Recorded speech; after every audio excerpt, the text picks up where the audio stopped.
Hello, wonderful people of the internet. Welcome back to another episode of Leos Labs. Mossbon, hey. Anyone else who might be lurking in chat, hey, thanks for being here. Gotta be honest, I don't fully know if this time zone is good for everyone. I think it's actually probably not good, specifically for people in the US. But it's what I can do. So, it is what it is. So earlier today, 10 o'clock a.m., we had some guy come into our apartment to try to fix, I said the plumbing, but it was actually a bunch of different things. It was the oven wasn't working, and actually, if you turn the oven on, the breaker flips so that our entire apartment loses electricity for a bit. Then the dishwasher, the washing machine, the hot water heater, and so I said plumbing because it's kind of everything put together, but it's actually a bunch of other things as well. So they just kind of came in just to fix everything. We obviously just moved in this past week, so there's a bunch of just little moving pains to deal with and stuff like that. Okay, so let's go ahead and start talking a little bit. Only 10 minutes, I promise. Only 10 minutes of bike shedding, no more. So let's go ahead and open up Zertal PP, finish up the discussion we had yesterday, and then we're just going to hop right into doing things. So probably starting with the algorithm archive, and then moving on to hopefully some fractal stuff. Now, there's actually a bunch of different things to talk about with the fractal stuff, so I'm not sure where we want to start. But because of that, I think, there should be a bunch of stuff to do today, so I'm pretty excited to see where we go. Okay, starting with terminology here. What is bike shedding? I don't know. So it's a term that I didn't hear at all until last year or 2 years ago when I started working at MIT. Was it 2 years ago? Well, a year and a half ago. It's essentially the process of talking about something that doesn't matter and ultimately detracts from the overall point of, whatever you're trying to do. I think the term comes from a general story of some guy who was trying to run a nuclear reactor. And so he was the project manager of the reactor or whatever. And the idea is, one day his employee comes in riding a bike and he's like, you know what? I want to encourage everyone to ride bikes into the office. So what's he going to do? He's going to build a really nice, fancy bike shed. And he spends months trying to design this bike shed, making sure everything's fine, all the while completely ignoring his duties of running the nuclear reactor, right? And so the idea is the bike shed is a general term for anything that doesn't matter. And the point is, a lot of the discussion that we had yesterday, although greatly, important to me, because I feel like it's really important to talk about the future of content creation on Twitch and YouTube and all this kind of stuff, it isn't actually so important in the grand scheme of things. We were talking about what category do I stream under? Science and tech, or just chatting, or software and game development? It doesn't matter. The point is, I want science and tech to be a place that people can go to see research streams. The only way for that to happen is if I'm streaming here on Twitch, doing research in science and tech, and showing what kind of streams I want to see on this category. If other people stream on just chatting, well, that's, what they have to do. More than that, the only way to really grow on Twitch at this point, assuming that I continue under science and tech, isn't to, do these short streams talking about nothing. It's to increase the stream time, not worry so much about the category, but also bring people in from YouTube, which I currently am not doing so good of a job of. So the question is, how do we bring people in from YouTube? And there's two answers to this. One is to do the Linus Tech Tip strategy, where we do a video essentially every day, maybe not every day, but very, very frequently, and talk about basically everything, So I'd be doing the stream for a certain number of hours per day and then go from there. Or two, we could go more of the Mark Rober approach, where I genuinely make every single video that I put out on YouTube be fundamentally new, something that people haven't seen before. Keshiba, your explanation of affine transformations is the best explanation I've ever found. Yeah, I really enjoy making those videos. Never clicked for me until that video. Yeah, that was also something that took a lot of time to make because, to be fair, I didn't understand affine transformations, right? I knew it was just a linear transformation plus a translation, but it's what does that actually mean? And why do we show it in 3D? I don't know. But after doing the video and after talking about it with people on Twitch, like, it made sense, you know? And so, I don't know. I guess the point is, I need to stop worrying about like how many videos I put out. I need to stop worrying about where I'm streaming on Twitch. I need to stop worrying about all of this kind of stuff, because everything there is just in this bike shedding. You know, the point is, do cool things, and then make videos, content about the cool things that you do. That's it. That's what I need to do. And right now, I'm letting all of this stuff get in the way of me doing cool things. So that's where I'm at. The video enticed me, and the blog post really did it for me. Yeah, so that's the other thing. I feel like I like the way that my videos are currently, right? Like, each video is supposed to give a concrete example of how to understand a particular topic. I like that. You know, it doesn't win the YouTube algorithm, but there's something nice about having just a quick, concrete example, and more information somewhere else. I feel like I don't know. I feel like people have moved away from that. Anyway, that's it for bike shedding for today.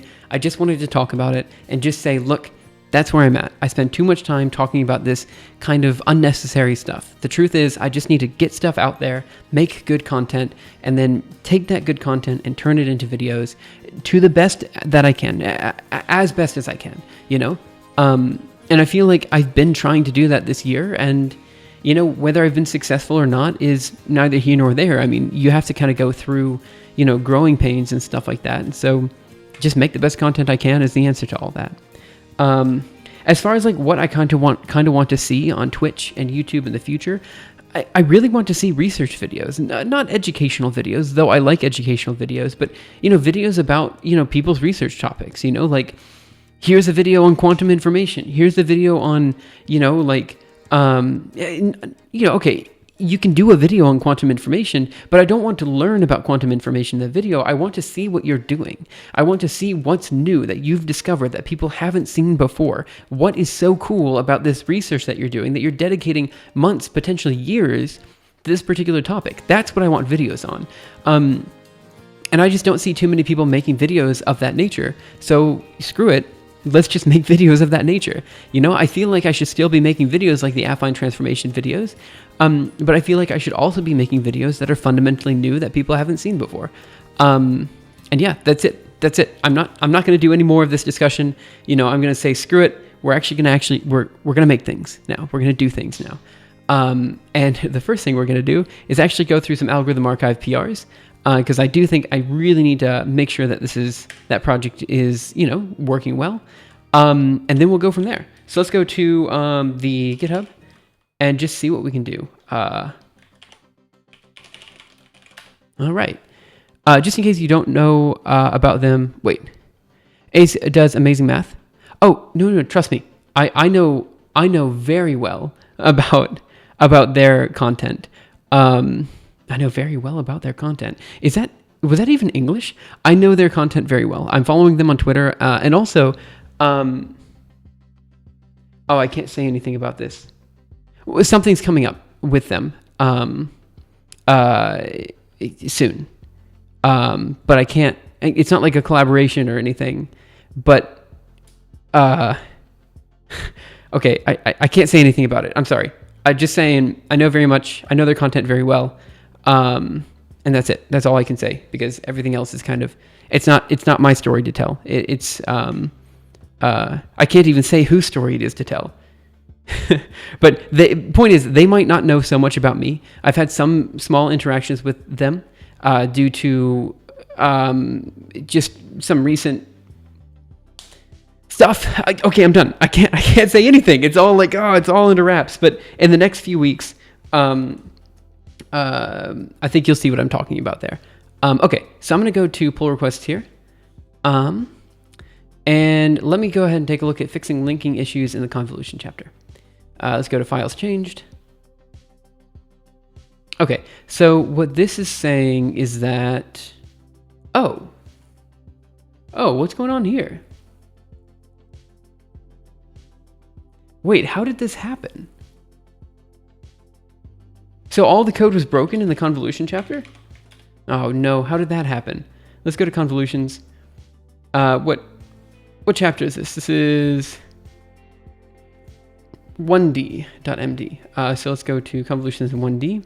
So this says that all the code was broken, and it looks like it was definitely broken. Okay, so let's fix that because this is a quick fix. So let's go to conversation.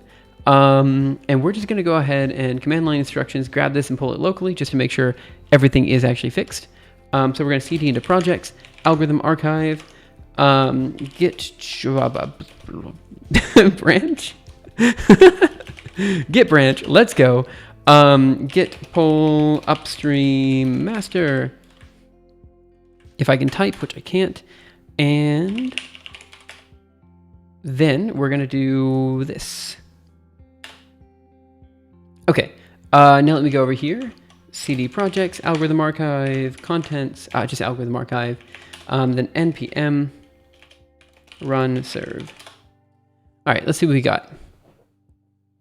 All right, give it a second to build, and then I'll just check the convolutions in 1D chapter to make sure it's good.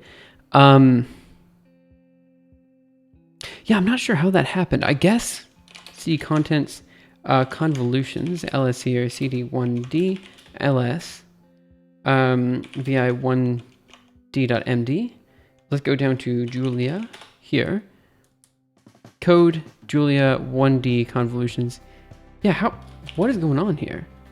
Okay, let's go to the local host and double check to make sure it's working now. Scroll down a bit. Yeah, okay, we have the code there. It's working. What does Laos mean? So the word Laos is actually it's the moniker that I go by online. First of all, that's basically what it means.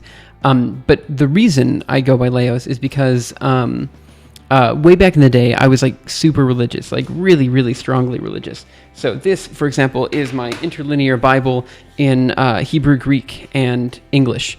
It's I don't know, when I couldn't find character names, I would actually just go here and find words that I was interested in, that I liked, and I would take the Greek words or the Hebrew words or whatever, and I would use them as character names. So Laos was one of those words that I took. I also took the word Kedem, and I took the word Sedek and Nima, and all these words came from that. So essentially, Laos was one of the characters in the books that I would write. And the word Laos is comes from two different places. It comes from teleos, which is kind of to complete, it's a Greek word, and it's like to complete, to finish, all this kind of stuff. And then Laos was only used once in the Bible. I'm sorry that I'm talking about biblical theory here or whatever. It's not even theory, it's just Bible stuff. But Laos was too smooth, to make smooth. It was the idea was, you take a rough path and you make it smooth, and that's where the word Laos came in. And so the idea was that Laos was a character in all my books that would just kind of take something that was complicated and simplify it, and that was kind of his special gift. And so the idea was Laos, as my YouTube channel, was supposed to be a way to take complicated topics, like affine transformations or gift wrapping or whatever, things that are complicated, and make them easier to understand, kind of smooth them out and make it so the whole thing is simple. That's also why the logo or whatever is a version of a spherical cow, because the idea here is you're taking something complicated that is a cow and you're turning it into something easy to understand, which is a sphere, right? So that's kind of the idea. The whole shtick with my channel is supposed to be taking complicated things and making them easier to understand. So spherical cows, Laos, that's kind of the whole thing.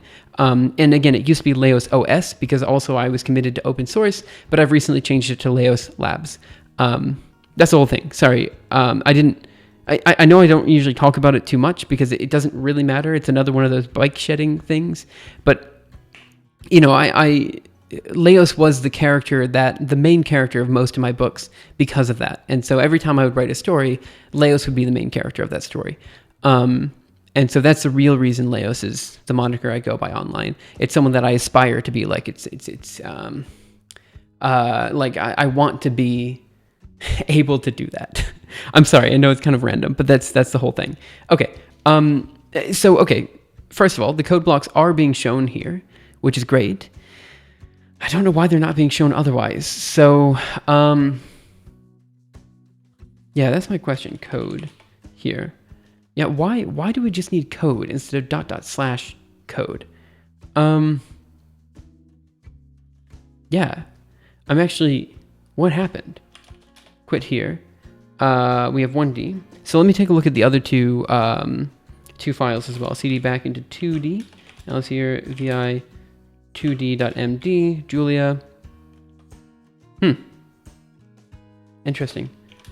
Okay, well, it seems to me that 2D should work and 3D should work. I don't exactly understand what happened, but whatever. The PR seems to do what it's supposed to do, so I'm happy to say files changed, review changes. Not exactly sure what happened here. Chotomate, exactly sure what happened here. Okay, go ahead and submit review and get that guy merged in. Squash and merge. Good. Okay, simple enough. Okay, so I'm gonna very quickly clean up my Git branches, and then we can go ahead and move on to the fractal research. So Git branch, Git checkout, master. Okay, good. Git pull upstream master, and then we're gonna do Git. I messed up. Git branch -d, and we're just going to remove a bunch of unnecessary branches. So this one, for example. And oh, I'm just so bad at this. Okay, stack queue infrastructure here. Perfect. We have so many. Is there a way to just like bulk delete branches? Can we do that? Can I delete 2 branches at once? Can I do this and then this guy? Is this allowed? Ah, good. So I can do multiple at once. Git branch. Okay, let's just go ahead and remove a couple. Git branch -d, and we're gonna do this guy, this guy, this guy. It should be fine. Shadow Missia, fine. Coconut Barnsley fix. Counting, I think I can also delete, but I'll be careful about that one. Kotlin fix. Can power Scala. Okay, and then that should be all the branches done. Okay. I really need to learn Git better. I was about to type the same thing, but you move in like a mystery. Oh, sorry. Okay, so I think that's good for now. Git branch. I've deleted a bunch of branches. There's a few that I want to keep because, you know, for example, I'm still reviewing this PR technically. This one, I don't think there's any changes, but I didn't want to get rid of it just yet. I could probably delete a couple more of these. So let's just do git branch -d. And let's remove Julia counting fix. This guy. And there was a C after that, wasn't there? And then this guy as well. And then I think, you know, we're mostly fine for now. Okay. All right, that cleaned it up a bit. I got to be honest, like, I need to do better with my Git management, but meh. At this stage, who cares? You know, like, it doesn't matter that much. Okay, so we got a PR into the algorithm archive. I'm happy with that for now. And I say, let's go ahead and start moving on to fractals. Okay, so here's the question. Where do we start?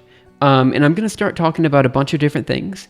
And you guys just tell me what you think is the most interesting and what we should maybe tackle first. Okay. So, like I said, I want to start moving into this stage of Laos Labs, Laos OS or whatever, where every single thing that I make is something fundamentally new that people haven't seen before.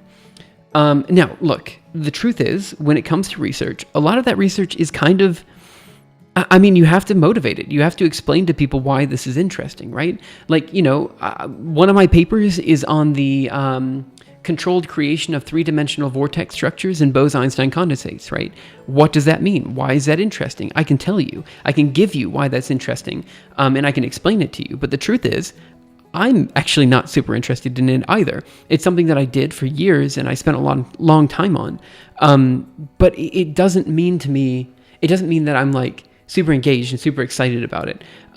So even though it is kind of new research that I've done before in the past, it's not something that, it's not a story that I would be able to tell in an engaging way. The reason I'm talking about this is that there are a bunch of research papers out there that are like this. You'll find a paper, you'll write a paper, and it's hard to find a convincing story, an interesting story, right? So the interesting story that I think can be sold relatively easily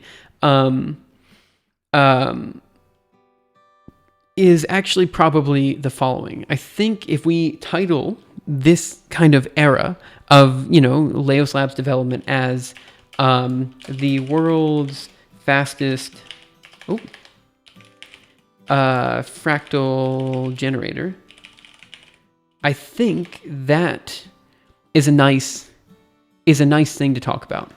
And we'll talk about how to get there in the next 10-20 minutes. In fact, let me just retitle the stream just to say the world's fastest fractal generator, and let's see if that gets any buzz.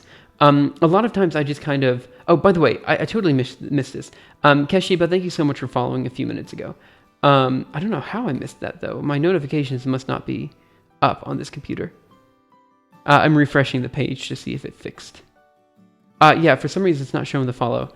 Not entirely sure why. But we'll see. Maybe it'll show further follows after that. Let me edit the stream title here to be... world's fastest fractal generator. Okay, I'm just gonna save that. Okay, so what am I on about? What am I talking about here? Okay, there's a lot of little things here that we need to talk about. The first of which is, what is a fractal, right? Okay, that is a very good question. That honestly has a bunch of different answers depending on how you want to talk about it, right? Like, we can talk about fractals as in the like Julia fractal, which is kind of like a set where you kind of create like a 2D field that has self-similar structure, all this kind of stuff. Cool, yeah, not a problem. But in particular, I want to talk about a type of fractal known as an iterated function system. Now, we've talked about iterated function systems a lot on this channel before. In fact, there is a chapter in the algorithm archive right here on iterated function systems. The way these work is essentially by creating a set of functions. Here's our set of functions here, f1, f2, and f3. There's a bunch of different functions you can create. For example, the Barnsley-Fern is also a function system, but it's got a different set of functions. And here's that set of functions in here. So for the Sierpinski triangle, the way that these functions work is you have one point that brings you halfway towards A, another function that brings you halfway towards B, and another function that brings you halfway towards C, and you define A, B, and C as some sort of triangle or something like that. Now, if you define three new points, D, E, and F, and you allow for these 3 points to generate 3 children, all of which follow each, like, one of the functions above, you'll find a bunch of new points. So you'll have 3 down here that are moved halfway towards A, 3 up here that are moved halfway towards B, and 3 over here that are moved halfway towards C.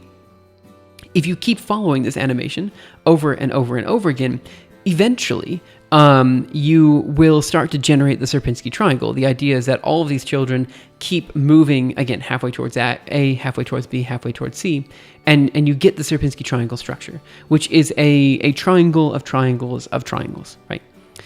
So this is one way to generate a fractal. And of course, another very similar one is the Barnsley-Fern. And here we went a step further, analyzing what each of the functions do, kind of like what happens, what each of these transforms do, why they do what they do, and all of that. So I'll also give you guys this chapter as well. Yeah, what happens when you change the functions as well, all this kind of stuff. Right, so this is the type of fractal that I want to talk about in particular, the iterated function system. Now, when we're talking about this function system, again, essentially the way this works is you have a function that creates something known as an attractor. So you have f1, f2, and f3 of some sort of point P, some sort of point P, some sort of point P is going to be equal to, we'll say the point location plus A over 2, the point location plus B over 2, and the point location plus C over 2. And again, these bring you halfway towards A, B, and C. And this will generate for you a set of lines that look, well, a set of things that look a lot like lines. And it will create basically a Sierpinski triangle like this. Okay. This has been like kind of a long, rambly intro. I'm sorry that I'm not very good at this, but essentially we get a triangle of triangles. So over here we have the function set. So here we have the functions. And then over here we have something called an attractor. Okay, so how do you typically solve this system? How do you typically go from your set of functions to the attractor? From here to there? Well, okay, the answer is actually a bunch of different ways. One way is to do what we showed you before. You generate a bunch of children, those children generate more children, and those generate more kids and more kids and more kids. But the problem here is that you have an exponential growth in memory.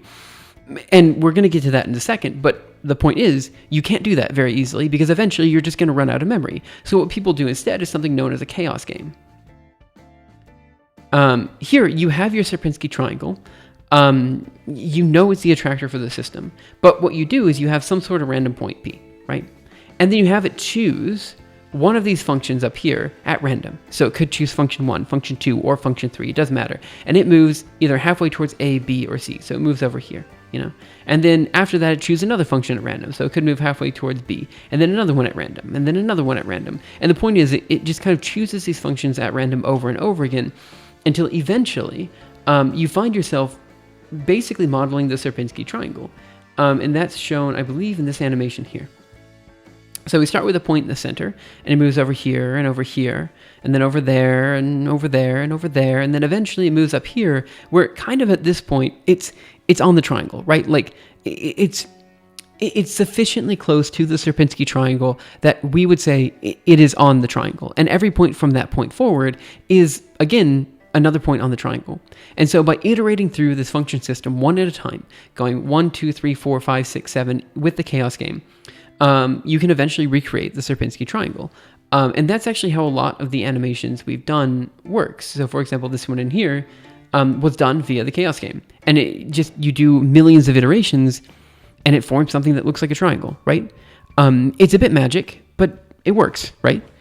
Okay, so going back over here to the chaos game, now we need to talk about what do we mean when we say the world's fastest fractal generator? What are we talking about here? Well, the big problem here is that if we're doing this kind of iterated process of going 1, 2, 3, 4 and picking a function at random, this is actually very difficult to do in parallel. And like we said before, the other method in which we generate a bunch of kids and those kids generate more kids and more kids and more kids, that's also very difficult to do in parallel, right? Because we have an exponential growth in memory. I'm going to change the music in the background. So for these reasons, it's very difficult to conceive of a way in which we can do a parallel iterated function system, or a parallel function system, probably, because parallel and iterated are kind of mutually exclusive words.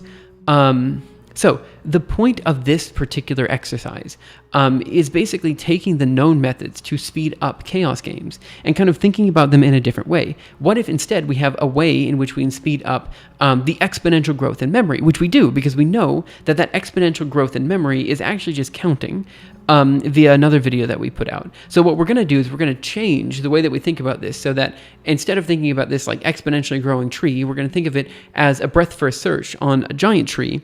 That we can, kind of go through via counting, and then use the approximate counting method on that tree. So essentially, we've taken a breadth first search, we've turned it into a counting method, and then we approximate the count on that method. And these are all different things that we've done on this channel before. Hey, Trash Talk, how are you? And that's kind of the idea. This actually based on what I've been looking at, should allow for us to do a parallel implementation of the function system, and should, in principle, because we're doing it in a radically different way, be faster than the typical chaos game approaches. Now, even if it's not faster than the chaos game approaches, this is still something new, a new way to think about things, and that's still really, really nice, you know? Glad to hear that. I realize, yeah, I don't know. We'll see how this goes. This is going to be the first kind of long stream I'm doing from Europe. It's still weird that I'm in Europe, by the way. Like, you know, back in the back of my head, I kind of always at some point thought that I would somehow go to Japan. I didn't know how, but somewhere in my head, in my high school brain, I was like, I'm going to find a way to move to Japan. Like, I knew that was going to happen. But moving to Europe was something I was not expecting. And so it's super weird to be in Barcelona and be like, yeah, good afternoon to people in Europe. You know, it's weird to me. But yeah, so this entire project is essentially taking something that is iterative and very hard to parallelize and turning it into something that is easy to parallelize and is easy to work with. Now, there's a bunch of different things that we have to talk about here that I have to do one step at a time. One, and this is in no particular order, so maybe I shouldn't do 1, 2, 3, maybe I should do bullet points here. We have to implement a method of fractal generation known as the fractal flame. Now, you might be asking, why do we want to do fractal flame methods? Why can't we just, like, if all we care about is a super fast fractal generator, why do we care so much about fractal flames? So let's look at fractal flames here. So these are very general purpose iterative function systems that they just look pretty, right? But the main thing here is that because they're general, we need some way to take our world's fastest fractal generator and prove that it can be generalized to other objects, right? Just solving the problem for the Sierpinski triangle, I mean, it's fine. Like, it's good. I mean, obviously we have to do the Sierpinski triangle case and probably also the Barnsley-Fern case, but we really do want to extend it one step further into the fractal flame method. And the reason we want to do that in particular is because I've got my eye on something known as fractal compression. Which is essentially a way for us to turn any image into a fractal. So for example, this is a fractal, like this person here has been fractally compressed. So it's like JPEG, except you're using iterative function systems underneath. So one thing that we have to do is finish up our fractal flame implementation. Good news, we already did that a long time ago. We just have to kind of wrap it all up. The next thing we have to do is figure out appropriate error terms. Okay, so this is where things get a little bit weird. Right, so like I kind of said before, we have a set of functions and they generate some sort of attractor, right? But the problem here is, how do we know that our random points in space, again, these random points here generated via our chaos game, are actually the Sierpinski triangle? How close are we to the Sierpinski triangle? That's one, like, general question that I have, and I don't really have a good answer for it. Now, again, Sierpinski triangle, very easy case. We kind of know what the Sierpinski triangle is supposed to be like. So what I wanted to do is create a way to test specifically for the Sierpinski triangle to see, you know, how far we are off from the Sierpinski triangle, and then generalize it so we have a way to do fractal flames. And so if we can find a general error term for fractal flames and stuff like that, then we can use that for any fractal, and this will be very helpful in terms of analyzing how good our system is, right? The other thing we want to do is compare our results to something known as, or to a paper, and I think this is currently the fastest paper I can find for chaos games, but there might be another one.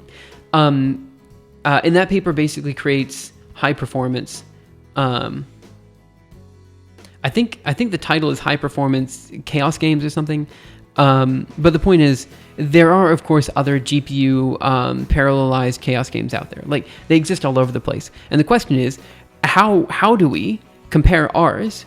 Okay, which of those GPU parallelized chaos games are the fastest, and which ones should we benchmark against, right? And so essentially what we need is implement our fractal flame, figure out how to decide the error terms, compare against other existing methods, and I think that's basically it. Let me go ahead and check the project board to make sure I didn't miss anything. I'm just going to delete some of these tabs that I don't need. github.com. Okay, and we're going to go to Algorithm Archivists project board here. And then it should be Leos Labs. Okay. Iterative function system, quantum Monte Carlo. I'll get to that in just a second. Literature search, see what's publishable. Yep, seems fine. Benchmarks, tree traversal via counting. Talked about that. Abstract syntax tree to iterative function systems. Yes, okay, that's the other thing. So the other thing is usability.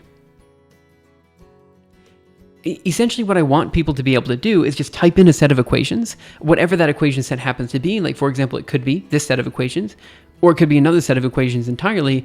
And I want them to just be able to see that function system create a fractal in real time. That's what I want to see. I want to see a real-time generation of a fractal flame.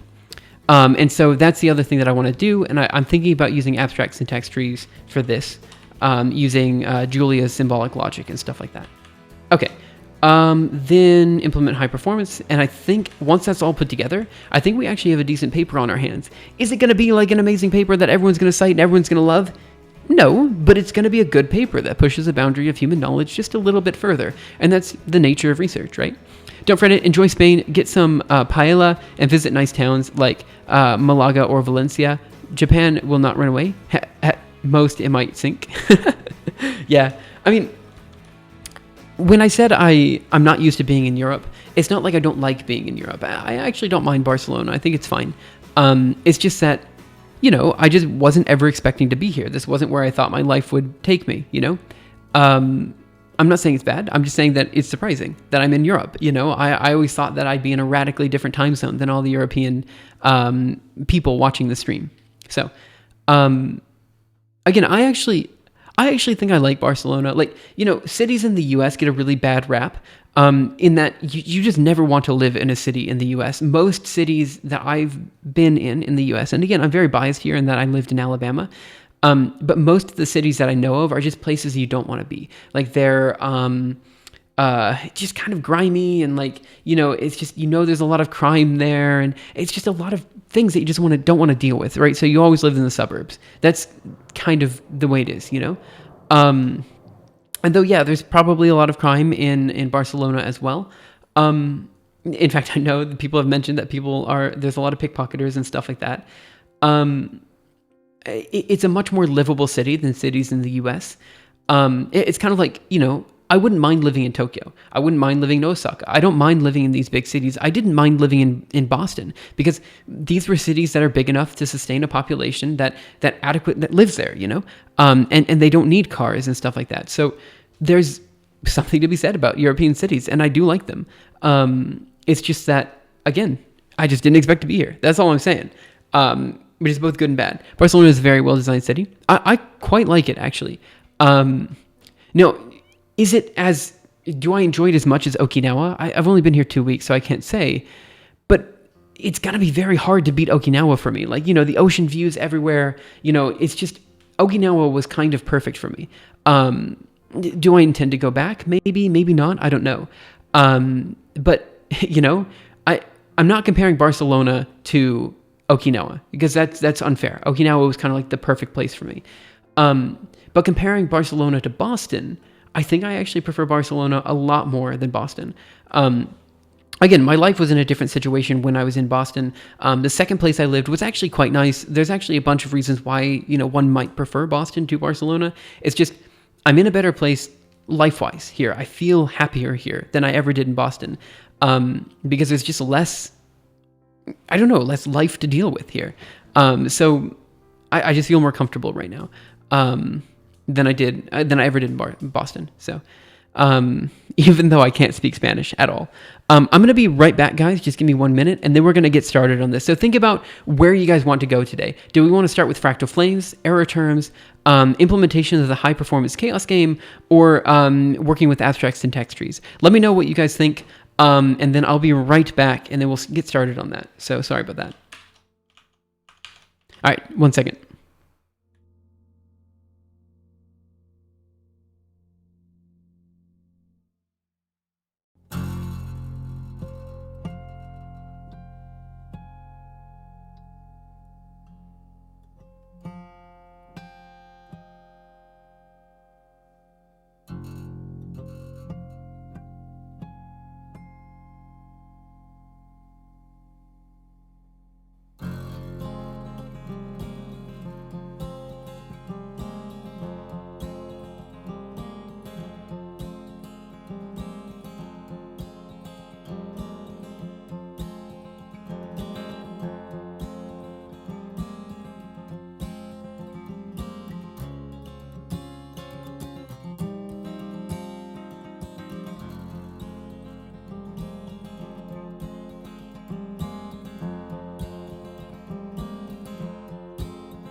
Okay, so what am I seeing here? I'm seeing fractal flames. Then I'm saying I have to do a MATLAB parser for a transpiler to Julia. So ASTs would be my pick, but I suspect you go the shortcut and use the Julia generated AST and won't touch a parser. Well, yeah, let's actually talk about what that is. So obviously Keshibus is a fractal flame, which is great because we have like most of a fractal flame. Oh, I'm not even showing my face, am I? Give me 1 second. Okay, which is great because we have most of a fractal flame implementation done. So let's talk about what we would do if we did do syntax generation and stuff in Julia. So I'm going to go over here, Control C, and then over here I'm going to do CD projects, Impero, I believe, L is here, Julia -- project. Okay, so what I would do if we went into the abstract syntax tree, if we went in the abstract syntax tree direction, is I would actually start working with a project that I worked on when I was in Klima. So we go here, look at Impero, perfect. And let's just go ahead and look at, let's look at the docs. I actually don't know if the docs are any good. So here we have the quick start, basics. Right, so what I would actually work on is actually the, it's not so much the parser level, because that's actually kind of sort of handled already. We already did that before. Let me just show that. CD over here, Control D, CD projects, Impero, LS here, CD source, LS here. Let's go into VI abstract core. So we've actually done so we've done unary operators, binary operators, and stuff like that. What I might do is I might add in an n-ary operator, which we have kind of, but it's not exactly all there. And the n-ary operator would be basically taking, n operations. So, okay, what are we talking about here? Let's just take a step back and talk about what we're talking about. So what is an abstract syntax tree? I'm actually going to answer a somewhat simpler problem, which is what is an expression tree? Expression tree. So let's say you have some sort of mathematical equation, which is x times x plus 2 times y, right? The question is, how exactly do you, as a computer, deal with this equation? And the answer is you create some sort of tree structure. So we have a plus sign, adding in a multiplication sign and another multiplication sign here, adding in x and y and 2. And in order to solve this question, you would just basically go through this tree in a depth first fashion, right? And so this would mean you multiply x and x together, then you multiply y and 2 together, and then you add the 2 together. And it essentially allows for you to do your order of operations, right? So in Impero right now, we have the ability to do unary operators, which would be, for example, d by dx. Oh, let me try that again. D by dx on some sort of function psi. We have binary operators, which would be plus, minus, multiplication, all this kind of stuff. But we don't have n-ary operators, which would be sum, product, all this kind of stuff. So this is something that I might have to add in, or rather I probably should add in. It's not all, it's half there. It's like mostly there. It's just not all the way done. So that might be something that we need to do. And again, you might be asking, why do we need n-ary operators? Isn't everything just kind of a combination of binary operators? That's true. The reason I specifically do want an n-ary operator for what we're going to do is we essentially want to create something known as a Hutchinson operator. We'll call it on P, which is going to be equal to the union of 3 different functions. So we'll say f of I equals 0 to 3, maybe I equals 1 to 3. 1 second. Where f of 1 is going to be equal to p plus a over 2, f of 2 is equal to p plus b over 2, and f of 3 is going to be equal to p plus c over 2. So what I want to happen is I want to have h be 1, 2, 3, f1, f2, f3, where each of these, let's say f1, is going to be equal to, what is this? It's going to be p plus a divided by 2, so maybe a division symbol. And then we have plus symbol, and we have 2 over here, and then we have P and A, right? So what I would like is to be able to kind of have people describe their function set as just one large n-ary operator. So that's kind of what I would do if we went the abstract syntax tree direction. Okay, now for the fractal flame direction. Let's go to the github.com. and let's talk about fractal flames really quick. So I have a directory in here called flamify. It's been a while since I looked at it, so we're going to have to just kind of de-rust a bit here. Let me go to the development branch. But the idea here is it's kind of half of an implementation of fractal flames. In fact, let me just see what we have. Let's just go there really quick. CD back into one more directory, flamify. CD back to directory into flamify. Over here, ls. What do I have? We have images. So let's just take a look at those. Mirage check.png. Okay, so we actually had the ability to generate certain fractal flames. It's just a matter of extending it to do the full algorithm and stuff like that. So here's some of the fractal flames that we generated before with the flamify package. I think there's a few more in here. It's just basically the point is we need to just extend this a bit and get a better grasp on how the flamify package works. And then basically allow for us to plug and play different methods. So what we need to do is kind of abstract out the core iterative function tree, iterative function system solver, and allow for us to plug and play different things. So those are the two directions that people called for. Let me see, what else do we have here? The other two directions would be error terms. And I want to talk up error terms really quick because I haven't done it and I want to explain it. So what I'm thinking about doing is implementing a measure. Okay, this isn't exactly right. But when you see the attractor here, you can think of the attractor as a probability density function. That is to say, if you have a point in space and it's following the iterative function system, it is most likely to find itself on the attractor, right? And so what I'm thinking about doing is, in order to figure out how far away a distribution is from the actual Sierpinski triangle, is finding a way to leverage the fact that we're dealing with essentially probability density function and using, I said quantum Monte Carlo approaches, but basically using the fidelity measure or infidelity measure to check between one distribution that's close to the Sierpinski triangle versus another distribution that is the Sierpinski triangle. So this would deal with probability theory and stuff like that. The implementation of the high performance chaos game would just be messing around with kernel abstractions and stuff like that. I'm not saying it's going to be, it's something that needs to happen. And again, I'm not entirely sure I can actually show the paper on stream because of copyright restrictions, but I might just do it anyway, type of thing. So those are the four directions. Give me, maybe in a minute or two, we'll start tackling it. Just let me know which one sounds the most interesting to you guys. Again, we have the abstract syntax tree, we have the fractal flame, and then we have a bunch of other things. Then we have, so the four different directions. Let me just go ahead and create a straw poll because people don't mention it in chat. So straw poll. Okay, so the four different directions that I'm going to paste in here are going to be, one second. So what should we, hey Silent Tree, how are you doing? Do with our lives? All right, first question. Is going to be abstract syntax trees. And here we're going to say the Impero package.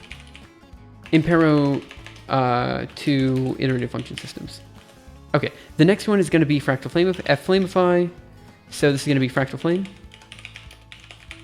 Flamify package. The next is going to be high performance iterative function systems. This is going to be mainly kernel abstractions. And then the next one is going to be, there was one other I just said and I forgot what I just said. Error terms. So this will be primarily like probability density functions, so probability theory and stuff.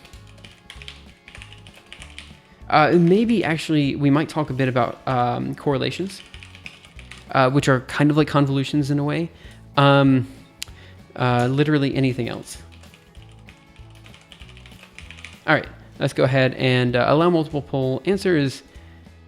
Create poll. Oh, okay. Great. Maybe it's because of this guy. And correlations? Create poll? No. Okay. Okay, let's try that again.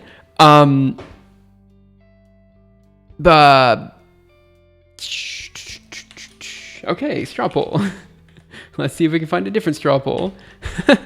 Try straw poll recently, it didn't work for me. All right, let's try something else then. Straw poll, because there's another straw poll website that I could try and see if this one works. Here's strawpoll.com instead of strawpoll.me.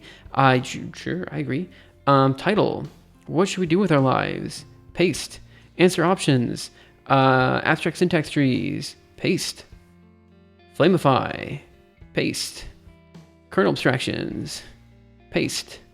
And then finally, error terms, and literally anything else.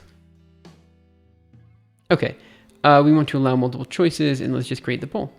Okay, this seemed to work. Your admin rights are temporary, create permanent. Okay, fine, let's go ahead and share this guy. Perfect. Copy link, paste. That should work. Okay, so go ahead and vote. We'll see what everyone says, and then we'll check the results and see if anyone actually votes. Auto refresh results should be on, I guess. Yeah. So right now, abstract syntax trees with iterative function systems is winning with 2 votes, but someone also said error terms. Let's see how this goes. Let me get some water. And again, if you guys want me to describe the packages and the stuff that we'd be doing one more time, just let me know.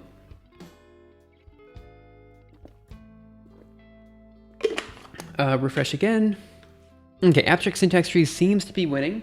Error terms, literally anything else. Okay, I don't mean to call out whoever voted on literally anything else, but what are you thinking? Like, what else should I do? No one's voted on fractal flames. Okay, we have 1 vote on fractal flames, which is interesting because like you can create some super interesting images with fractal flames. I'm quite surprised about that one. Okay, refresh one more time. Looks like it's a toss-up between abstract syntax trees and error terms. One more time. Okay, error terms now seems to be winning, which is quite surprising. I'm actually incredibly surprised about that one. But yeah, we can talk about that as well. Okay, I'm gonna give everyone a few more seconds. We see Fractal Flames is now number 3, but it takes 2 more votes for Fractal Flames to be up. We only have like 10 people voting, so like, you know, there's only 27 people watching, so like this is like half the audience. Refresh the page one more time. It looks like we're settling on error terms, which is surprising. But I'm so sorry. I was really expecting Fractal Flame to be like the one that people chose. Okay.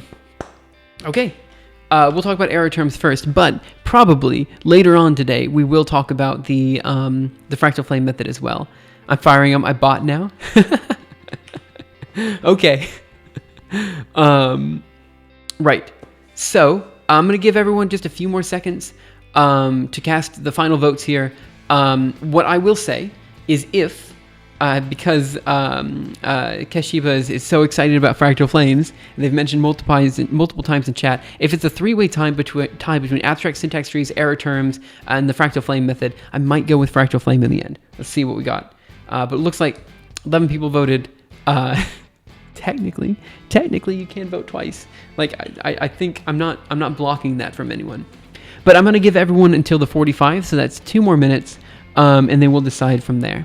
I hope everyone's having a great day, by the way. Again, if you guys have any comments, questions, concerns, anything like that, just feel free to let me know, and I'll totally address it as soon as I see it in chat. I guess one other thing I want to talk about before continuing is the stuff that I talked about at the very start of stream. You know, for the past few years, honestly, I've been doing a lot of bike shedding on this stream, which is just talking about things that genuinely don't matter, for reasons that genuinely don't matter. And I'm just going to try to make it so in the future on this channel, we do stuff that I think is sufficiently cool. And then not only do we do cool stuff on the channel, but we turn those into YouTube videos, algorithm archive posts, and things that I think people are going to find interesting and useful in the way that I typically do, you know, like no nonsense, just here's what we're talking about, here's why we're talking about it, and go from there. Okay, so I'm going to get a quick sip of water, give everyone 1 more minute, and then we'll go from there.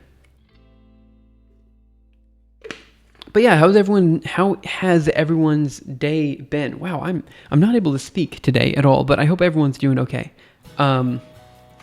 As far as the stream time is concerned, I've been streaming for about an hour now. I'm going to do what I can to stream for a very long time today, so if my energy levels seem to droop, that's why. I'm just going to try to like kind of...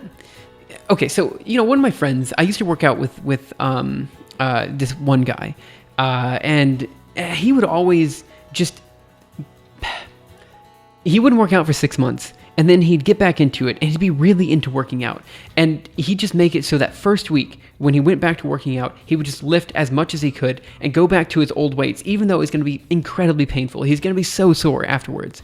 And I kind of feel like that's what I should do with stream. I should just really just do it. Like just spend 7 hours streaming and then do it again and again and again and just make that my habit.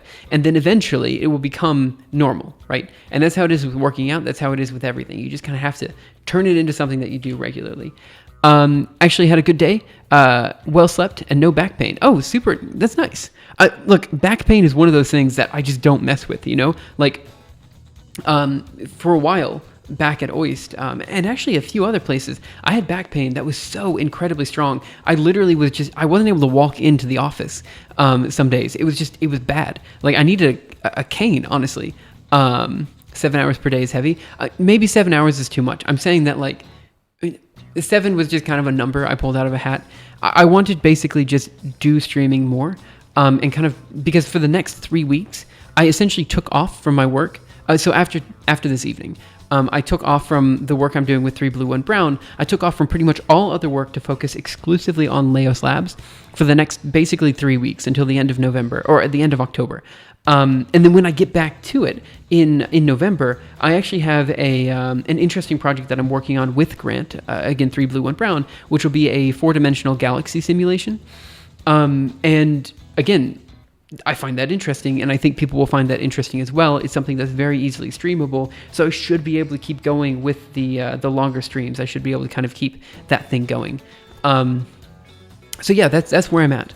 I really do feel like if I just push, I can make this thing, Leos Labs, a thing that people are actually incredibly excited about. You'll get burned out so fast, so I recommend not to do very long streams.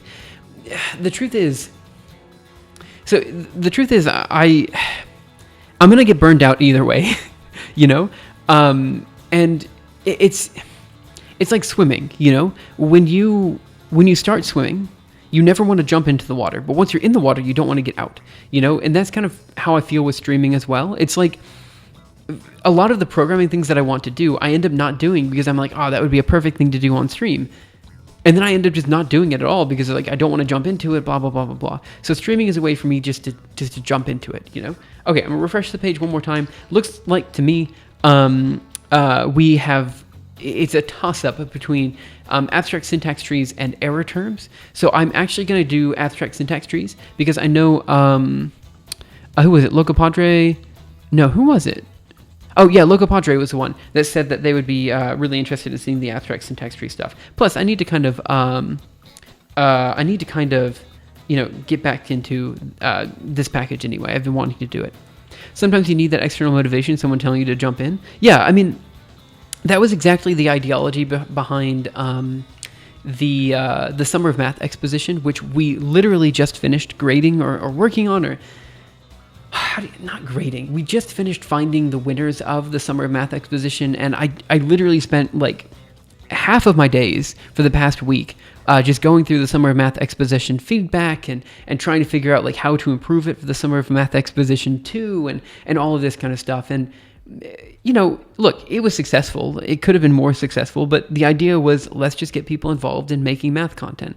We created a competition. There were 1,300 people who created content this summer who might not have done it if it wasn't for the Summer of Math exposition. And because of that,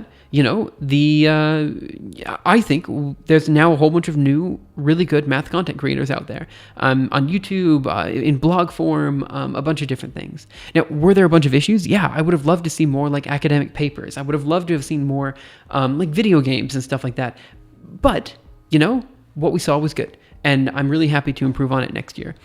Okay, so I think we will go ahead and hop into Impero because this is gonna be a bit sticky, like a lot sticky, because I haven't looked at this code in a very long time. Let's CD back into Impero. CD back into Impero, and let's just see what we can do. So CD back into Impero. Okay, Alice here. Let's just see what it can already do. So I'm gonna run Julia -- project over here. I think this text over here on the side might be a little bit too small for you to read. I think I have to do using Impero.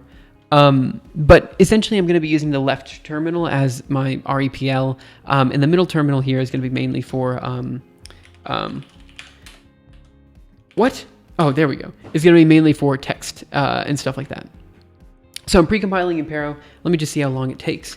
And then we're just going to mess around with it, kind of do the examples and all that kind of stuff. So I guess right now, because I don't have anything to type, I'm just going to have ASCII Aquarium going. And we're just going to sit here for a second while I'm pre-compiling Impero. I mean, look, it's been a while since I've done any serious Julia development. Like, honestly, probably since the start of this year. Just because, I don't know, I've just been life and 3 Blue and Brown. So many things got in my way, you know? And I keep making these excuses. I'm like, you know, you just gotta, you know, I keep making these excuses like, I'm not able to do this because I have this going on, or I'm not able to do this because I've got that going on. And I need to stop making the excuses, stop bike shedding, and just go. And that's what I'm doing now. So anyway, we're waiting on Julia to precompile. We're also going to talk a little bit about kernel abstractions and stuff like that. Will the next streams be more research leaning, and will they contain algorithm archive work? Yeah, so in the future, obviously the algorithm archive is not going to go anywhere. I want to spend a bit of time every day doing at least one algorithm PR, algorithm archive PR. And then most of the streams from here on in will be research focused. The reason being that I feel like research is a niche that's just not very well covered on YouTube or Twitch or really anywhere, honestly. Like, you have science communicators, but there's a big difference between science communication and, let me refresh the page. Yeah. Science communication and like actual doing research, you know, for people to see and for people to engage with, right? And I feel like the act of doing open research is just, it's not done that often, or if it is done, the openness is an afterthought. And I really do, and really do feel that, you know, having the openness as the primary foundation of the research is something fundamentally new and something that I want more people to do. So I'm doing it, you know? And I think the goal for the next few months is just to, you know, if I want something to be done, just do it, you know? And I think that's, you know, I don't mean to be a Nike shill or whatever, but, you know, a lot of times, you know, 9 times out of 10, if I'm struggling with something, the answer is, you know, just to do it. Just quit thinking about it and just get it done. And that's gonna be the nature of the upcoming streams, I believe. Okay, so what I'm gonna try to do is basically try this very basic thing. So we're gonna use also go here. Oh, where am I? Over here. We're gonna be using plots. Well, here. Plots and graph recipes, which should allow for us to plot basically this abstract syntax tree in here, and we're just going to mess around with it a little bit and just see what we can do. It's been a long time since I messed around with this package, so I'm particularly, yeah, I just need to do it. So I know we have @wrappers, wrapper, okay, great. And let's just run this example. And so @wrapper A is equal to 1, B is equal to 2. So @wrapper A equals 1, B equals 2. Okay, and now we're going to say C is going to be equal to A plus B, which should give us the syntax of A plus B. And now I should be able to plot C. Is that right? Yeah, plot C. And this should bring up the abstract syntax tree to mess with. Also in today's stream, we're going to kind of mess around a bit with the symbolic utils that exist in Julia. Okay, so here's our A plus B. We can mess around with this some more and say that, I don't know, CD is going to be equal to C times, where are we? Times C divided by B or something. New method matching divide. We'll just do multiply then for now. Okay, and now if we do plot D, we should get an even more complicated tree. Right, so here's our abstract syntax tree for that. And you see we have a multiplication sign, adding a multiplication sign in B, and then plus plus AB, AB. So this is the construct that we had for C. This is B, which is a default just variable. And then we have a multiplication sign up there. Perfect. Okay, so we don't have a division sign, which is a bit weird. We might have to deal with that. But let's just kind of keep going and see what else we can have here. Numbers, we have arrays in here. Perfect. Okay, user-defined structs, and then converting. So let's try the slow start as well. Okay, so here's where things actually get kind of cool. So the reason I wanted to abstract the Impero syntax instead of like, pulling some other or creating my own package or whatever, is that the Impero syntax already has the idea of a macro PDE system. And what I'd like to do is I'd like to modify this so it's not just a PDE system, but it's also an equation system. And I want to basically create an equation set that is for iterated function systems, right? So I have a question. What is equation system? That is an official term, right? Like if I say equation system, a system of equations, of course, I'm an idiot.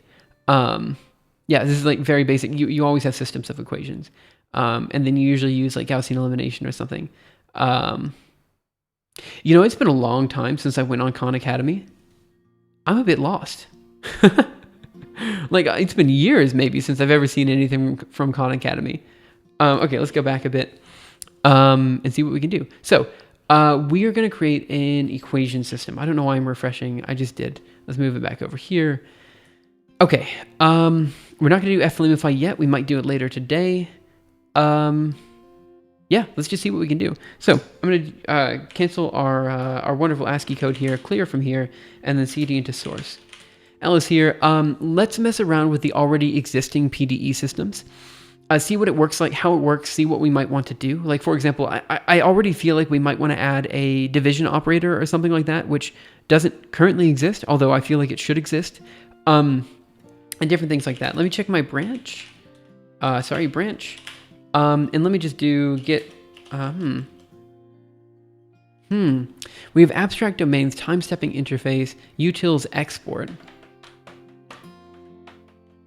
So the way this works is we have Impero kind of as the symbolic base of everything, and then we have to hook that into the solver. So we would have, the idea here is that we want Impero to be kind of like the way in which people write things, and then we want flamify to be the package that solves it, right? That would be the kind of general way in which we want to do this.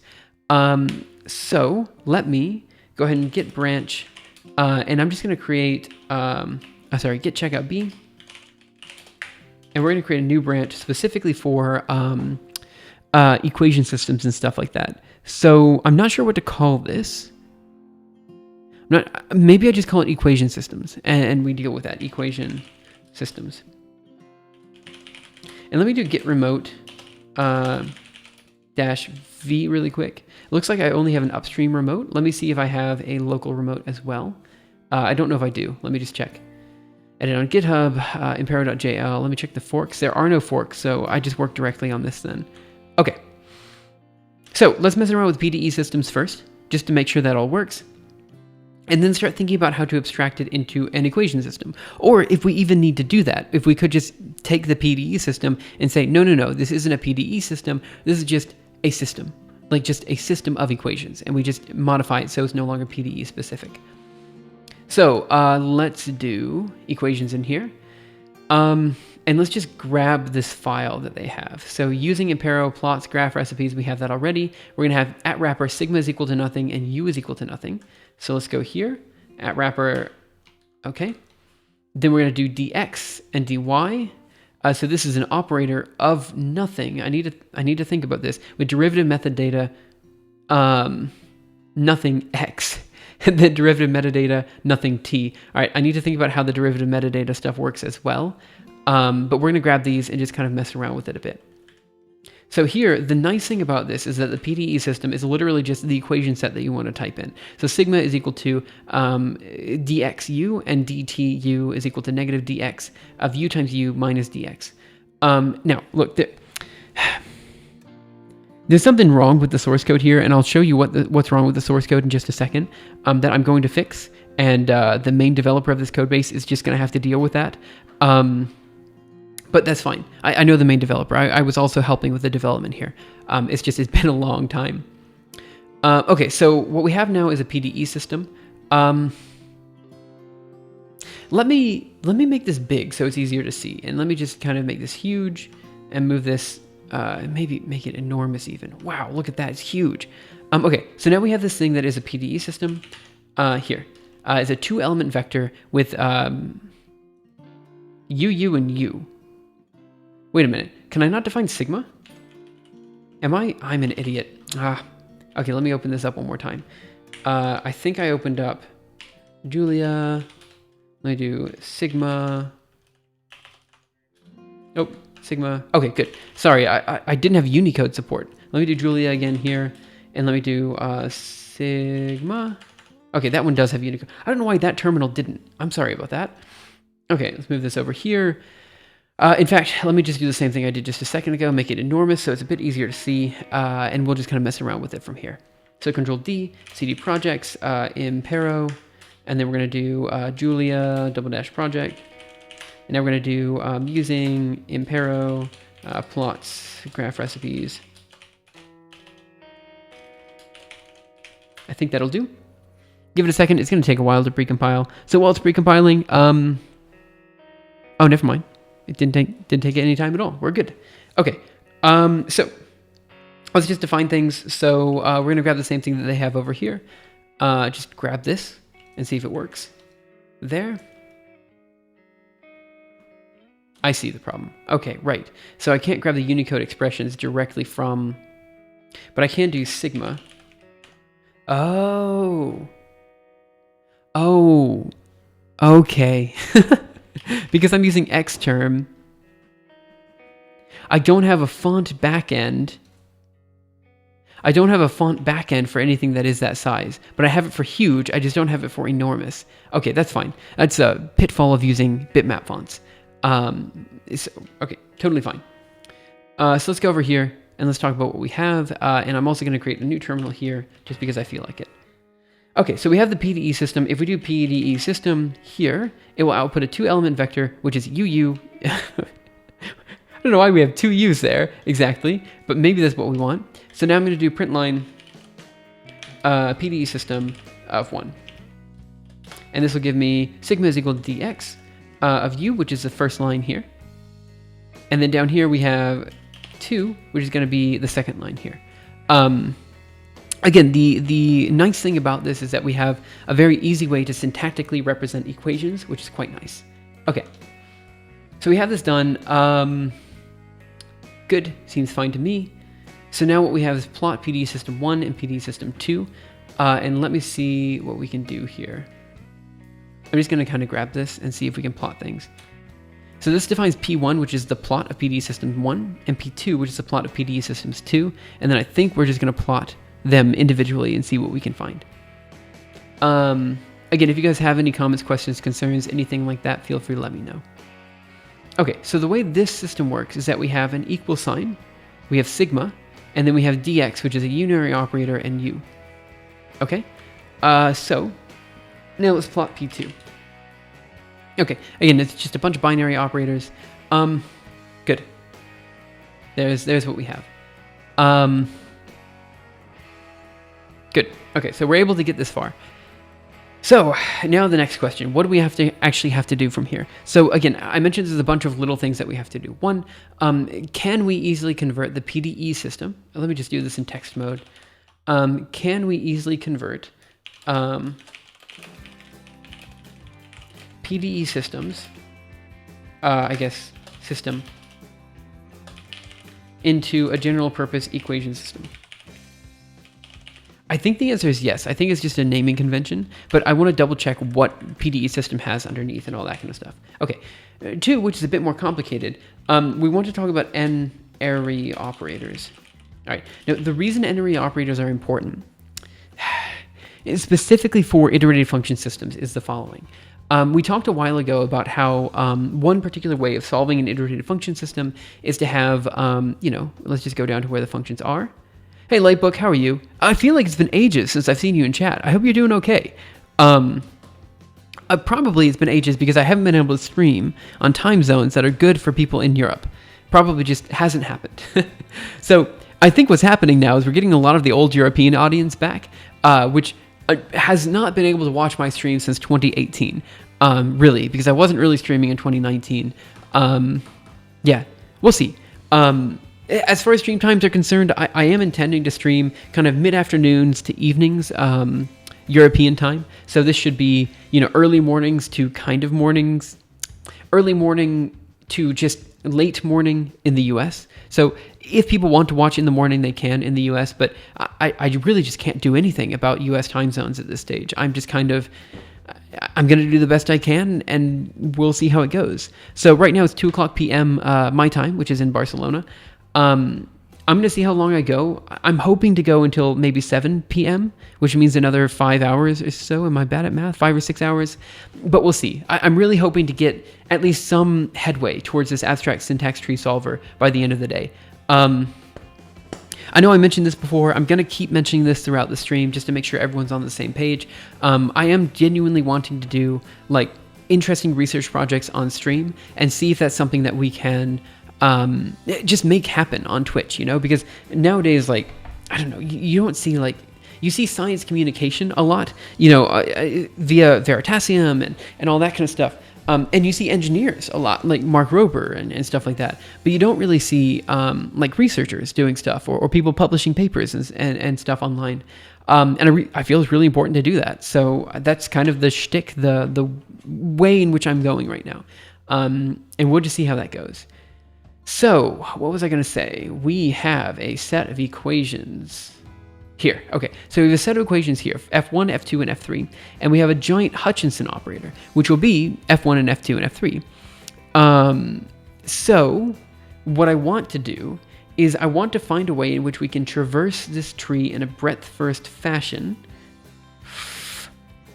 I need to think about it. I really do need to think about it. About whether... But I do really feel like an n-array operator here is helpful, at least so that we can consider or better think about this type of stuff. Like a summation, for example, is technically an n-array operator. That's very hard to do in parallel, so it's one of those things that you kind of want to move around. I'm good. Have been busy with job interviews. How are you? I'm doing okay. I literally just moved to Barcelona. Just got this place that I'm currently at last Friday, so I've only been here a week.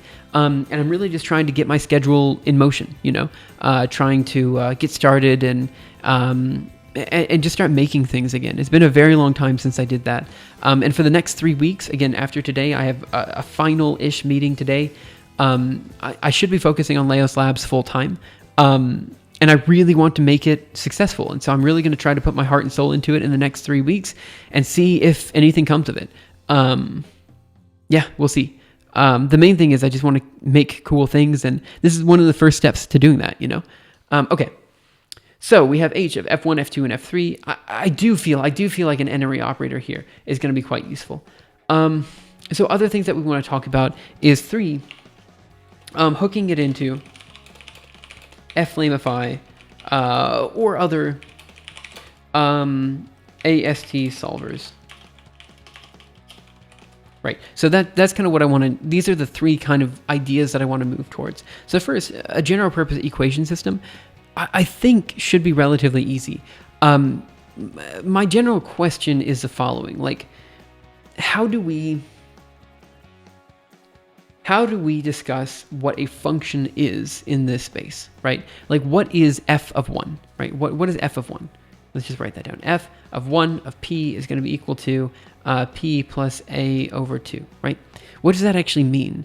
That I'm not entirely sure how to represent this. So with the PDE system, we typically have d of x of dt is going to be equal to... sorry, I don't know what I'm doing. 1 second. I'm already doing something dumb. D psi of dt is going to be equal to d psi by dx plus v naught plus... There's an IH bar in here. Did I just completely forget the Schrodinger equation? Plus, whatever, some additional terms if you want. Let me double check to make sure I'm not an idiot. Schrodinger. Oh yeah, look at me, PhD in quantum physics. I don't even remember the Schrodinger equation. IH bar, d by dt, and then the Hamiltonian. It's obviously squared. It's obviously squared. Why am I such an idiot? Why? Come on. Why? I'm just so... IH bar is on this side. And then this is d psi by dx squared. And then... I'm so dumb. This is d by dx squared v naught psi. And then usually what we do is we take the psi's out. Okay. Let me just erase this whole thing and start over again. It's usually IH bar, nabla, which is d by dx. So we'll say d I dx squared plus v naught, and all of this multiplied by psi. There we go. That's the equation. So this is a PDE system, a partial differential equation system, right? And the idea is that, you know, we have an equal sign in here, but this is a function. It's a function where you also plug in a variable, right? We also plug in a variable psi. So here the variable is, well, let me color this in a different color. So we plug in the variable psi here. We plug in the variable p here. And another auxiliary variable would be like v naught, for example. And here's another auxiliary variable a here. But what does f of 1 of p look like in function space, like in abstract syntax tree space is what I mean. It's a good question, and I hadn't really thought of this before. I really should have, but I didn't. So let's think about it. What do we actually want people to write? We want people to write journal new page before. We want them to write f1. It doesn't matter how, but they're going to type f underscore 1 of p is going to be equal to p plus a parentheses over 2. And then we want them to do f underscore 2 of p is going to be equal to p plus b over 2. And then we're going to say f underscore 3 of p is going to be equal to p plus c over 2. Now, we've talked about these equations before and how like these are essentially affine transformations. I don't think we want to limit ourselves specifically to affine transformations, but you know, it's important to see what people are going to type. So they're going to type this, and how is this represented in syntax tree form? Clearly,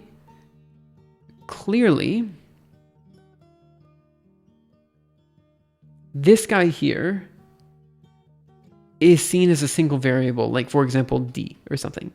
And so now we say d is going to be equal to the following. It's going to be a division symbol by 2, and then plus symbol, and then p, c, and p. So what then is the point in notating p? Can we just ignore the notation of p entirely and just say, screw it, you're doing a different variable? Maybe that's what we need to do. Maybe when people say f of 1 of p, we just ignore this whole thing. We just say, we just give it an additional moniker. Okay, so this is where I'm going to ask a stupid question as well. The only reason people need f of p, like the reason they have the p in here, is so like if, for example, f1 is a function of p and f2 is a function of p and x, right? Then technically, f1 can't call upon f2, right? F1 cannot call upon f2 because f1 is only dependent on p, whereas f2 is dependent on p and x, right? So should we, in the abstract syntax tree solver, add in this kind of dependency chain? I don't know. That's a good question. Let me think about it for a second.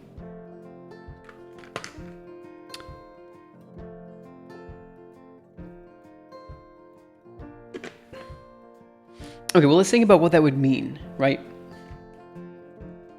I mean, look, this is essentially the same thing as a programming function, right? If you create like a function, let's just write it out. So if we go over here and we create function f of x, right? And in here we say return, I don't know what we want to return. We want to return like x times x or something, and here. Right, then we do f of 2, we get 4. That's fine. And so we do g of x and p, right? Oh, function. Then we say x times p, and then we specifically need g of 2 and 2, and we get 4. But this necessarily means that f of 2, if we cannot define a function, so function f, we can't define function f of x, for example, to be g of x and p times 2 or something like that. Julia might allow this, but we can't because the only value that we're passing in is this x value in here. So I guess what I'm asking is, do we actually want our equation system to think about inheritance or think about the scope of each variable? And I personally feel like we don't.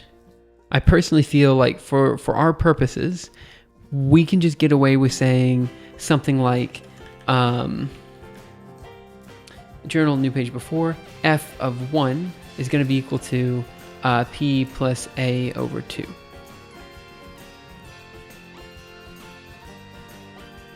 And so then our Hutchinson operator must have p, a, b, and c, but that's all fine because a, b, and c are going to be defined as global variables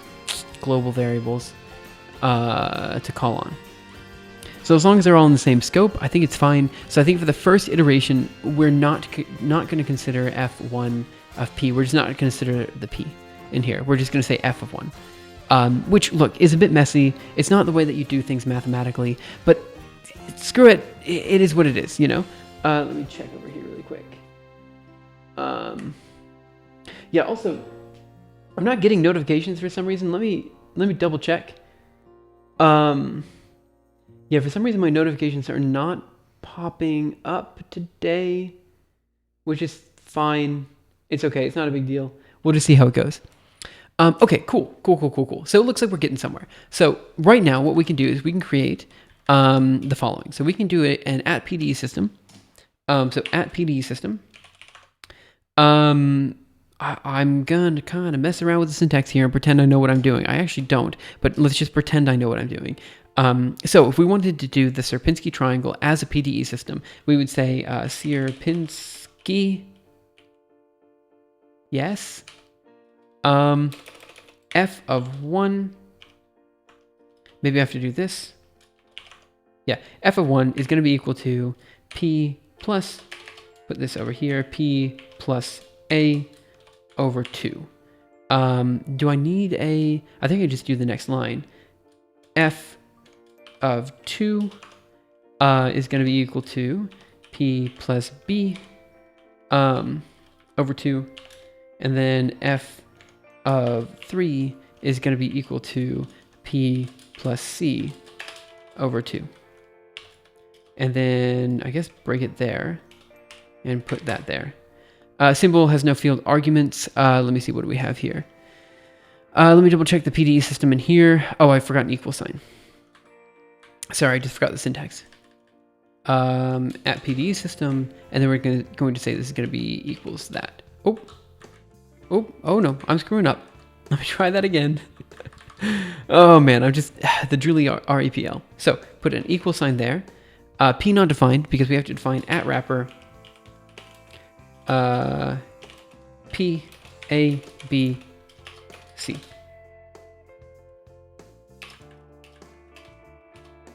That. New matching @wrapper, okay. When we use the @wrapper functionality, what do we have to do? We say @wrapper, but I think I can do @wrapper of nothing. PDE system, 2-element, DX @wrapper. Yeah, so let's just say they're equal to nothing. Here, then equals nothing here, then equals nothing there. And then of course equals nothing here as well. Okay, good. So we have A, B, and C defined there. So now we should be able to define a PDE system. No method matching division. Okay, right, this is because we don't have division. So let's do, we don't have division, which sucks. Okay, let's just alias division to be like, okay, let's just create a division operator because right now it's kind of driving me mad. So I'm going to make this small again. Default, move this over here, and we're going to mess around with some Impero stuff. So the first thing I'm going to do is Control D out of here, run Julia double dash project again, and now I'm going to be using revise. What this will do is it means that any updates I do to the Impero infrastructure will also like be modified in my RAPL. It's just easy, an easy way to do everything. Oh. Right. Okay. Well, let's make this big again, because I'm confused. Okay, 1 second. What is going on here? I'll just have an ASCII query over here. I don't know what to do with that terminal right now. No method matching base.toml cache. I've never seen this error before, which is good. So let's try to figure it out. Over here, paste, bam. Let's go here, G. Toml cache method error revise.jl. Apparently in 2020, so I should have seen this before. I'm just going to kind of look at a couple of these and see if we can find the solution. It should be fixed on 3.5 and up. So let's do ST. And we are on revise 2.75. So maybe if I just do up, that should update all the packages. And then hopefully we're good to go. Let me get a little bit more water.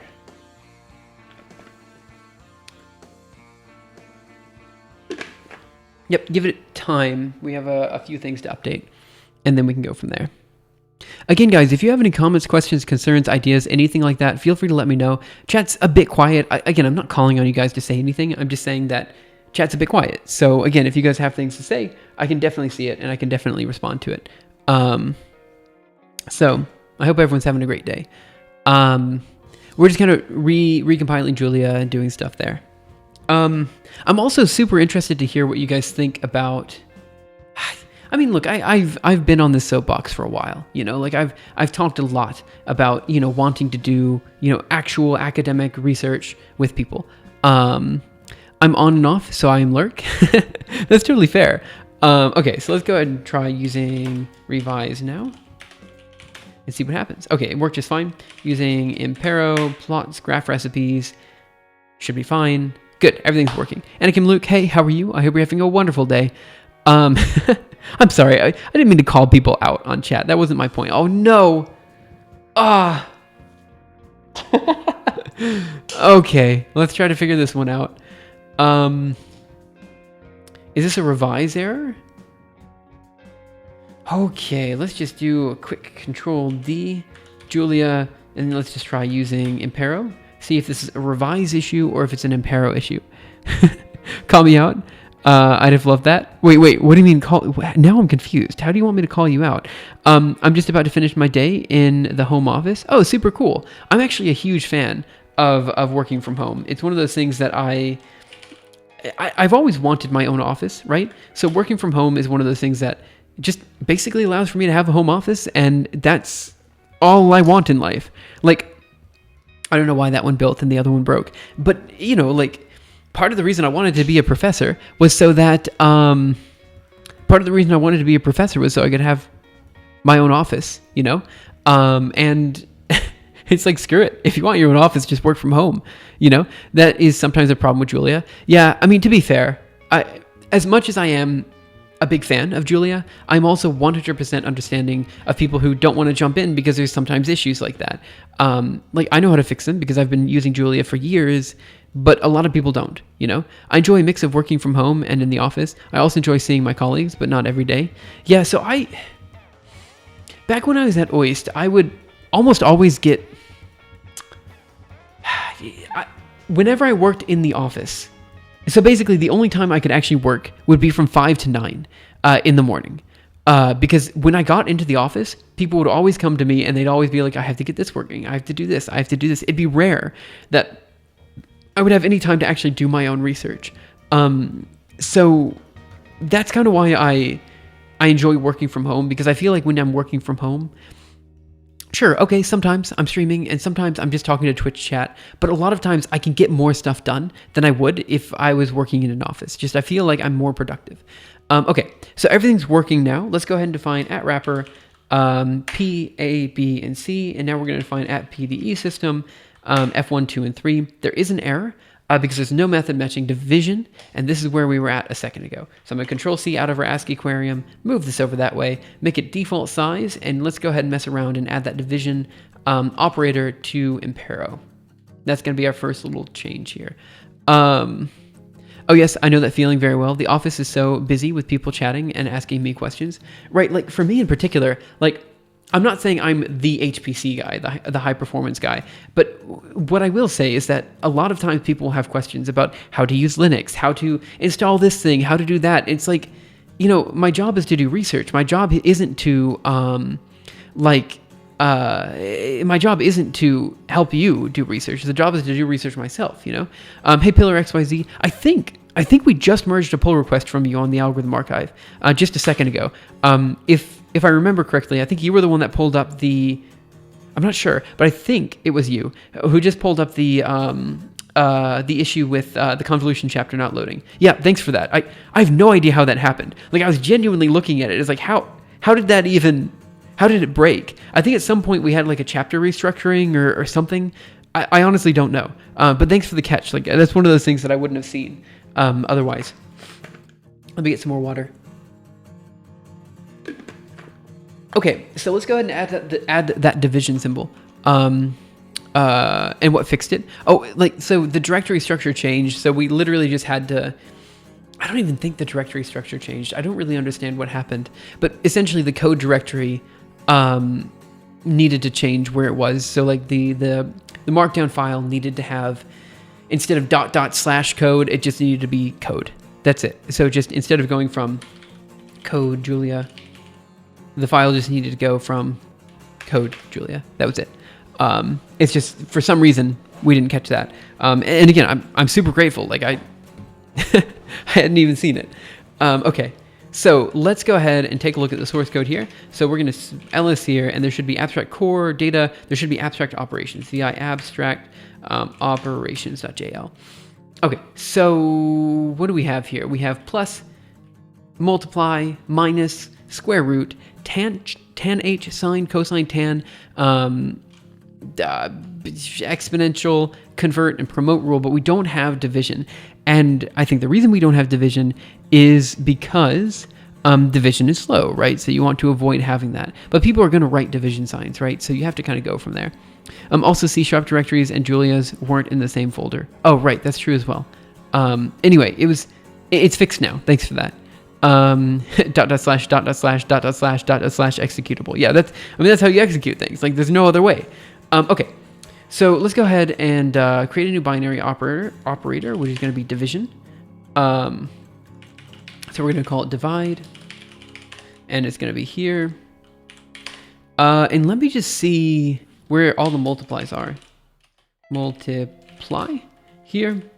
I think that's it. I think honestly, I can just like. Okay. Now, obviously, does this work? Is that all I needed to do? Let's try it. Now look, obviously users probably shouldn't use the division sign. No method matching / add wrapper, nothing. Oh, is it because it's specifically a nothing?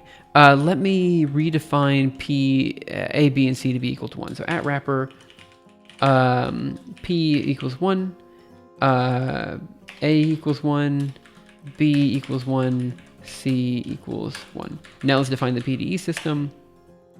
Nothing matching division add wrapper. Wait, why is it division add?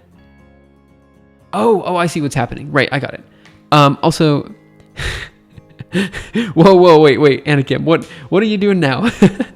You're just grabbing all directories, like all executables from like some random directory. I draw the line there. Not that crazy. Okay. Here's what I'm going to do. I'm going to say P divided by A. And this should break because there's no method matching division for the wrapper right there. However, I did import it from base. So maybe I just tried to close it and open it up again using revise. And let's just see if that fixes it. And now we're going to do using Impero, plots, graph recipes. Give it a second. It is pre-compiling, which says maybe it's working now. And then we go from there. Yeah, madness. Let me get a little bit more water. Okay. Okay, so we have this working. Let me just try creating a few new wrappers. C is equal to 1, B is equal to 1, and let's do B divided by A. It says no error, A not... C. Okay, so we have the division sign now. Everything should be fine. So I'm going to do @wrapper, define A, B, and C again here. And now we're going to do @PDE system, and this should now work. F1 not defined. I thought we were defining F1. I thought that was the point. Okay, let's take a look at the documentation one more time. Here we are in Paro. There should be docs here. Perfect. And then we should be able to define sigma. Oh, I need a comma. Is that it? Up here, add a comma in there. There, and that should work. F1 not defined. Right, I'm defining F1. Oh, do I also have to define... Ah, I see what's happening. So I also have to define F1, F2, and F3. So we need to define wrapper of F underscore 1 equals nothing. F underscore 2 equals nothing. 1 second. And then F underscore 3 equals nothing. Okay, so now let's try it. PDE system. Okay, it works. Do you also use the Julia in your daily job research? Oh, hi. Hey, Epic Ninja Elephant. How are you?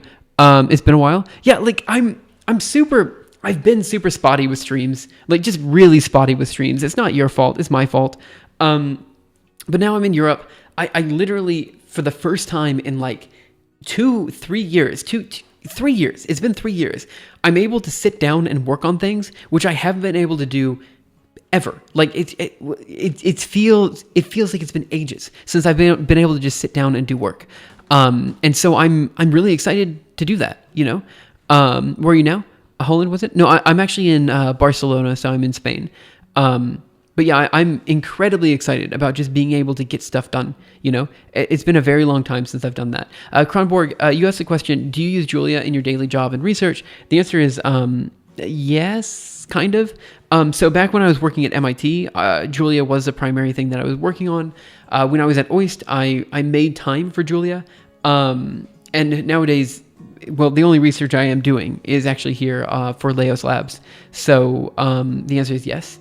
The other work, you know, I'll use Julia every now and again, but it's mainly just, you know, sometimes I'll use Python. I actually have been using some like HTML and like web development stuff recently. I mentioned, you know, so anyway, I've been kind of messing around with different things. Okay. So right now the n-ary operators are definitely not working. I think what I want to do is I want to modify what PDE system is and just call it system. So let me make sure that system isn't already defined. It is not. So here I'm just going to look for PDE system, and I'm just going to modify and make it so there is no such thing as a PDE system anymore. It's just a system.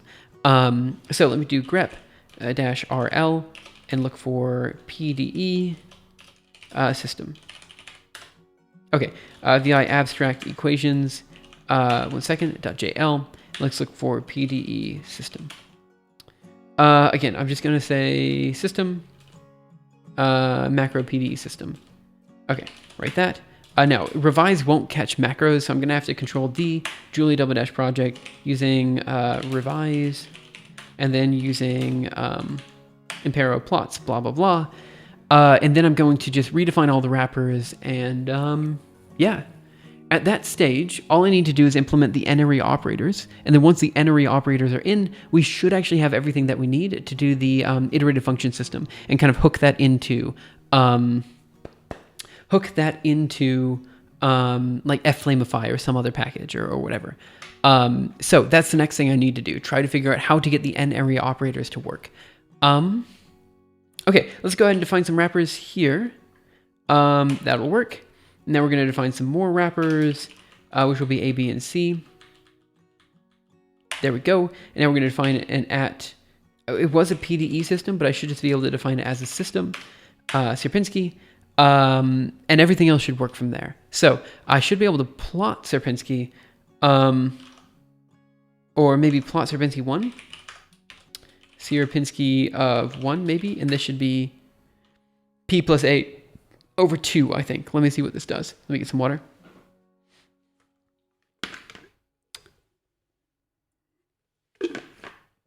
But yeah, like, I don't know. I mean, one of the big reasons I left MIT was just because I honestly was not able to get any research done when I was there. And it was super frustrating because, you know, like, I went to MIT because I was like, you know, I want to do research. I want to do something interesting. And the thing about the work was, I mean, I was working on Klima, the climate machine. And so the idea was that I would be able to work on this large climate model and do things that I actually care about and I think are really cool. But I just, that's not how it worked out. I think the truth is when I entered the job at MIT, I was quite burnt out of physics. And honestly, I didn't want to do physics. I still don't want to do physics. I'm so burnt out of it. And so when the job kind of had me doing more physics, I was like, I'm really not happy to do this. And again, it had nothing to do. It was just not the right job for me, is essentially the truth. It was a good, it was a good job. It just wasn't for me. And that's kind of what I learned. And the issue was that I spent all my time doing, you know, software engineering, which is fine. I don't mind. But like when you do software engineering with no actual purpose, like with no, you know, papers coming out or anything like that, I don't know, it just felt hollow. You know, I really wanted to do, you know, I really wanted to push the boundary of human knowledge, even if it was just in a small way. And I knew working at Klima would, you know, we'd get papers out, we'd do some cool things, but it just didn't feel right for me in particular. And I think maybe if I would have joined now, if I would have stuck with it, it would be different. But I think taking that break from academia, taking a few months where I'm just not focused on, you know, getting a paper out, or not getting a paper out, but not focused on like research software engineering or anything like that, was actually really beneficial. It helped me, you know, learn and it helped me, kind of realize how much I actually really appreciate doing research and how much I really want to do research in the future, and how I missed doing that. I hadn't been able to do it since the second year of my PhD. And just doing stuff like this, you know, spending a day just writing a little bit of software to eventually help out with the research project is also something I just wasn't able to do. I just didn't have time for. And so I'm really happy to be able to do this again, is what I'm trying to say. Okay. So the next thing I want to do is run the, I think it's @2 expression. What is 2 equation? What does that do? I think it takes any expression and turns it into an equation. And then we also have 2 expression, which allows us to take any expression, any equation and turn it into an expression. Perfect. We'll modify those in just a second. I'm going to be right back. Give me 2 minutes. And then I just need to fill up on some water. I'm a bit low. And then we'll keep working on this. So thanks guys for hanging out and I'll be right back. All right, see you in a bit.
All right, give me just 1 second, guys, to get reset up, and then we'll get back to it.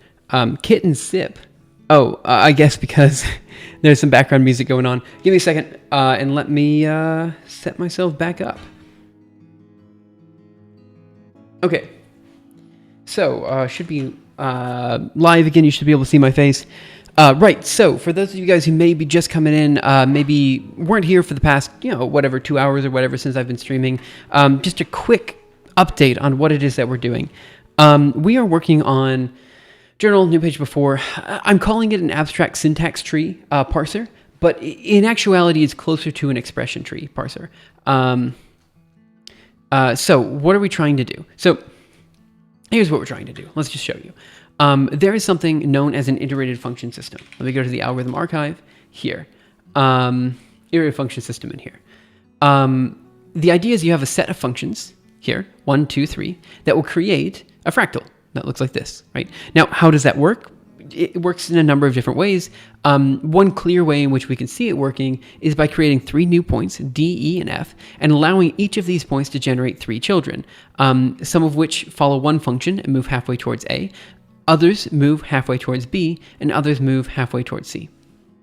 Then, if we allow those children to keep creating children again, some go towards A, some go towards B, and some go towards C according to the functions, we eventually start to recreate the Sierpinski triangle. So if we watch this animation, you start to see that show up. And so what I'm trying to do today, as the first step in the world's fastest, fractal generator, what I'm trying to do today is basically create the syntactic representation of this set of equations. So to do that, we essentially want people to type in, well, basically what we've typed in right here. So let me just make this bigger, huge here. So if F1 is PA over 2, F2 is PB over 2, F3 is PC over 2. Now, this is the set of equations that we just saw in order to create the Sierpinski triangle, right? And so the idea is we want people to write that set of equations, and then we want to be able to solve it all in one go. And then if people want to write more complicated equations, like you might for a fractal flame, and for those of you guys who don't know fractal flames, here they are.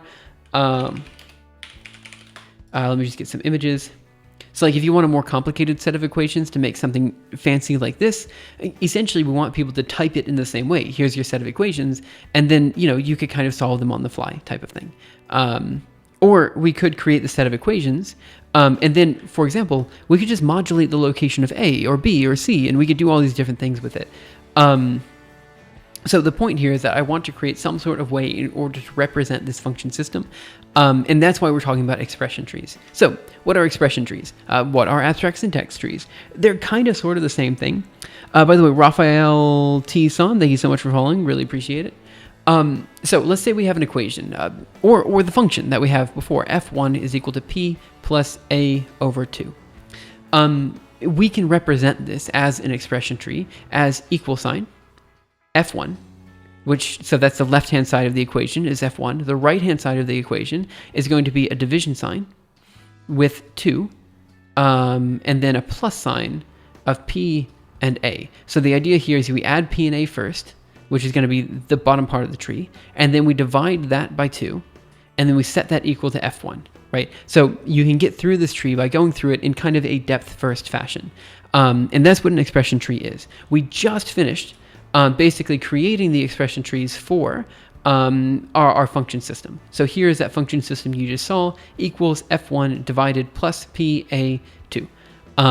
So we just finished doing this part of the process, and we're basically moving on to the next step of the process, which will be basically plotting an entire function system at the same time. To do this, we have to extend the package that we're working on, which is impero.jl, to allow for n-ary operators. So right now these are binary operators or unary operators, saying that they have 1 or 2.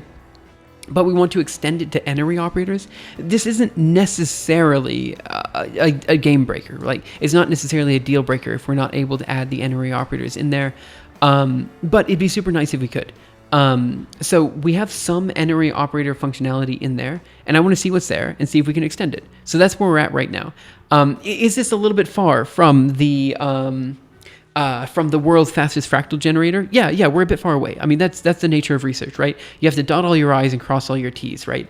And this stage of the process is going to be helpful here, obviously, in the next step, which is creating the world's fastest fractal generator. I've said that way too many times, but it's also going to be useful in steps further from here, when we are going to be using this to solve fractal flame methods, and hopefully using it as well for fractal compression, which is the act of taking any image and compressing it, kind of like JPEG. It's just that the background is going to be a fractal, like a set of equations, instead of some sort of compressed data form.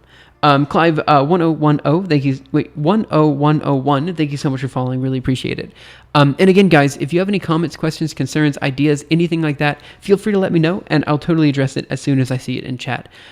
We've been streaming for about 2 hours now. I don't know how long we'll go today. I'm slowly but surely trying to increase my stream stamina and go longer and longer. But it's been a while since I did regular streams, so I don't really know how much. I don't know how long today's stream is going to be, but I'm hoping it's going to be at least another hour or two.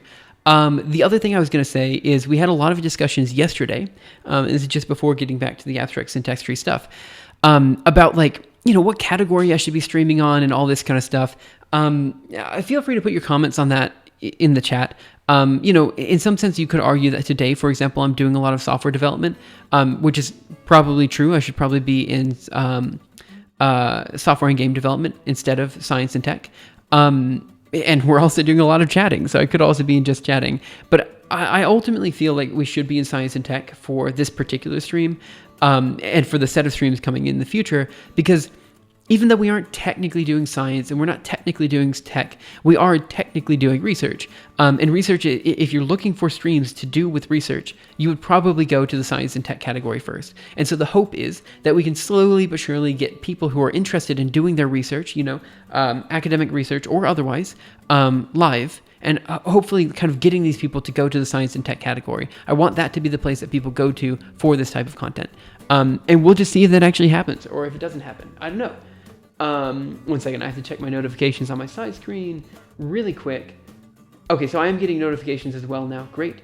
And good. Okay, we're good to go. Again, if you guys have any comments, questions, concerns, ideas, anything like that, just let me know, and I'll totally address it as soon as I see it in chat. Good. Okay, so we have this guy. I think what I will do is I will just output this to an image, so we can put an image in the upper left-hand corner, so people kind of get an idea of what we're doing when they pop in. So I don't remember how to do that. Plot to file Julia. I don't remember. I think it's like plot with a file name. Not plot from, plot to. Image, maybe? And see what we can do. Also, if you guys hear like a rumbling in the background, there's some construction being done at the apartment behind me. So you guys might hear like a kind of noise in the background. I'm sorry about that. Later on in stream, you guys might hear people in the background talking. That's because I live like right next to a restaurant, and it's kind of like this open area, and just people talk there. So, it is what it is. So we have plot, image. No, that's not what I want. I don't want to plot an image. I want to save image, save plot to file is what I want to do. Let me see, what do we have here? H, output, and let's see what we can do. Plot, yep, we have plot, but I want to save fig. That's what I want. So if I do save fig of, can I just do save fig of file name? What's going to happen there? Save fig, check.png. Oh, there. Okay, let's do Mirage. Check.png. Wow, okay, it worked. Sorry, I don't know why I said it that way. Okay, so we're gonna just go ahead and Control C here. And again, I'm just gonna have just an image up in the corner so people kind of have an idea of what we're doing. CD projects, Impero, ls, Mirage, check.png. And this will just be kind of sitting up here. something like, one second, that. Well, maybe I'll make it bigger. There we go. Nice. Okay. And now we're going to move this guy back down here. Cool. Okay. And again, guys, if you have like ideas of particular research projects that you want to see me do, you want to see done in general that are kind of in the area of computational science. Oh, I can't right now. There we go. Just let me know that as well. I'm quite interested in doing like open research in a way that's engaging for a lot of people and just kind of basically move from a bike shedding channel, a channel that is just kind of talking about a bunch of different things, to a channel that just does cool things, like, not necessarily software engineering, but, research and stuff. I know almost nil about computational science. Yeah, so what some people might want to know, like, what is computational science? And actually, I feel it's worth talking about this as well. So, there's computer science. There's science. And then there's computational science. And I just want to be totally and completely honest here. These are three distinct things that all hate each other. Well, okay, they don't all hate each other, but computer scientists don't really recognize computational scientists, and computational scientists basically are like publishing papers exclusively in science. So even though computational science is itself very computational, so you would think, a computer science discipline is not really considered that way. It's usually considered more in the realm of science. So what is this? Computational science is usually stuff like high performance computing, so supercomputers. And we'll talk about scalability, like maybe GPU. I'm just putting out a bunch of terms. GP. Oh, just try that one again. GP, 1 second. I can do this. HPC, GPU, scalability, basically taking algorithms that exist in the domain of science, so like Monte Carlo, dense functional theory, I don't know, like FFT methods, and essentially making them perform faster on different hardware, right? That's kind of what you think of when you think of computational science. Computer science is a little bit more theoretical sometimes, a little bit less theoretical other times. You think of like, I don't know, like machine learning and stuff is all over the place nowadays, but its emphasis, like where it came from here in AI, you could consider that to be more computer science heavy. Maybe algorithms, of course, is here. I don't know, like, then you have the, not computer vision, but like computer graphics and stuff. So that kind of thing. And then down here in science, you've got bio, chem, physics, stuff like that. So at UTK, we worked with mostly on matrix algorithms in HPC. Yeah, so that to me, I would feel would be more in the domain of computational science. But I do feel like that could also fit in computer science. It really does depend. But I think you also, if I understand where you're coming from, you feel like that's in computational science. The point is that this is kind of the area that I know about, and this is the area that I work in mainly. I don't really care about these. I do care about this.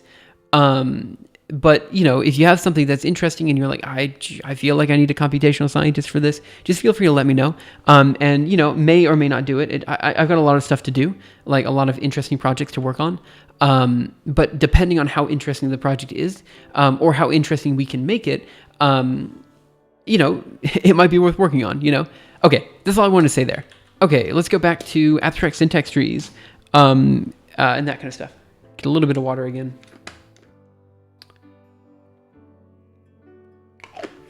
Oh, also, just want to point out, it is 3:00 p.m. my time, roughly. It's like 2:54.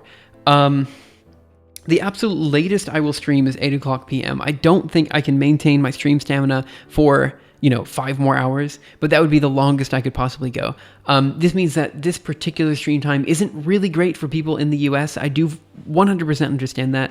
But I'm trying to extend it, do these kind of longer streams so that we can, get people from different time zones in. So if if my motivation, if I start acting a bit tired, the truth is it's because I'm just not used to doing longer streams. So we're just gonna go as long as we can.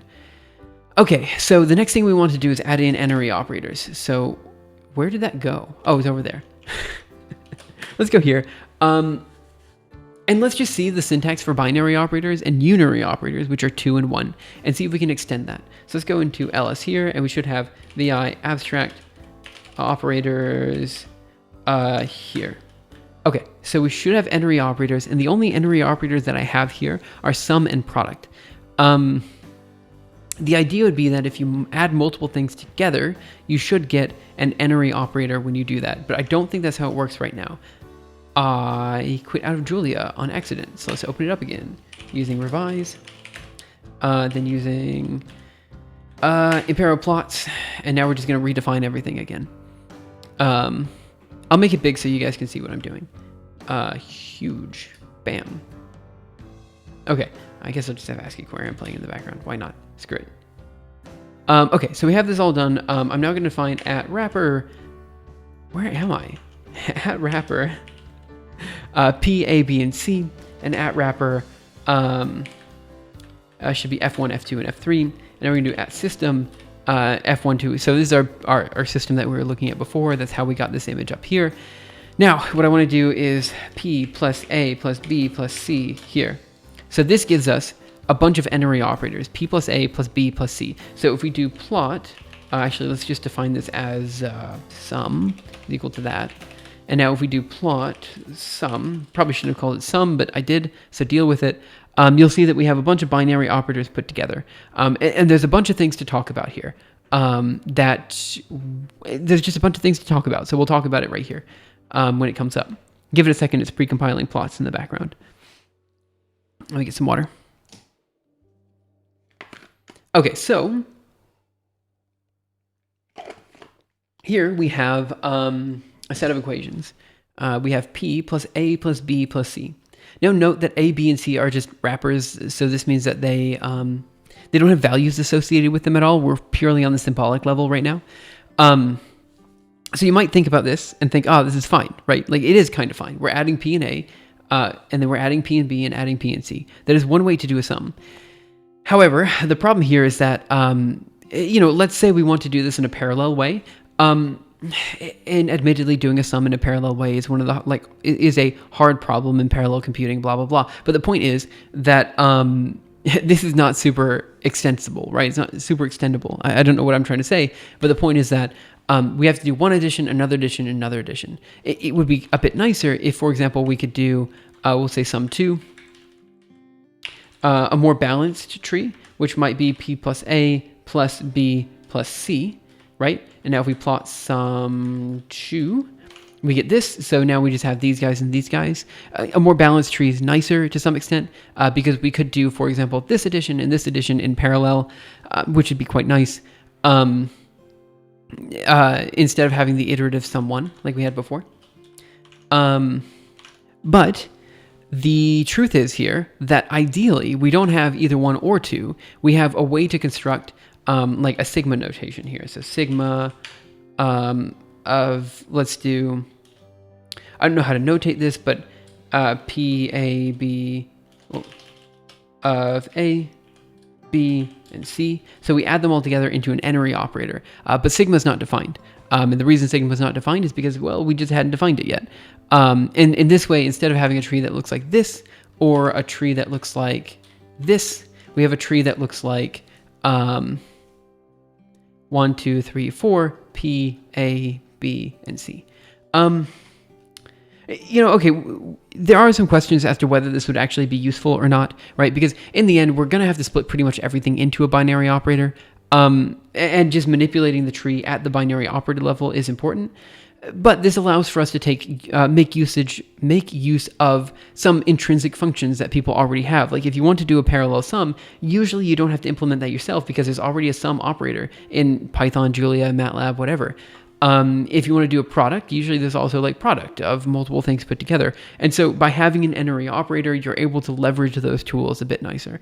In addition, the n-ary operator for us is super useful because, we want to have all of our functions here. So we want some Hutchinson operator that has F1, F2, and F3.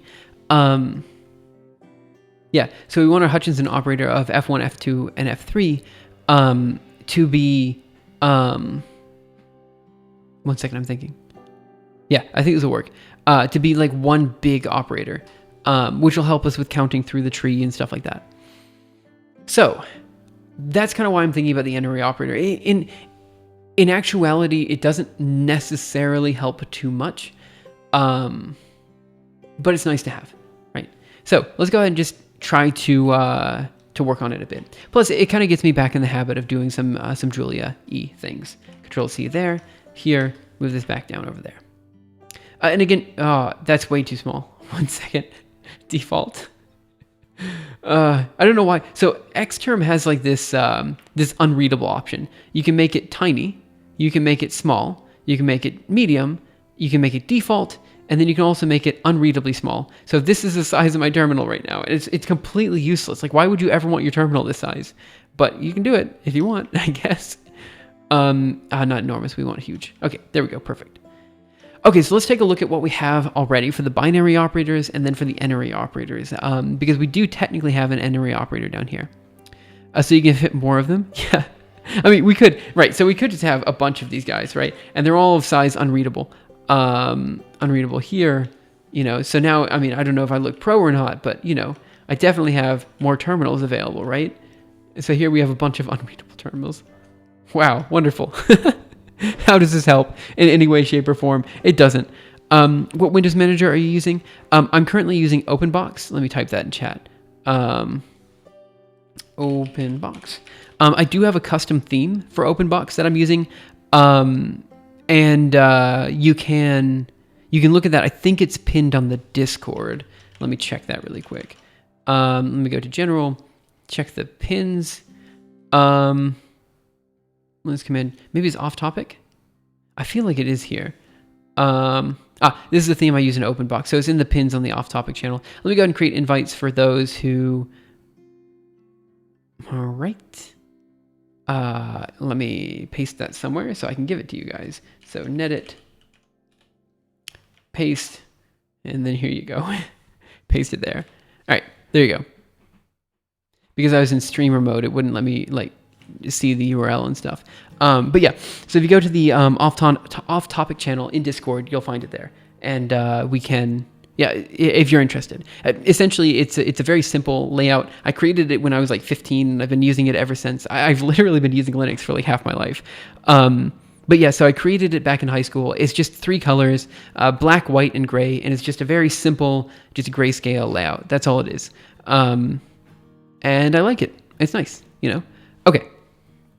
So we're going to start by looking at the other operators that already exist. We have unary operator, and then we have binary operator. Now, here's where I get kind of a bit angry at the person who developed the code to begin with. Now look. The person who developed the code to begin with is a friend of mine. I like working with the guy. Let me go to abstract equations. No, I want abstract operations in here. Okay, so if we look here, let me make it a bit bigger so people can see it. And let me go to unary operators. He used a lot of these like script variables, like script T, script S. And the problem here is that those don't show up because they require a particular Unicode like set that I just don't have on Xterm, and it's really annoying. Long time no see. Rip Japan. How are things? Things are going okay. Hey, I'm not Dodo. Hey, how are you? Yeah, so on my end, I just moved to Barcelona. I moved into my new place last week. I wasn't able to stream from the Airbnb just because the internet was super finicky, but also because I was working on a bunch of stuff for 3 Blue 1 Brown. I was trying to find, a new apartment to live in, all that kind of stuff. Isn't it just a font thing? Almost. It's almost a font thing. The issue is that Unicode support for Xterm is available up to 256 Unicode characters, or something like this. But this is in like the second set. It's a double width Unicode character. That's the problem. It takes up 2 spaces. And because it takes up 2 spaces, those are the ones that Xterm has trouble with. I moved away from Japan. Yeah, I actually moved out of Japan in December. January 2020.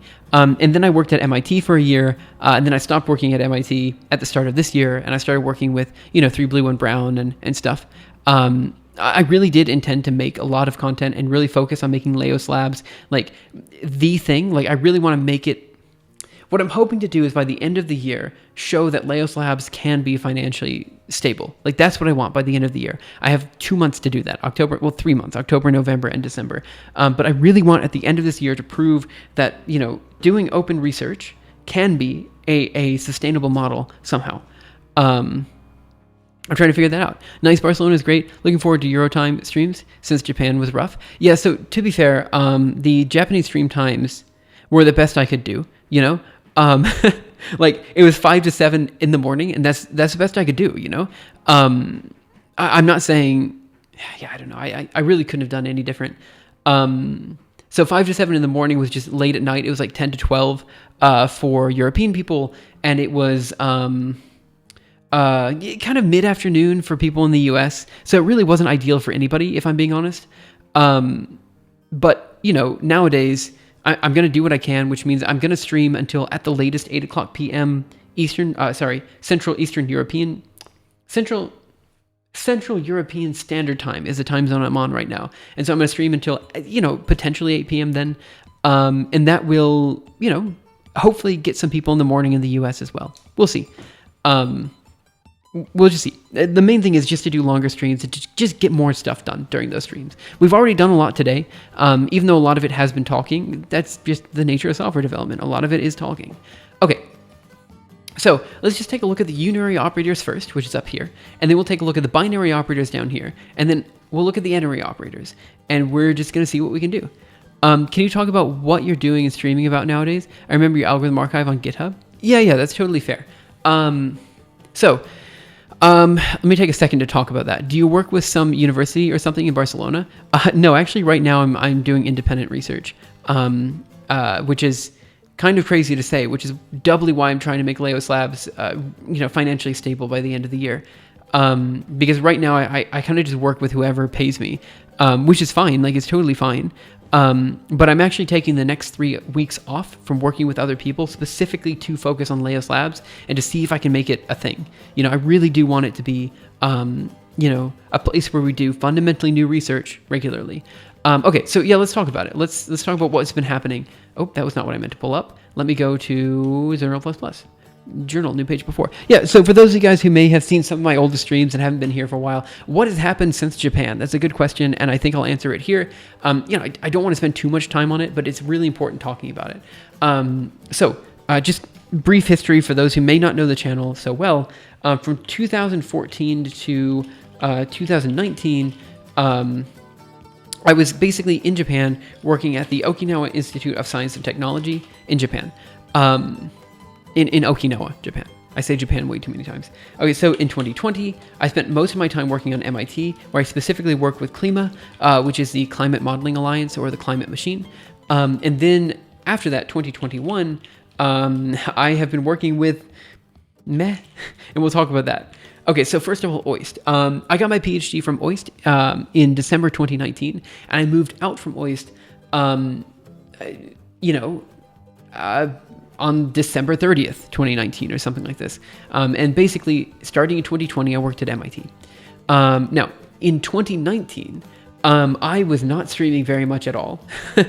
And the reason being, I spent most of 2019 focusing on my thesis, getting that out, which took a lot of time and a lot of effort. Some of you guys might have seen some of my streams where I was working on my thesis on stream because I did still want to make content, but I couldn't figure out how to do it.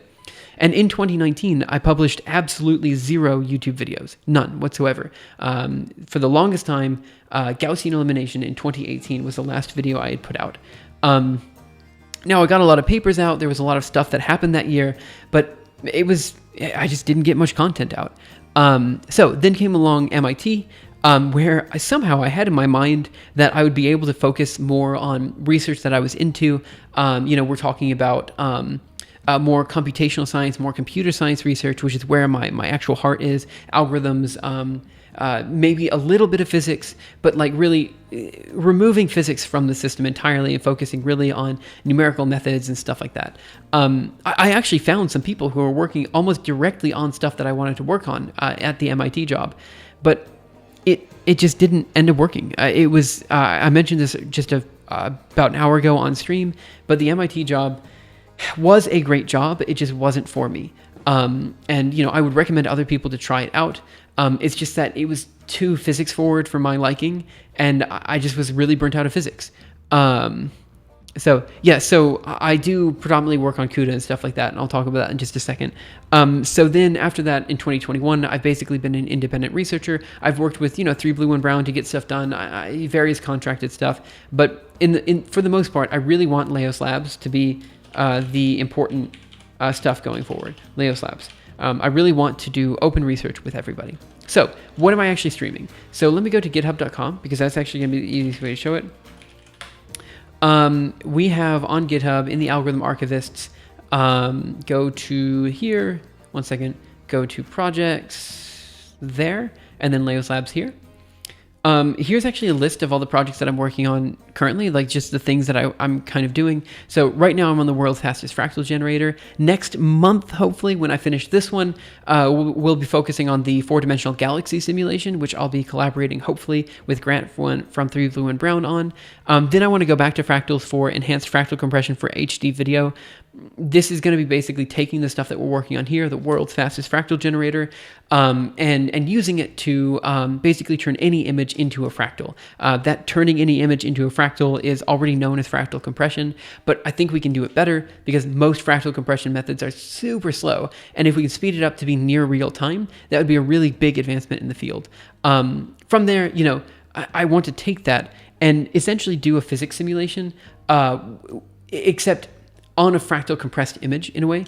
We'll talk, it's really difficult and nebulous right now. I'm not going to talk about it too much, but the point is that we can represent physics or like a domain in physics as a set of equations instead of as a numerical domain. So we could essentially do physics without having a data grid in the background, and that'd be really cool, and would work based on various things that we can talk about in the next few months. But essentially for the next few months, these are the things that I want to work on. The world's fastest fractal generator, which is cool, but I think the 4D galaxy simulation will be cooler. But the nice thing about this one is it leads into fractal compression and doing physics simulations without data, which are really, really big advancements in the field.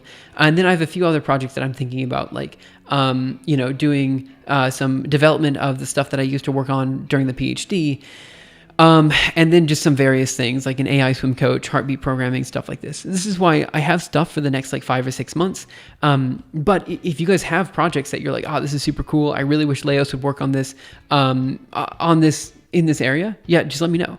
Looking forward to the machine learning chapter in the algorithm archive. Right, so that hopefully will come in, but man, I'm petrified of doing a machine learning chapter in the algorithm archive because it's such a huge field. There's so many things to talk about with machine learning. And the moment you open the can of worms, it's just, they go everywhere, and it's so hard to just, it's hard. It's hard is what I'm trying to say. And I'm terrified of doing machine learning for the same reason I'm terrified of doing searching and sorting. It's not that it's going to be particularly difficult to find something intuitive. It's that if you give your intuitive description of how this works, 10 other people are going to come in and say, actually, you should have described it this way. And I'm like, dude, there's already 10 other descriptions of this. Just go with those descriptions, Anyway, we'll get it in there. It'll be in there eventually. Let me just go ahead and delete some tabs in here. There's Impero. I can get rid of that one. Yeah, all these I think I can get rid of. Rebugger.jl. What? How did I get there? Iterative function systems. Output. Oh yeah, for those who may not have been here earlier, here's a chapter on iterative function systems in the algorithm archive. Okay, so that should be good to go. By the way, Giorgio's Theo, thank you so much for the subscription. I'm going to go ahead and put a Samuel cow in the chat. Cow in the chat. I really appreciate that. Thank you so much. Let me go ahead and check the notifications as well. Oh no. Oh crap. Instead of going to the tab, I deleted the tab. Give me a second. I just screwed up my notifications. Let me go to Streamlabs over here. Yeah, I should do it. 1 second, I'm so sorry. Dashboard. Yep. And then, I'm so sorry. Recent events. Go over here and pin tab. Perfect. Oh no, what happened? Oh crap. I lost internet. Okay, I hope I didn't lose internet. I think I'm still streaming. The Wi-Fi cut out. Okay, let's keep going. Okay. So we have the n-ary operators, the unary operators, and the binary operators. And we're trying to kind of like build this structure out. So first, unary operators. Do I know what B stands for? No, I do not. So I think because binary was created for B symbol, B name, I think these are like binary symbol name, binary name. Not sure. Let's just see what we can figure out here. So we're going to say for unary operator in the set of unary operators, we have the binary name is going to be, and the binary symbol is going to be equal to the metadata.parse of the unary operator. Whew, okay, this is some symbolic nonsense that I've completely forgotten about in Julia. Okay, this is going to take some time to reason about. I think, let me just try something really quick. Let me make this huge and go over here. And let me just do the following. I think Big Sigma is, for sub Everett, I'm actually doubly appreciative then. Thank you so much. And for those of you guys who might, who might want to subscribe, but don't want to spend money on it, I totally understand. And I don't usually do this, but I just want to say there's obviously Twitch Prime that you can use as well. I feel so sleazy saying that, but like, I'm just saying it exists for those who may not, who might want to help out or support, but don't necessarily want to spend money on it, but have Amazon Prime already. I'm just saying. Oh, thanks for the follow. I swear, you've been on this stream many times before. I know your name. I've seen you around. So, like, I'm surprised you weren't following already. Thanks for being here. I really appreciate it. Okay, so let me go ahead and create... I'm just going to create one... let's just do the following. Let's just use Sigma of... And I think I'm going to do 1, 2, 3, 4, 5. And this should give me 15. Sigma is not defined, but some should be defined. Of 1, 2, 3, 4, 5.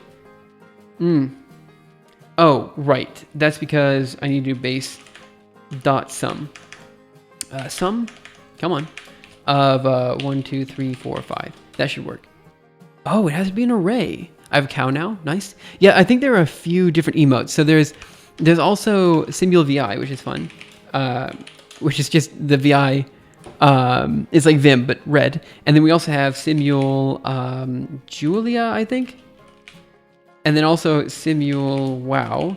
What else do we have? Maybe Simul Term? I'm not saying they're good emotes. I'm saying these are the ones we have. The Julia emote is just like, we use Julia a lot, so it's just the three cows put together. Simul Wow was just people wanted it. It's like an image of me when I was in high school. Anyway, this doesn't work because... No idea. Let's try to figure it out. I thought Big Sigma was already defined as well as Big Pi. I thought these were already defined. Of 2. Maybe I have to do the following. 2, 2.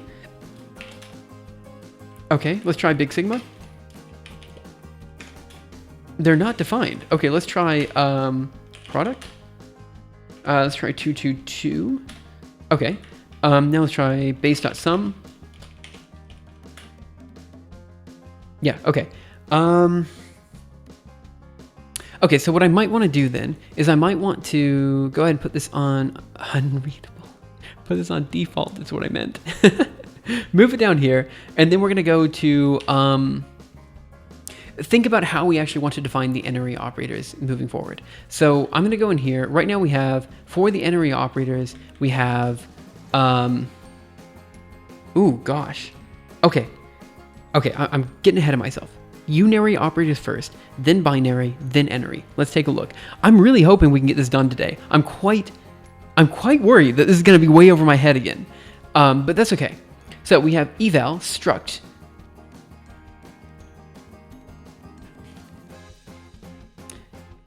Okay, I need to take a second and really think about this. This is going to be some. We're gonna take some time looking at this, and I'm sorry about that. It might be like 20 minutes, it might be 30 minutes, it might be an hour. I have no idea, but we're going to take our time and understand this one step at a time, figure out what's going on, because it's been a long time since I looked at this, and I've completely forgotten everything about it. So what are we doing? First of all, we have created a list of unary operators up top. Let's go up to the unary operators. They're here. So we have negative, we have square root, we have tan, h, sine, cosine, tan, and exponential. There's probably other unary operators that exist, but these are the ones that we have. So what we're doing is we're going through the list of unary operators, and we're saying the name and the symbol. So we have meta.parse unary operator. So let's just go here. I'm gonna make this big again, and we're just gonna kind of mess around a bit. So the first is, let's just define plus. It's gonna be a binary operator, but I think we can do the following. So I think this will allow for us to get plus there. So what I'm gonna do is run meta.parse on plus. So if I do meta.parse, parse error is not what I wanted. Oh, it's lowercase p. And I think I can do that. Maybe this? Oh, plus? Nope, wait. Where is plus? There we go. No, that didn't work. Maybe it's meta.parse. Oh, parse dot unary operator. So we're going to try the following. Dang it. Okay, try it again. Method error, no method mention parse symbol. So what would plus be defined as? Is plus a function? Add plus binary operators. So we... No, this doesn't make any sense. We are... Remove the broadcasting dot for the parse. No method for parse of symbol. So I think, okay, what are we actually doing here? We have plus here, and we have add, and we have binary operators. It looks to me like what we're doing is we're having negative. So up here for a unary operator, for example, we have negative, and then we have minus, right? So down here, we're parsing that. So let me see what happens if we do the following. Let's do this of negative, which is the name of the operation, and then this guy, which is a minus sign. And then we're going to go to that and this. And this should give us a 2-element vector of negative and parse. Okay, so basically, okay, I understand what we did here. So we created a string. So what we can do is the following, x plus x, right? And if we say x is equal to 1, then we do parse of x plus x. It should give us 2. Oh, come on. No. Oh, because it needs to be meta.parse. Oh, it gives us the expression, so we need eval of that. Yeah, okay. So here's what I did. Just for those who might not be following, hit 410. Thank you so much for subscribing with Prime. I'm so sorry. I feel like I begged that, but I do really appreciate it. Thank you so much. Let me go ahead and put another Simule Cow in the chat. Oh, I'm all caps now. Simule Cow. I really do appreciate it. Thank you so much for that. Okay, so next what we're going to do. So here's what we did.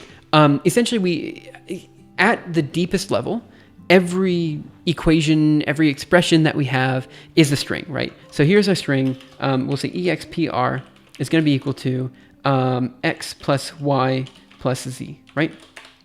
So what we want to do is we want to turn that into an expression. So meta.parse does that.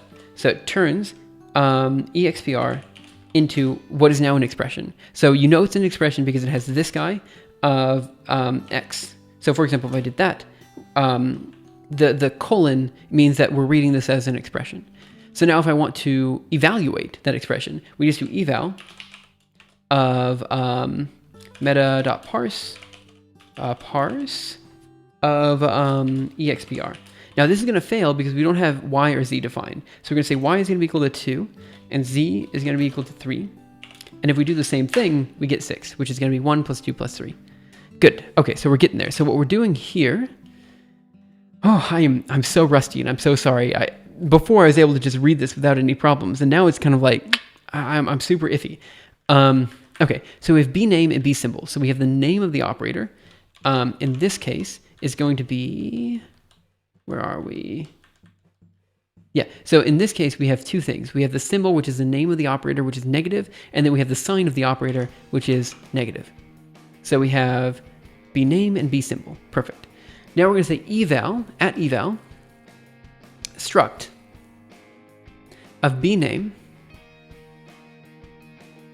unary operator. So what does this do? B name of particular type. So, which is of type unary operator, and then we have the term. Okay, let me see what at eval does. And let me see if it's base Julia or something that we added in. At eval of, let's just do the following. So we're going to take x plus x. It's been a while. I'm sorry, guys. At eval, what does at eval do? Oh man, this is some tricky Julia syntax. Let me just see if I can find the at eval macro. At eval macro, well, maybe eval macro. Julia, and let's see what we can find. Eval of Julia code, perfect. And let's just search for at eval. Of course, of course it's not. Like, what was I thinking? That'd be too easy. All right, let's go here and let's just look for this in Google. And let's search specifically for at eval. Eval versus at eval. Perfect. At eval x. Okay, they definitely don't have the same behavior. At eval x. What is going on here? So eval x gives you 2. So here we have x is the expression. It's going to be equal to x equals 2.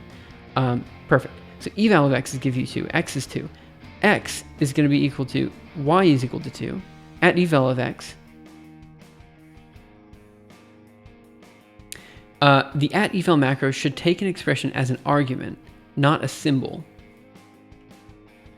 Okay, so what does that mean? I don't know, because I thought this was an expression. Let me look at this. X plus x should be, maybe we do type of. X plus x, see what we got? It is a type expression. Well then what?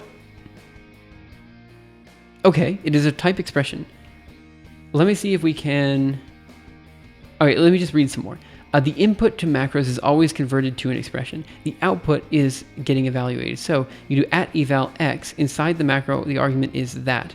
When that gets returned, it's evaluated given the symbol x. By contrast, eval takes an argument. It takes an argument, an expression, or symbol object. So when it runs, so do we do at eval of x plus x? What's the difference between x plus x? And at eval of x plus x. Okay, but maybe it is the same thing. So let's go ahead and define an expr as equal to, and let's just do it here, x plus x, all right? And now we're going to eval at eval expr. Bah! I thought that was it, and it was not it. So now I'm confused. You can splice the expression into eval. So at eval, oh, that's what the $sign does. Am I that big of an idiot? So this pulls it out of the expression so it can be evaluated, which is why we have the $sign in here. We have at eval struct, which I need to think about, b name. So what are we doing here? So the b name is going to be negative. So what we're doing here is we're defining struct.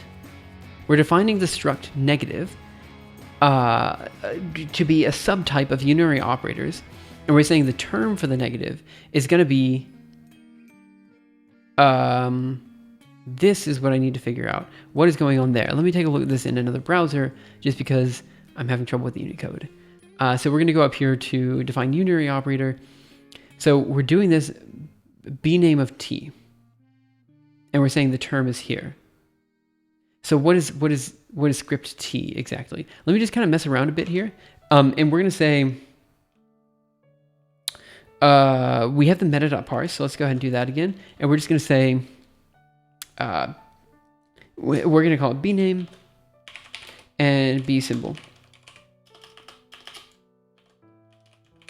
It's going to be equal to meta.parse. Okay, so now we want to do b name of, well, let's just do it at eval here, which is going to be b name of some object q,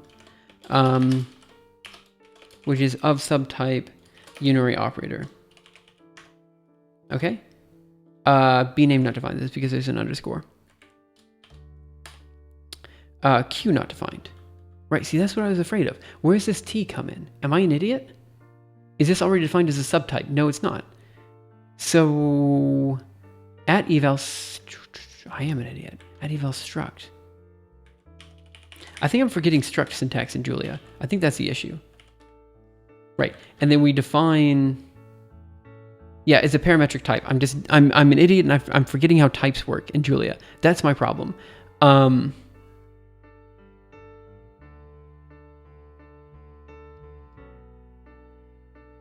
Okay, so let me see what we have for bname then. Bname should be here, negative. How do we infer what this type is? Oh, maybe if we do the following. Or we do bname. That gives us a type, doesn't it? This should be, set a quote around, so if we do this, wait, I need to think about this. So this is going to give us a type. So we should, so so if we do this, type T, how are you, illusionist? How are you? I hope you're having a great day. So if we have bname of type T, how does it infer what T is? That's my question. How does it infer what this is, this Q?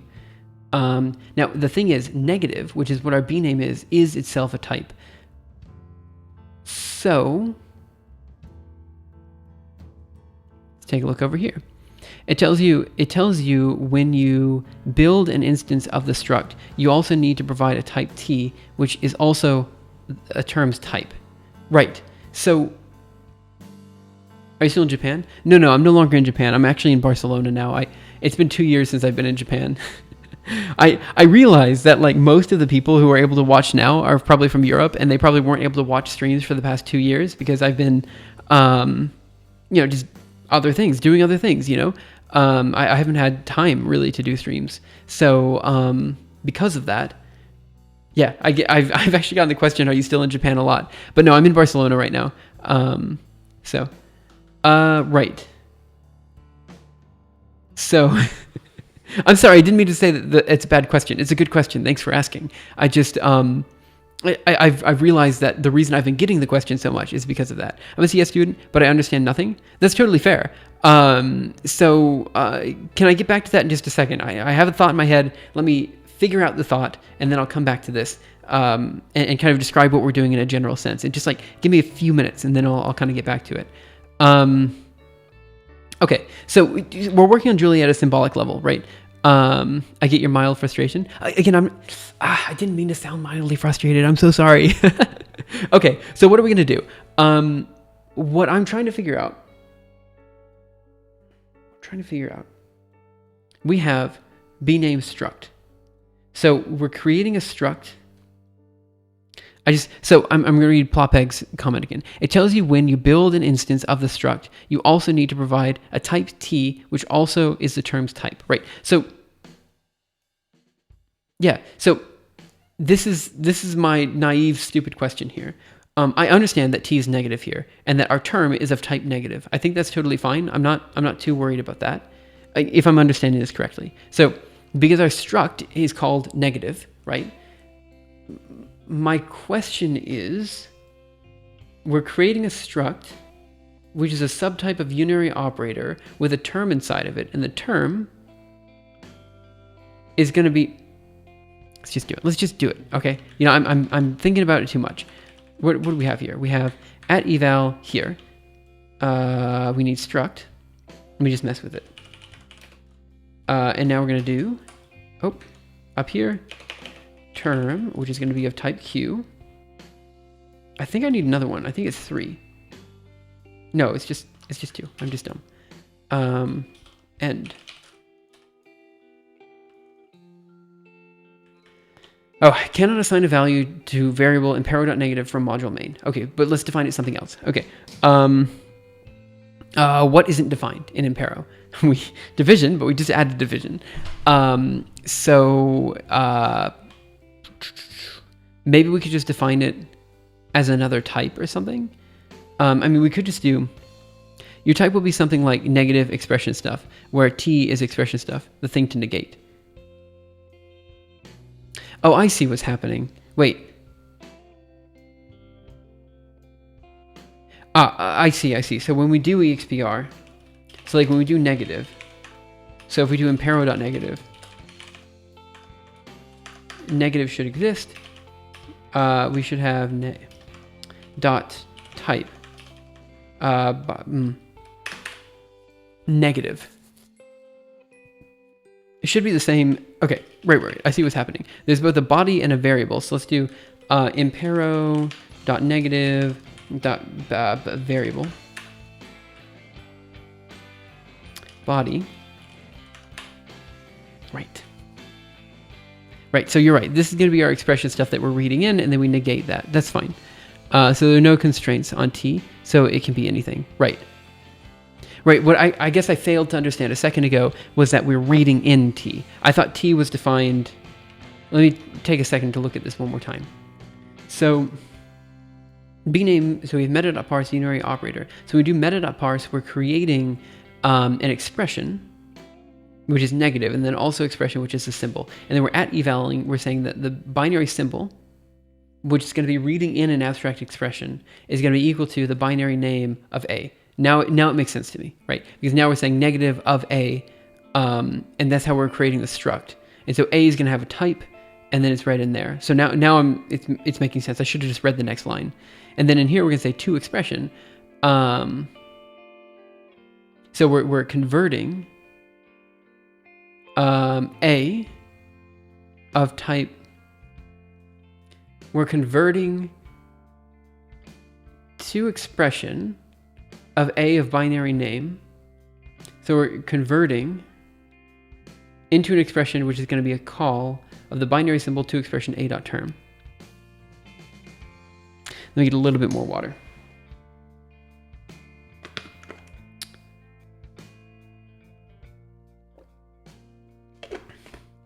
You know, a year ago, when I was working on this, I understood this. I don't understand it anymore because I'm super rusty right now. Wait, what do we have here? Defining the entry name and symbol, right? Defining the struct along with the outer constructor, and then linking the defined symbol to a function. Is that what I was trying to write? Function that creates struct is, I think, what I was trying to write there. But I wrote, I wrote function. I don't know what that is. Okay. So once you understand the unary operator, the binary operator isn't too far away. So we have B symbol, meta.parse, unary operator. So let me take a look down here and see what I did here. The binary problem is hard. I think the binary problem is the same as the unary one. And then I think what I did for the n-ary one is I think I just took all the elements and I put them into a vector A, I think is what I did. And then I splatted them over here. Oh man, I need to think about this. So then what's this last comment doing? This at eval to expression A of B name is equal to expression B symbol to expression. That's what I need to figure out. I don't know right now what that's doing. So let me do to expression over here. So we should have to expression. Let me just define some stuff really quick. I'm going to define at system here. So we have our system created. I thought we could just to expression anything. So I thought we could to EXPR, but maybe I'm not understanding what this does. Sierpinski, and I thought that'd give us something. Yeah, it gives us a 3-element vector equation, the following. Yeah, that seems fine to me. That's actually what we want. So this at eval to expression is equal to an expression of a call of a binary symbol to expression of A.term. So what is A.term? A.term, I need to go, I need to create a database. See ya, have a wonderful time creating the database. Thanks for stopping by. Hopefully we'll see you around. Sorry that like you came in for 2 minutes or however long you came in. When we were just like mucking around with Julia, symbolic utilities in such a way that it's kind of hard. It's like a black box that's hard to break into. But yeah, hopefully next time we'll do something that's maybe a bit more approachable in a way, I guess, because you mentioned a second ago that you were like, you're a CS student, you understand nothing. I'm sorry, I'm trying. It's just there's a lot of balls, and it's the first time that I'm trying. Is what I'm trying to answer. Thanks so much for the follow. Really appreciate it. Okay, so I think I understand what's happening here.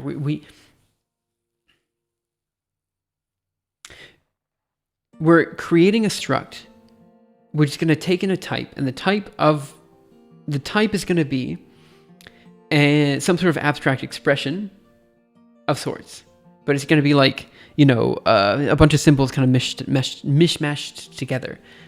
And then we say at eval b symbol. So this is pulling out like negative. It's saying we're evaluating what negative is, and then we're saying this is going to take as an argument the abstract expression a, and we're going to be saying this is going to be equal to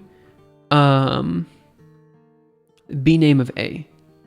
Now, what are we doing on that one? B name is going to be the negative sign, and B symbol is going to be the word negative. So we're saying B symbol. So basically, we're just aliasing negative of some abstract expression A to be equal to this, right? Totally fine. And so now what are we doing next? We're saying the expression of A, which is going to be a B name, is going to be equal to the EXPR of call on B symbol to expression A dot term. So A dot term is going to be coming from the expression here. So that means that A dot term is going to be the, let me double check. So Sierpinski of 1 dot, there should be a term.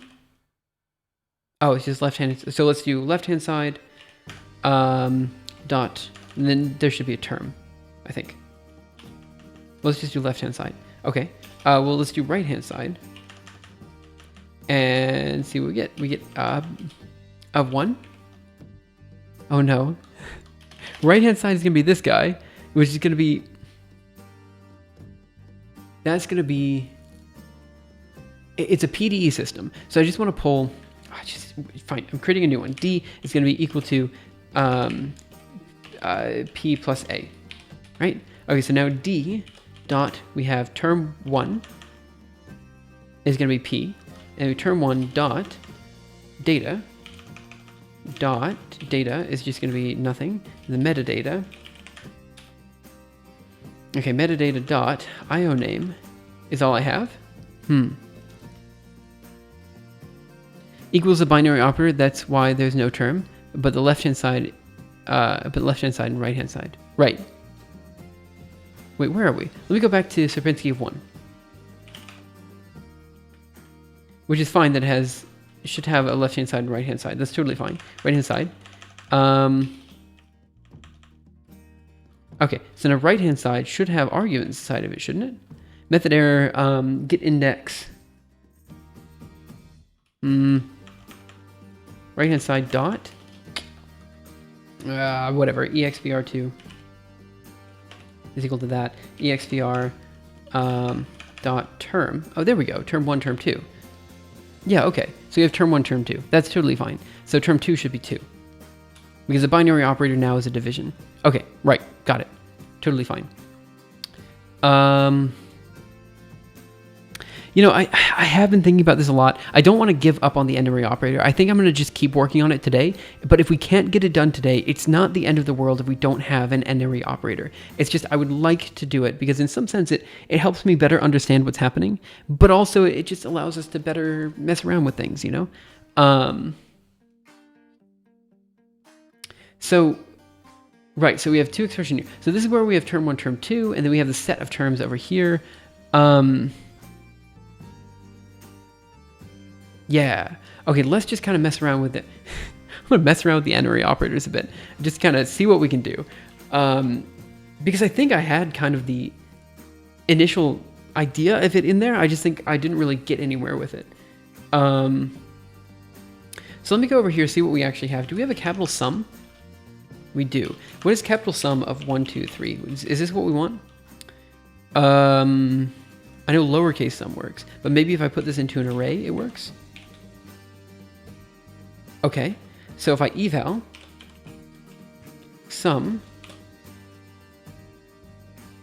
oh, no, eval. What is this that I'm seeing here? So capital sum of 1, 2, 3, 4, right? This guy creates plus, but that's not an expression. What if I do this? Is this now an expression? No, it's not. Oh, it's a symbol. Oh, I see. But can't you evaluate a symbol? Oh, sorry. Type of this should just be a symbol, right? Okay. And if x equals 1, then we do eval of this gives us 1. So if we do eval of sum, capital sum of 1, 2, 3, 4, this will give us a symbol, but it should also evaluate the symbol, right? Am I dumb? Type of sum of 1, 2, oh gosh, come on, 3, 4, something like that. Oh, it's a type. That makes more sense. Okay, so now I'm asking a dumb question here. So the plus operator then is not just binary. The plus operator is also n-ary. So if we do plus of 1, 2, 3, 4, this is the same. Right, okay. I think I understand what's happening. So plus 1, 2, 3, 4 is the same as saying, is plus equal to sum? How would I do sum base dot sum? Okay, I was an idiot. I shouldn't control. Try this again. We're gonna do using revise, using impero. Okay, and let's just not define sum as a variable. I don't know why you define sum as a variable to begin with. Okay, so now we are going to define sum of 1, 2, 3, 4, and this is obviously going to be, oh, because it has to be a vector. It has to be a vector. That's why. Okay, it's a vector. Oh my gosh, come on. Okay, so what I'm trying to think about, what I'm trying to reason about here is what, so this here plus of 1, 2, 3, 4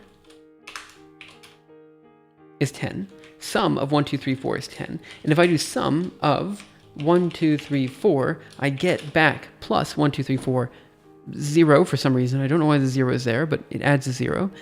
And my question is, how do I evaluate that? Do I have to do this? No, because sum is a type. This is a weird. Can I do this? No, of course I can't. Because it has to take in a vector. Okay.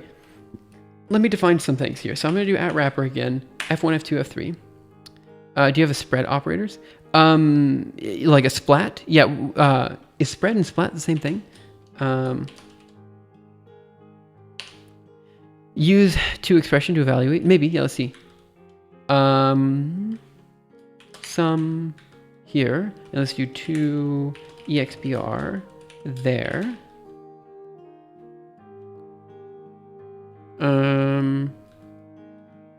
Eval toExpression. Okay, is spread the same as splat? That's my question. I don't think it is. I think I'm an idiot. What is a spread? Oh, it is. I think. The answer is yeah. So we use it actually already in the n-ary operators here. So when I @eval n symbol here, it's already used. Let me just try something really quick and see if something already works, and just see what happens. So we're going to do plus of a vector of P, A, B, and the vector in there. P not defined. Oh, that's because I need to add wrapper there. Now let's try that. Method error, mathing mention plus wrapper. Closest candidates are, what do we have here? Abstract operations, number, but they should naturally call P.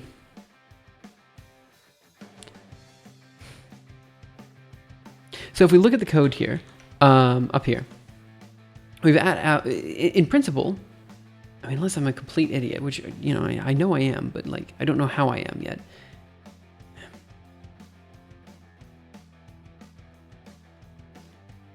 So we should just be able to expression.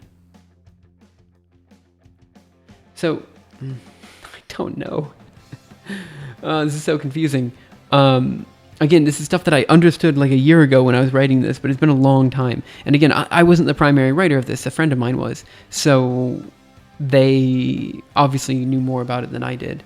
But we do technically have the n-ary operator that is a plus symbol and the n-ary operator that is a multiplication symbol. And it looks to me like the n-ary operator works on a vector, right?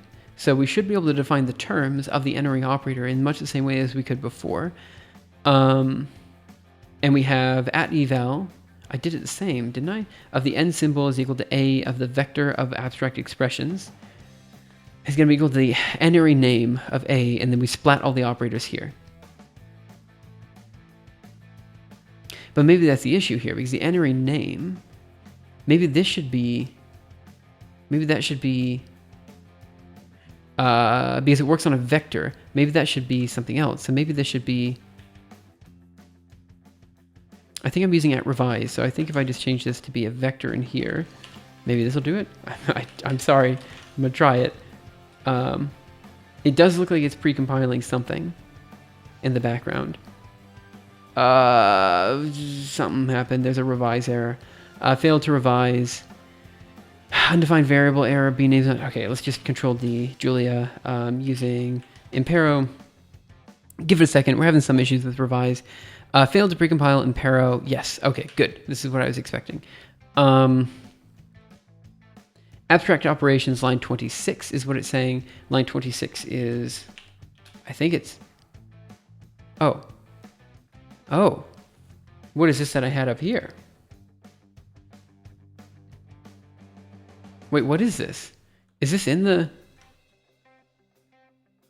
file? Am I an idiot? At eval to expression, push n-ary operator's product. Where'd this line come from? Quit, get checkout master, get pull upstream master. Okay. Get reset, get diff. Aha, right. Okay. I was doing something then. Oh no, this is stuff that we just changed. Huh? Get diff, abstract operations.jl. Okay, so am I ahead of master? What was I doing? We'll hopefully be doing GPU eventually today, but not yet. Right now we're working on the symbolic level, and then hopefully we can move on to the GPU. Actually, honestly, today we might not be doing GPU. It might be tomorrow at the earliest. Sorry about that. We're just going to see how far we can get. If we can get the symbolic n-ary operators working by the end of today, I'm going to be happy. That's kind of where I'm at. But I don't remember, I don't know what's going on. So let's go abstract operations here. So at eval to expression of the binary name is equal to the expression of the call of the B symbol.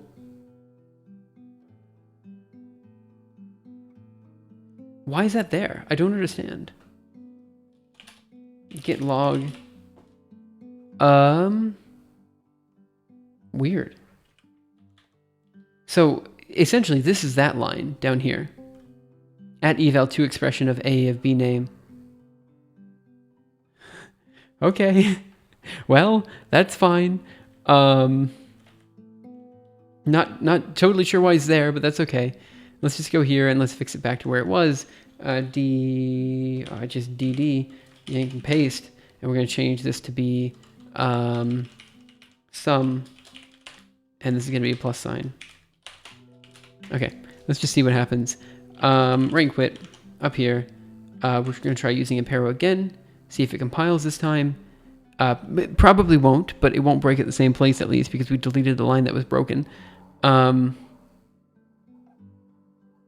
okay, well, it precompiled.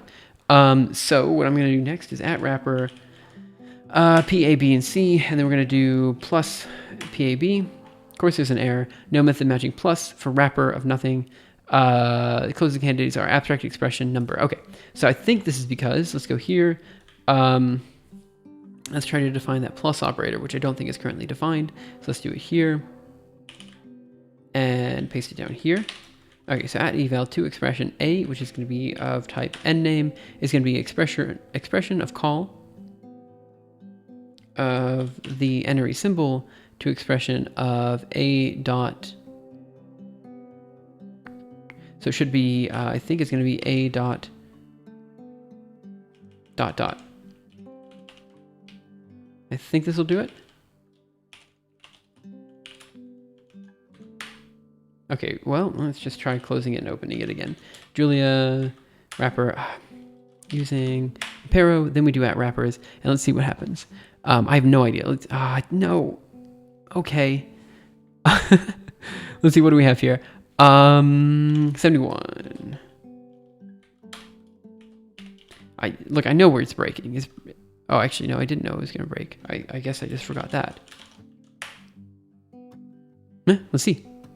I mean, look, if this works, I mean, I'm just really like meshing, like I'm not really doing anything. Okay, so now we're going to define the at wrappers here. And now we're going to define the plus operator there. Of course, there's still an error. No method matching plus for wrapper of nothing, wrapper metadata. Closest candidates are plus of abstract expression number. Why do you need syntax tree for fractal generators? This is, in a sense, right, it is syntactic sugar, right? But what's going to happen is the following. It's a good question. Actually, this is probably a good time to take a step back and explain what we're doing in the whole process here. I'm going to delete this and just use this page. Okay. So, right, so what are we doing?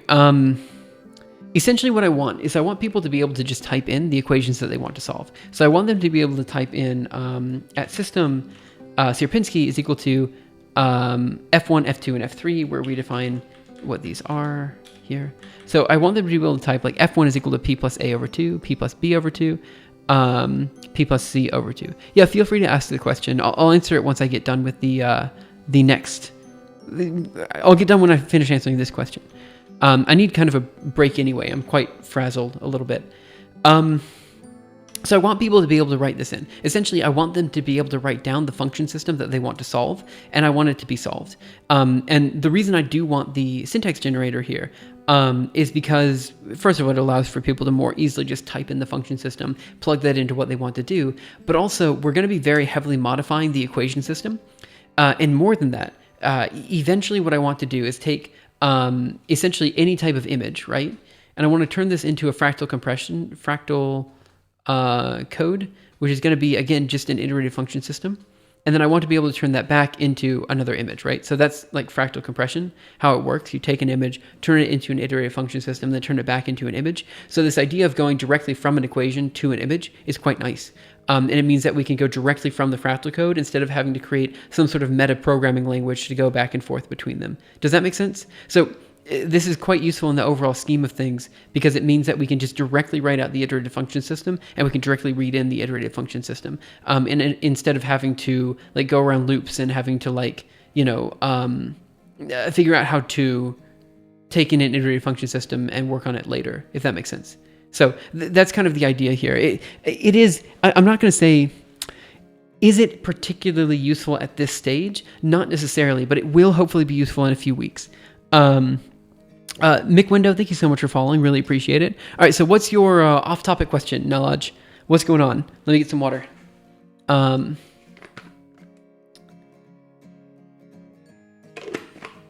Yeah, and also, guys, I don't know how much longer I'll be streaming today. At most 4 hours, which is going to be a super long stream. But I do want to get like longer streams going on this channel. I really do want like my entire workday to be live, and that's kind of the plan. I'm playing a coding game called Battle Snake, where you code a snake that plays an adversarial snake game against other snake bots. I'm curious what approaches would you use to develop it? Oh wow, like I have no idea. You code a snake that plays an adversarial snake game against other snake bots. How many times are you allowed to lose? Is it like a one and done type of thing? Because if you're allowed to lose a lot, just screw it. Use a genetic algorithm, like or something like some sort of AI or something like that. Genetic algorithms are way easier to do than machine learning, in my opinion. But just because it's easier for me to do. But that's because I know it better. But I mean, maybe also if you can't die a lot, and if you need it to, I mean, if you can't die a lot, then probably a. Oh, okay. In that case, then some sort of heuristic algorithm or something. Yeah, I don't know, actually. I mean, I guess all of the other bots are just going to be going towards the apple, right? That you have. So I don't have a good answer for this. I have no idea. If it's an adversarial snake game and you can't die, then I would say you can run mini games yourself, though. Oh, okay, that's what I was thinking then. Yeah, just run a bunch of games, and then what parameters would you... Actually, you're right, genetic algorithm wouldn't work. I'd be like, oh, I just use a genetic algorithm, kill a bunch of snakes. But now that I think about it, that actually might not work either. Maybe just a heuristic approach would be the best I could do. I mean, like, the question is, what do you do when a snake is coming at you? I don't really know. But, I'll think about it really quick. Give me a second. Let me draw a box in here. So here's your box, and I'll draw a little green apple, red apple. I guess red apple. Let's do red apple here. And always chasing food is not a good start. Right. I agree that always chasing food is not a good start. So you'll have a bunch of different snakes. So we'll say one is green, it's wrapping around over here. Another is going to be dark blue. It's wrapping around over here. And then the other one's pink. Let's say it's going up around here or something. So obviously, step one, you need to find food. But step two, I mean, like you need to make sure you don't run into another snake. So you need some sort of snake detection. Snake detection.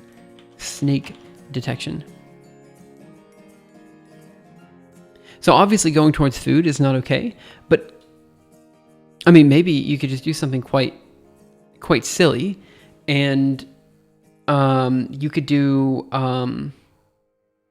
just like a scanline approach to try to find where the next snakes are, like where they are, like next to you.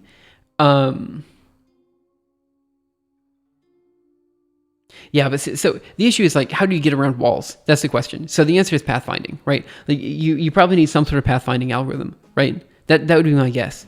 And so, what I might look into if I were trying to solve this question is I might look into grid world simulations.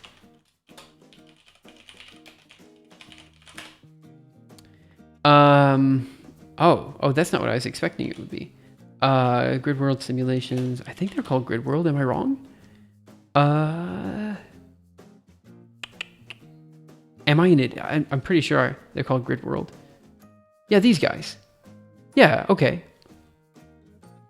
Agree? Next. No, just, I don't care. Yeah, maybe something like this. I mean, you can't read this paper, but like, here's an example of the best snake at the moment. Oh, I see. It's all going on at the same time. Crazy. I mean, probably the best snakes are machine learning snakes, right? Probably. View GIF.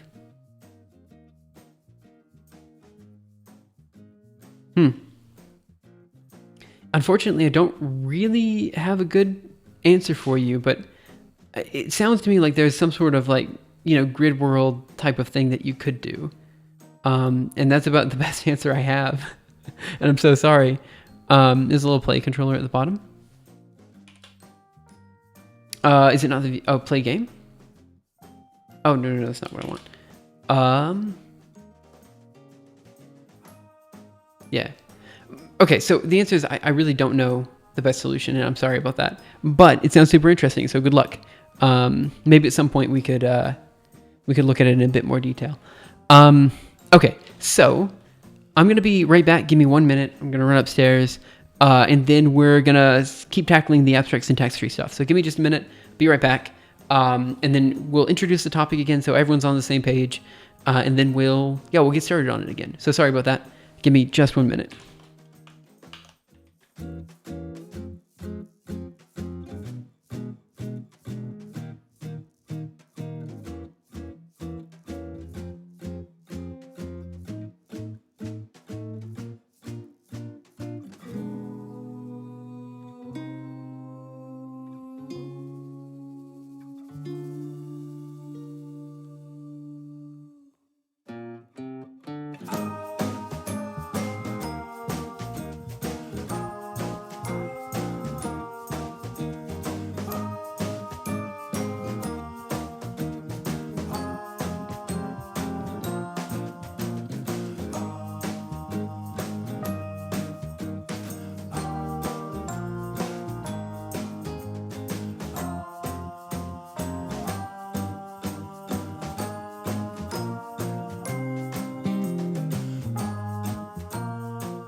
Okay, give me just 1 second. All good, just fielding 4 different approaches. Currently, I have a greedy A-star snake that's doing pretty okay, and soon I will implement a mini-max, but there's a whole bunch of complexity with that. Yep, I gotta be honest, I don't know. I mean, the grid world stuff that I would look at is all usually for,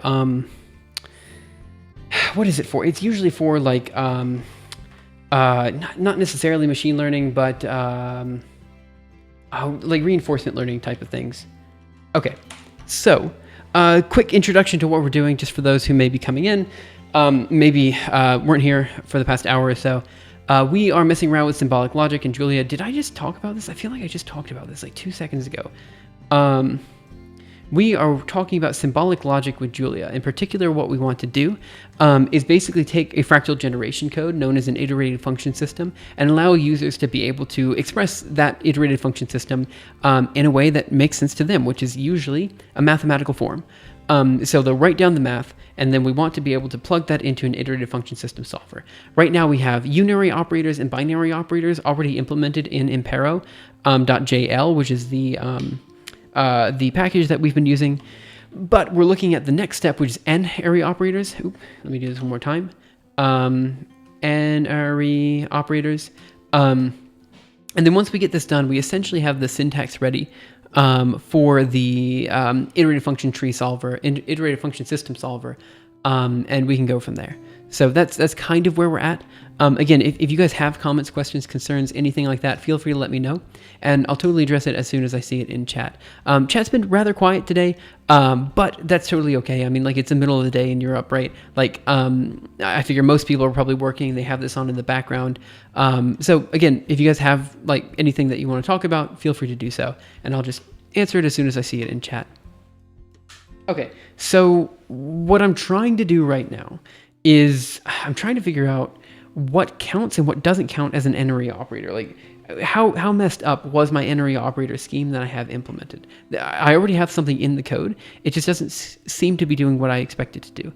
So we have no method matching plus of the wrapper, nothing, wrapper metadata. So the closest candidates are plus of abstract expression number, plus of abstract expression, then plus of chain rules core, where P. Okay. I'm almost thinking, at this stage, I'm almost thinking we just give up on the n-ary operators, though. I mean, like, does it actually help in any way, shape, or form? Let me think. What are we going to do in the end? We are going to iterate through a tree, is essentially what we're going to do. The tree is going to be some sort of... the tree is going to be some sort of weird... Like, it's going to have F1, F2, F3, right? So here's our tree. And so what's going to happen? We're going to have essentially a trit, for example, that's going to go 1, 2, 3, right? And then we'll have all of these guys have... what are these guys, actually? P plus A over 2, P plus B over 2, P plus C over 2. What are they? Oh, wait a minute. I see. No. So this whole thing... I see. Okay. So... Wait, what is happening? I need to think about this. John... Zena, thank you so much for following. Really appreciate it. Let me get some water and let me think about this. So what are we going to do in the end? We're going to take a tree and we're going to count through that tree via via approximate counting, but also we're going to count through a bijective trit space. This means that because we have 3 different nodes here, each of those nodes is going to be, so we're going to go like 0, 1, 2, and then we're going to go, I'm not doing a good job of describing this at all. Let me go up to the top. Yeah, maybe here is fine. So we have our tree 1, 2, 3, which is F1, F2, F3. Then each of these guys have F1, F2, F3 as well. So we create this tree that goes something like this. And in order to count through it, we're going to go 1, 2, 3, so 0, 1, 2, and then, we could have some sort of trit strings that's like 0, 1, 1, 2, 1, 2. And this basically means take some node n, which is the location here, and we're going to say F2 of F1 of F1. F2 of F1 of F1 of F0 of n, and then close all the parentheses, something like that. I don't know how many parentheses I needed, but something like that. And that's how we're going to read this. So this is how we're going to traverse through the tree. If our function system only allows for binary operators, then this becomes difficult. In what way? It becomes difficult because we're going to have... It becomes difficult because we're going to have...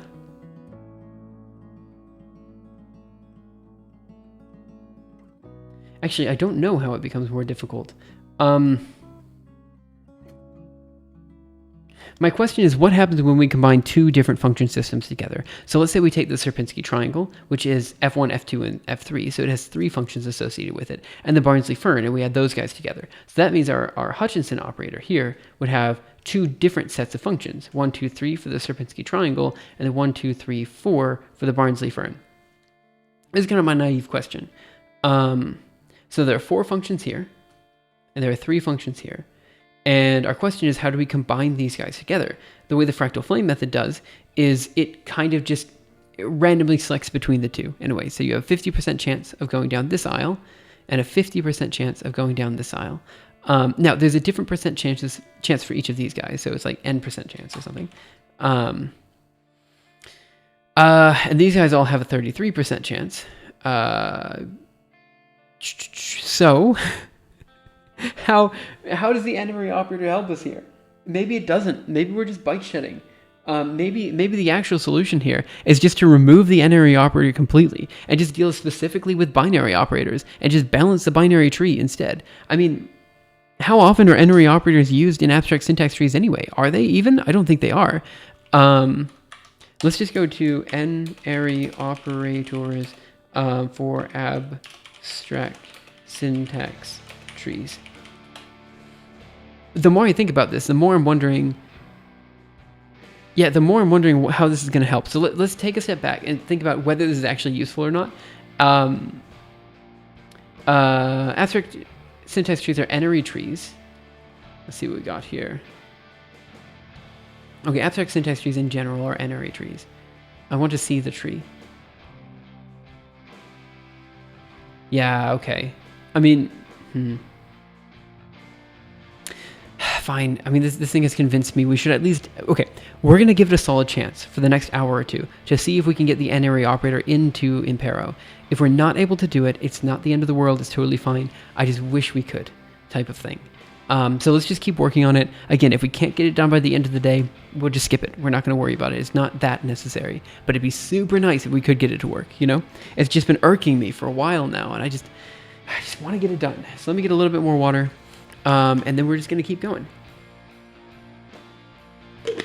Man, I am getting a little bit hungry, though. I should have eaten a little bit more before stream. That's okay. We'll see how this goes. Okay. So I've convinced myself, let's do the n-ary operator, see if we can get it to work. If we can't, again, not the end of the world, but it'd be super nice. So what are we doing here? We say method error, no method matching plus, a wrapper, nothing. So this is where I'm a bit confused as to how to actually use this operator. So let's go back to the code here and let's see what we have. So we have eval to expression of a of n name. So how is this actually going to work? So what we're taking is n name, which is going to be, in this case, capital sum. So we're evaluating n symbol, which is going to be the plus sign, of a on a vector, which is of type vector, of abstract expressions. So if I do the following plus of the following, is this going to work? No method matching plus wrapper, nothing. Okay, what is type of... let's do P, A... one second. A, B. What is this? I need parentheses around it. 1 second. There. Is a vector of wrapper, nothing. Okay, so this should be a vector. And then I've defined the symbol to take in that vector. So it should be plus of, yeah, it should be plus PAB. And that one doesn't work. Okay, so it's going to be equal to n name. So what happens if we do... Okay, well, let's just think about this really quick. So I'm going to define A as equal to P, A, B. These are all like abstract things. So now I'm going to do A. What if we do the following? A dot dot dot. 3-element vector. Okay, that's what I wanted. So n name is going to be sum of this. Oh, okay, well that gives us the appropriate plus sign. Okay. So then in that case, I mean, look, we have the plus sign there. That's fine. I just don't know if we can evaluate that. So if the n symbol is going to be, so the n symbol is going to be plus. It's just a plus operator. And then we have the plus operator on A, which is going to be of type vector of abstract expressions, is going to be equal to the sum of A splat. So let's see what happens. Sum of A splat should be correct. And we're going to evaluate the two expression of A of n name. Is going to be equal to expr of c call of n symbol, which is going to be oh, wait. What do we have here? of B symbol, N symbol is going to be plus. So if we do C call of to expression, maybe I need the following. Maybe I need... No, that should be right. Right. Because this is working on a vector. So, oh man, I'm really doing a bad job of describing this right now. I'm also quite frazzled, which is okay. So I think what I might do, because, I'm slowly increasing my stream stamina a little bit at a time, I might end stream at 5 o'clock p.m. my time, which is in 40 minutes or so. Or maybe I do something else at 5. Yeah, maybe I do something else at 5. I still want to do somewhat longer streams, but I might just kind of take a break really quick from doing this thing at 5 and kind of work on something else and then come back to this. I might take a 30-minute break of doing something else or something. Okay, so at eval to expression of a of n name. Oh gosh, come on. Oh, I can figure this out. So at eval of n symbol. So what are we doing here? At eval of n symbol. N symbol is going to be the plus sign, and we're going to say we are evaluating, and we're saying that the plus sign on a vector of abstract expressions is going to be equal to dollar sign of n name. So let's try dollar sign of sum of a ...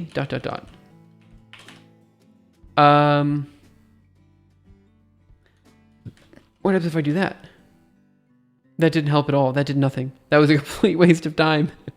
But what if we do this? No, of course not. Why am I dumb?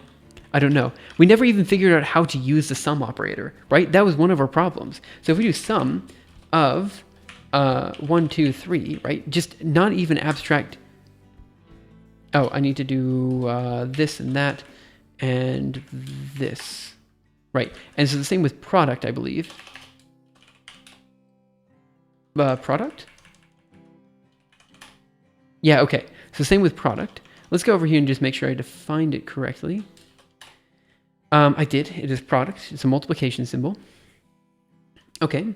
So what? What are we doing? Give me a second. We'll figure it out. How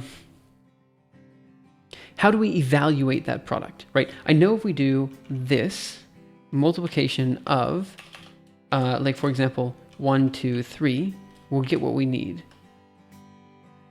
Never mind. We don't. But plus works? Yeah, plus works. No, wait, what? Plus gives us a 3-element vector. Is it this?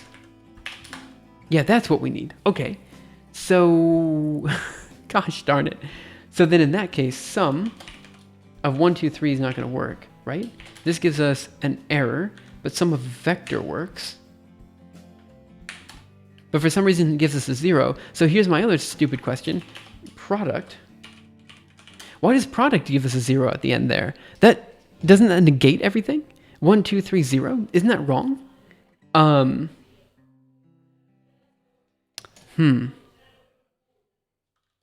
Let me think. If we do multiplication, let's just do that really quick. If we do multiply of 1, 2, 3, 0, this is going to give us 0, right? Yeah. So product of the vector of 1, 2, 3, is this not incorrect? Does this not give us the wrong answer? Why is there a 0 at the end? Let me do methods of product. See what we got here. Product, imperative.product is of type union all. Union all there. This is a Julia thing, isn't it? Julia, control D, Julia. Product. Oh, I'm the idiot here. I now understand. Product of 1, 2, 3. Okay, I see. Product. Multiplication. Where are we? Multiply of 1, 2, 3. 6. So that works. Plus of 1, 2, 3 also works. Sum of 1, 2, 3. It doesn't work, but that's because it needs to be a vector. Right? Seems fine. Capital sum doesn't exist. That was me being dumb. Let me try the following. Sigma. Doesn't work as well. That's totally fine. So what else do I need to look at here? Yo, what's up, SimpleVar? How are you doing? Okay, so if I do multiply, where's multiply? Multiply is here. 1, 2, 3. What is... What is... I thought it'd be called product. Product of 1, 2, 3? Oh, maybe it needs to be a vector. Good. Okay, that worked okay. So, in that case then, I think I just called them the wrong things. But there is a capital negative. It is of type. Oh, okay, no, not. Gonna use perturbation theory for your fractals. I actually thought about that as a way to determine like some sort of error metric, right? So I thought about doing perturbation theory as... Okay, not yet. No, but the answer is I thought about it. And maybe at some point when we move to that, we might. But right now, the answer is no. Okay, but let me see something. There should be a type negative. Right? Am I dumb? So we have negative square root tanh exp. So exp. No. Oh. All of these are defined as Impero objects. That's new to me. I thought they were all defined as like Julia objects, and we were just redefining an Impero version of them. But no. We're defining them exclusively as Impero objects. So that means all the stuff I was struggling against was not struggling against Julia. It was struggling against my own code, which is fine. It's totally fine. Now that I know it's not like now that I know it's my fault, I can kind of maybe figure out how to fix it. So we want to expression. What do we want? So we want, what we're trying to do is we're trying to link the plus operator to, essentially what I want to do is I want to extend this operator, which now works on 1, 2, 3, to work on any arbitrary objects. I love it when the bug is my fault. Honestly, it makes it a lot easier because you know how to fix your code. It's very difficult to fix other people's code, right? That said, I haven't looked at this code in like a year, so chances are it doesn't work. Okay, so what I want to do is I want to extend this plus operator so that it works for arbitrary expressions, right?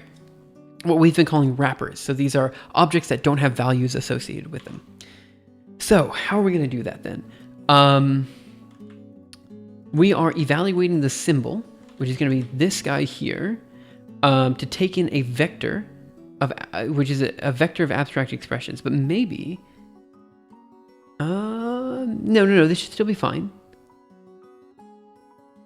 So it takes in a vector of abstract expressions, but maybe we need to splat it. It's going to be equal to the sum there. Wait. Let me think about this. So we have the symbol, which is going to be our plus sign, is going to take in a vector. So 1, 2, 3, 4. And we're going to say that's going to be equal to capital sum of all the vector components. Fine. Easy enough. Okay. So the next thing we're going to say is we're going to say we're going to take A, which is the type, which is going to be sum, capital SUM. And we're going to say it's going to be equal to the expression of call of n symbol of to expression of a splat. So let me think, does that make sense? Maybe, maybe not. Of n symbol to expression of a, I think it's just this is what I want. Okay, let me go back over here and let's do using, actually Control D. Oh, no, Control C, Control D. And now we're going to do Julia _ project using revise. And now we're going to do using Impero plots graph recipes. Give it a second to do the pre-compilation. Hopefully it works. And then we can go from there. Oh man, hopefully this works. And then we'll take a break in like 30 minutes and work on other things. Okay, so the next thing I'm going to do is define @wrapper P, A, B, and C. And now we're going to find plus of P, A, B. Okay, we get an error. It says no method matching plus of wrapper. Nothing, wrapper metadata. Hey Amaras, how are you? I hope you're having a great day. Oh, thank you so much for the subscription. Let me go ahead and put that in. How many months is that? That is 18 months, 18 Simul cows. Let's go. We got raiders as well, did we? Wait, let me check. Did we? Oh, I don't think we got a raider. I think we just got... No, that's totally fine. I just had to make sure. Let me put 18 Simul cows in the chat. Simul cow. That's 1, and we have 17 more to go. 1, 2, 3, 4, 5, 6, 7, 8, 9, 10, 11, 12, 13, 14, 15, 16, 17. Thank you so much for the subscription and the support. I really appreciate it. But yeah, how are you doing? It's been, at least a few weeks since I think I've seen you on stream. I think. Also, are you in the US or are you in Europe? I thought you were in Europe. Am I getting everyone confused? Wait. I don't know anyone's time zone anymore. I used to know them when I was in Japan, but now I have no idea. Like, I've lost everyone. I have no idea. Okay, so let's go back over here. And what do we have? No Mathematic Plus for wrapper of body. And let me just see where this breaks. It breaks at line abstract operations 54. Let's go to 54. You're in France. Of course. Wait, how many do I have here? You're right, I did miss one.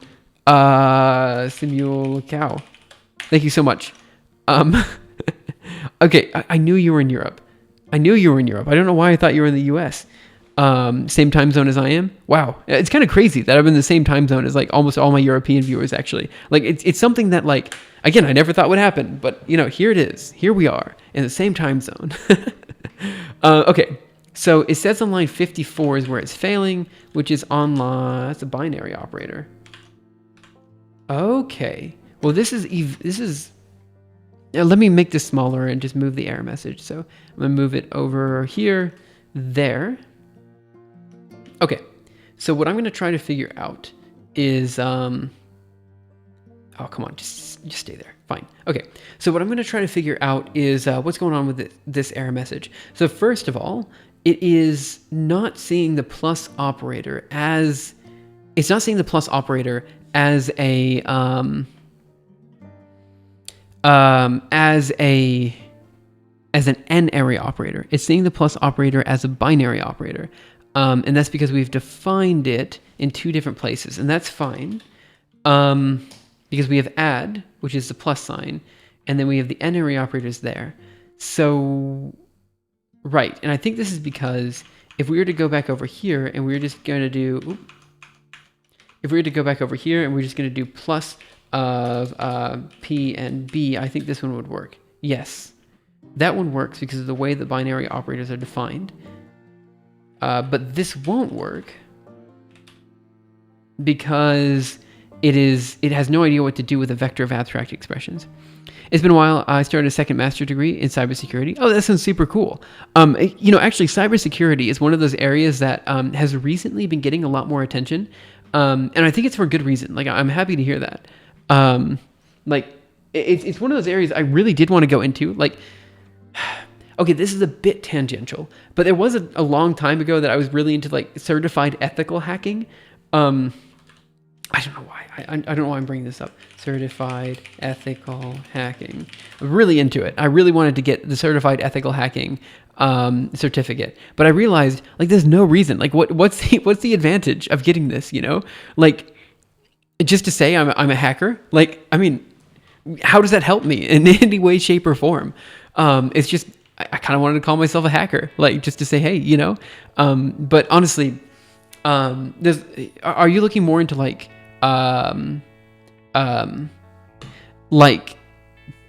yeah, what are you actually doing? Like, is it more like one-time pad key type of stuff? Or is it like, I say one-time pad because it's the only thing I can remember. What is it? Cryptography. Why couldn't I remember the word cryptography? I assume it's a lot of that, but I'm wondering if like that's what you're focusing on, because I kind of assume you have more of a mathematical background, or if you're focusing more on like, I mean, clearly not pen testing, right? I don't know so much about the area. I should. Feel free to talk about it. I want to learn more. Okay, so we are having an issue because this is basically calling line 24, which is here. That's not a line. Oh, abstract fields. Gonna lurk, see a simplifier, or have fun lurking is what I should say. Basically, it's easier to get a job within the industry with this certificate, I guess. Yeah, that's probably fair. So this goes into, oop, what was that? Just Control C. Oh no, what did I break? Okay, well let's just Control D, Julia, using revise, and let's just start everything over again. Revise using Impero, and now we're gonna just redo everything. I already finished my master's degree in cryptography. Right, that's it. I remembered you doing that, and that's why I was kind of confused about the cybersecurity. But now I understand. It is easier to get a job. I understand that. Okay, so we're gonna do. What am I gonna do? I'm gonna just do something. Let me think about this. At wrapper, P, A, B, and C, plus of P, A, C. And let me see what this brings up. So it brings up an error, but I'm actually looking at the wrong file. It actually brings up an error on abstract fields line 24. Let's go to 24 here. It says at eval B symbol, interpret numbers as special fields. For binary operator in the set of binary operators, negative, but also we want n-ary operators. So no method for plus. So I think the issue here is that we need 4 n-ary operators. Sorry for that. Maybe I should just do n-ary operators as well. At eval B symbol of A. At eval B symbol. No, this isn't going to work. We specifically need a separate one for binary or for n-ary operators. And n-ary operators. ... And I think we're just going to say and name and symbol is going to be equal to meta.parse of and then we're going to do n-ary operator. Come on. Okay, come on. I can do this.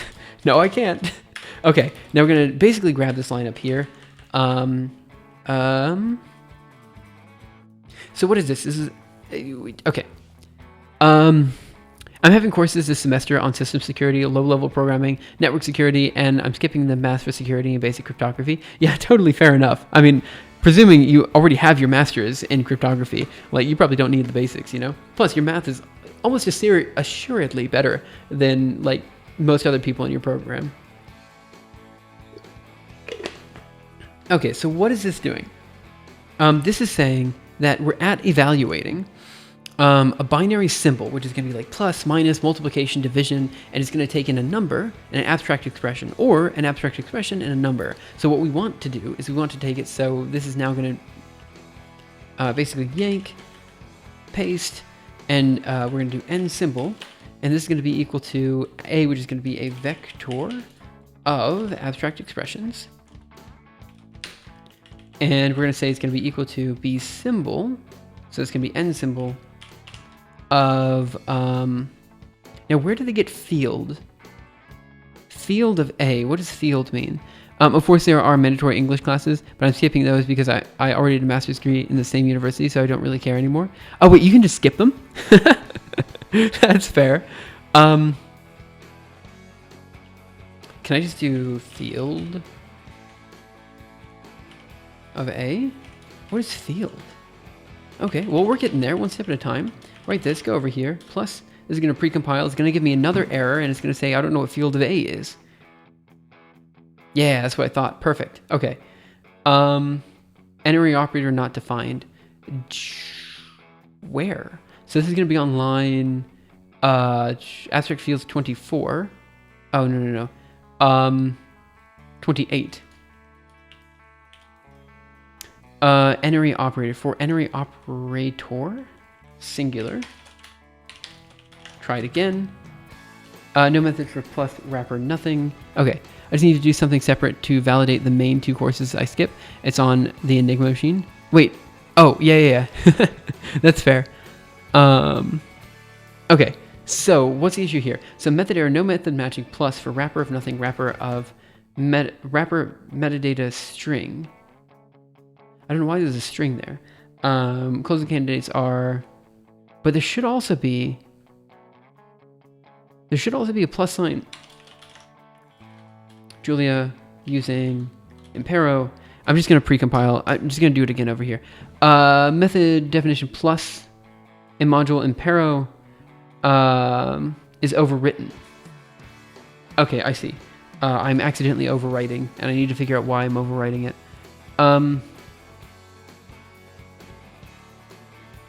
Okay, well, let's just see if the n-array operator works, and then we'll try to figure out how it's overwriting, because it looks like a different definition to me, but I don't understand why it would be... Yeah, I don't understand why it would be considered the same operation. Oh, it's defined field of A of number. I see up here. So what I want to do is field is nothing, nothing. Field of A is going to be, so field of A number is going to be field of A basic metadata. And so here's where we define field up here. And we're going to say field of A. Basic metadata of string of A? Let's just see what happens if we go over here, we do field of 1. What does this give us? Okay, it gives us 1. That doesn't really help us too much. So it says field of A. So maybe I just need to say n symbol of A. Control D, impero. Sorry, using impero. Hopefully it doesn't break. No, it does. So why does it break? Well, essentially what we need is we need two different plus signs. We need one plus sign that is for a binary operator and another plus sign that's for an n-array operator. Now what we could do is we could redefine, we could say it's sigma instead of plus. That's totally fine. I can technically not skip English, but I can just put my previous mark as my mark this year, so I don't have to attend all classes nor pass all exams, and I get a 19 out of 20 mark because they put a -1 out of 20 penalty for each year. Since it's, oh, fine, fair enough. I mean, if you were 20 out of 20, then yeah, do it. If they give you the, if they allow you to do it, just do it. Let me see if the operator is actually working as it is, and then we'll figure out why it's conflicting. So we're gonna do at wrapper PAB, and then we're gonna do plus PAC. This is gonna give us an error. It says no method matching plus. Dang. Okay. So look, we're getting there. We know that it's not seeing the method. It's not seeing the method because it's conflicting. Well, the plus method for a vector doesn't seem to exist. That's the issue. But I thought I was defining the plus. I thought I was defining it here. I thought this is what this was doing. Okay. Let's go to 29. Yeah, that is this line. Good. Okay. So we are, the n name is going to be sum. The n symbol is going to be the plus sign. And we say at evaluate of n symbol and a of type vector abstract expression. So let me see what it says is being overwritten. It says method definition of array of impero abstract expression 1 in module impero. Abstract operation 69. Yeah, no, that's what I want. So, okay, so this is completely unnecessary. What's the point of the field operations? What are these doing? Okay, so that means these are redefining things that don't need to be redefined, which is fine. So now the question is, why do I get... Why? That's a general question. Why? Okay, let's go here. And let's just go ahead and write and quit. Let's go here, Control D, Julia, and run using Impero again. This one won't give us compilation errors, but there is going to be an issue with running it. So I'm just going to try running the plus array again and see what we can get. So I'm going to make this bigger so everyone can see. Move it over here. Okay, so let's just do it again. So we're going to define our at wrappers. Again, these are just kind of like objects that they could be anything, but right now they're all nothing. And now we're just going to do plus operator for an array of these guys put together. It gives us an error saying there's no matching method for plus of wrapper nothing, wrapper metadata string. So what is the type of this guy? Oh, I'm an idiot. 3-element vector of wrapper of nothing, wrapper metadata. Okay. Is it P is of type of P is of type wrapper, right? wrapper nothing wrapper metadata string. So this is, yeah, a vector of wrapper nothing wrapper metadata string. So what, okay, let's take a look at these errors and see if we can figure them out. Changing the song. Okay, right, so the error says the closest candidates are plus on an abstract expression and a number, plus on an abstract expression and another abstract expression, and plus on P. And then chain rule core tangent T. So this looks like it's in some other package, but these guys are both in Impero. So it's either in abstract operations 54, or abstract expression 24. And now my question is, let me just look at methods of plus. Ah, right. Okay, so let's do question mark, and let's do plus.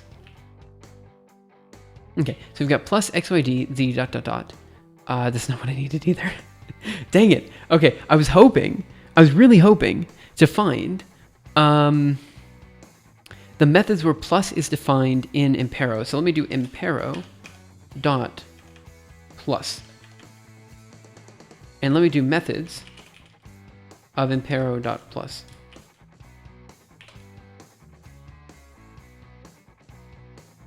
Okay, that didn't work either. Impero dot plus. Okay, let me try Impero dot plus of P A B.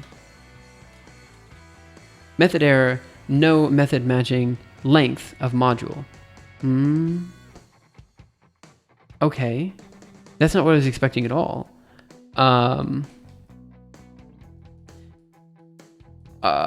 Where's that coming from? How do we fix that? What is going on? No method matching length of module. Closest candidates are length of union of base.keyset, base.value iterator. Let me try this again, but this time I'm just going to do P and A and see if this works. No, it doesn't. Okay. So this is an issue with, I don't know. I thought Impero.plus would give me what I wanted. So if I do plus of A and B, what does this give me? Oop, A. And then go over here and put a parentheses. That doesn't work, but if I do this, it will work. Yes, good. That gives me what I want.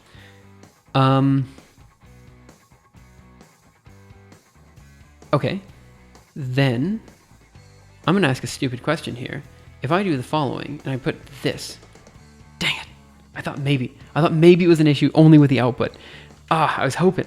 Okay, but no method matching plus for the wrapper of nothing wrapper metadata. But the issue is that we're calling this on a vector.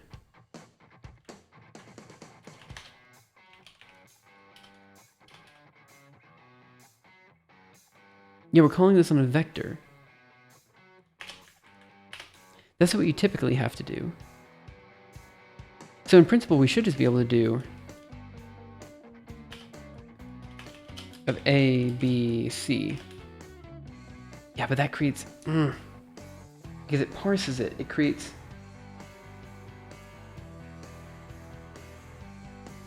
right, because it goes,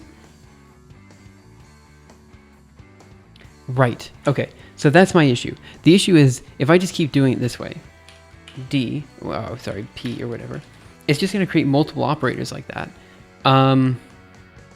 which is not ideal. I wanted one big operator that's just plus. Like if I do plus of AB, right? This returns A plus B. So what I want is plus A, B, C, P or whatever. I want this to be its own operator. That's what I'm looking for.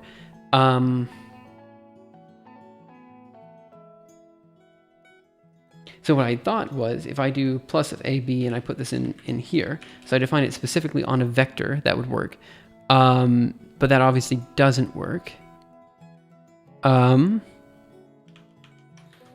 Okay, let's go into abstract operations. Let's see what we got here. So here we're taking our n area operator, which is n name of A, and we're defining it as an n area operator. And we're saying it has terms, which is going to be a vector of A, which is going to be the type that we're reading in. Maybe that's an issue, because maybe let me just change this to Q.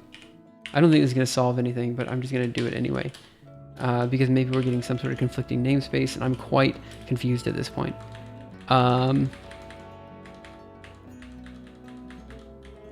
Using Impero plots graph recipes. Give it a second, and then we're just going to try it again. Again, I'm going to take a quick break with this kind of stuff at 5, so in about 10 minutes, I'm just going to chill and do something else really quick, just because my mind's a bit frazzled. Let's just do @wrapper, P, A, B, and C. Okay, and now we're going to do plus of A and B. This is going to give us the same error as before. I didn't think it was going to change anything. I just thought I'd try it. So, right, my main issue here is that this plus and this plus, which are the two pluses that are coming from our Impero library, are not either of the pluses that I've defined. They're not pluses that act. They're not this plus. So here, okay, so what happens if I do sum? Right, well, okay, let's try something else. Let's do add of P and B. What does that do? Okay, that gives me P plus B. So if I do sum, that's going to break. But if I do sum of this, that gives me plus PB, and there's a 0 in there. I don't know where the 0 is coming from, but like, you know, that's definitely an operator. And then C also there. Again, I don't know where the 0 is coming from. Gonna have to figure that one out. But like, fine. But now if I do plus, this is gonna break. Okay, so then what must be happening is that the symbol is not being defined appropriately. So we have the end symbol on a vector of abstract expression is going to be equal to the sum of the vector of A dot, right? And then we're saying that,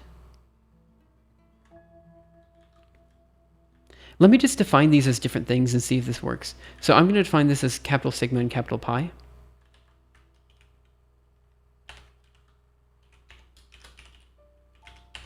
Oh, right.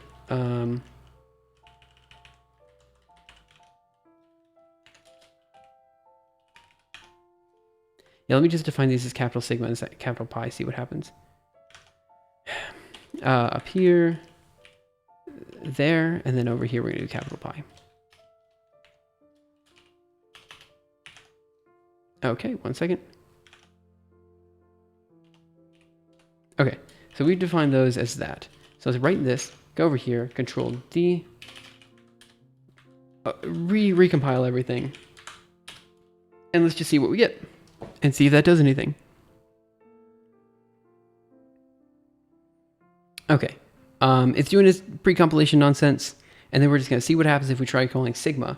So we're going to do @wrapper PAB, and now we're going to do capital sigma of PAB. Okay, error. Sigma is not defined. Perfect. Okay, so are we just not import base, export, binary operation, unary operator? Unary operators are equal to that. So it's just not finding the sigma operator is the issue. And I'm not exactly sure why. Because here we're evaluating the @B symbol of two guys is going to be equal to the B name here. Okay, and then we're going to say to expression of A of B name is going to be equal to the EXPR of call. This should be fine. So the first line is the one that's defining where the symbol is. So here we're defining the end symbol. Here we're defining the end symbol. Let me go over to the top, make sure I'm not doing something really dumb. We're saying the n-area operator is here, and then we're pushing onto the n-area operators a sum and the capital sigma, and then a product and then capital pi. So let me go over here and let's just try, instead of this, I'm going to try product. And we're going to try sum. Wait a minute. Oh, right. No, this is, yeah, because, okay, that is what we expected to happen there. That's fine. Okay, so now what's going on next? So the symbol has been defined. we're at evaluating end symbol, B symbol. I'm gonna just try running this really quick. So at eval, make this a bit default, move this down here. Okay, so we're gonna do at eval pi of A, which is a vector, here. Oh, I added an extra parentheses. Is gonna be equal to product of A dot dot dot. Okay, so now we're gonna make this huge again, move this over here, and let's just try capital pi 2 of P and A, right. So I just defined pi, so let's define pi. Let's look at what pi does. It says vector of abstract expression, and this is vector of wrapper of nothing. Oh, okay, so is the issue here that wrapper is not seen as an abstract expression? Is that the issue? Okay, well, let me try impero dot sigma. There is a generic function. Okay, so let me try methods of this guy, and we get it. There's vector of abstract expression. Okay, so what I'm starting to see here, and I think what I'm seeing here, is that the wrapper is not considered an abstract expression, which leads me to wonder how this works at all. So let's go here, and let me redefine these symbols back to the multiplication and whatever operators, just because I feel like it. Plus multiplication, because that's what they are in Julia anyway, so like there's no reason to kind of mess around with it. Okay, so let's go into VI abstract fields here. And so here's where we're going through. We have abstract operators, so field of A. So what is field? What does field do? Field takes A and it returns back field of A and metadata. So let me just mess around really quick. So we're going to say field of P. What does this give us back? Okay. So we're going to do field of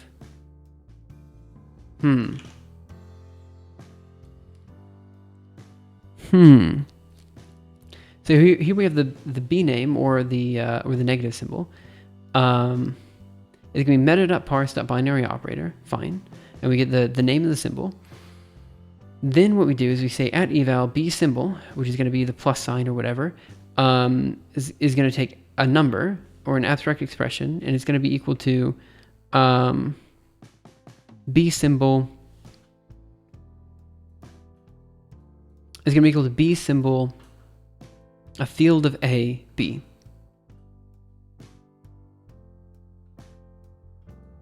Okay, so my naive question here is abstract field, abstract metadata are both of type abstract expression.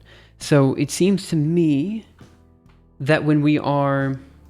okay, the problem here is that wrapper is not an abstract expression. That's the problem here. So what is the type at wrapper? Let's go there and see what that is. So we're going to do grep-rl wrapper, RL, there. It's an abstract utils and abstract data. So let's go there.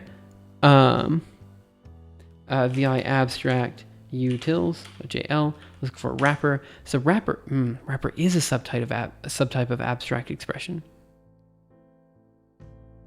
Okay, so then, okay, I thought that was the issue, but maybe I'm not. Okay, so let's do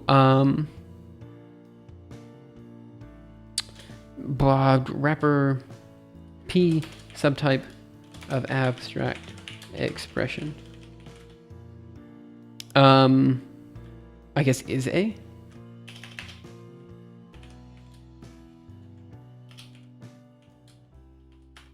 Okay, so it is an abstract expression. So let me do this guy. PA is a vector of abstract expression. Oh, well, let's try vector. Okay, that's true. Hey, John, how are you? So that is a vector. So is it a vector of subtype abstract expression? That's my question. So let's try array. Are you a mathematician? Not really. Of abstract expression here. False. Okay. And what is the plus sign? Methods of Impero is going to be a vector of abstract expression. Well, let's try vector, but I think this is going to break. Okay, so what is the type of PA? What is this? It's vector. Is vector of nothing. It's a vector of wrapper. It's an alias for array of wrapper of nothing.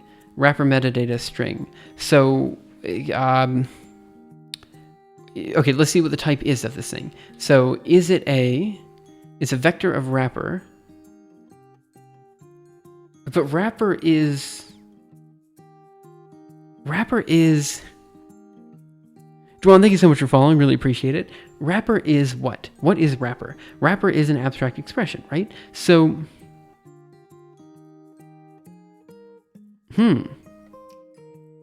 are you just a fan of mathematics? I mean, I like mathematics. I have a PhD in computational science. Computational physics in particular. And so I focus on general purpose GPU computing, so massively parallel simulations and stuff. But I also, obviously I have a respect for mathematics and stuff. I have a resource for algorithms online called the Arcane Algorithm Archive, and a channel that's basically devoted to algorithms and stuff. But I still don't necessarily consider myself to be a mathematician because I'm not exactly formally trained. Like, yeah, I read a lot of math papers and stuff, but there's a lot of things I don't do very well. I don't prove things every now and again. I don't prove things regularly. I don't do math research so much. I do computational research, right? So that's why I just don't really consider myself to be a mathematician. Okay, let me mess around with this a bit. So the issue here is that vector of abstract expression, PA is not. The issue here is that PA, this vector of abstract expressions, is not considered to be. Is not considered to be. Okay, so let me mess around again a little bit. So I'm going to say wrapper of nothing, wrapper of metadata string. I'm going to take this guy, and I'm going to ask myself if that is an abstract expression.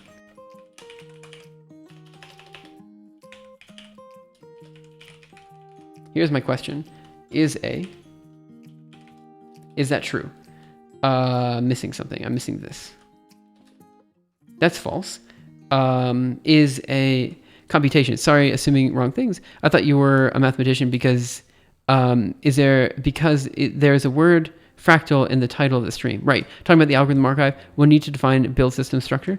Yeah, we definitely do. Can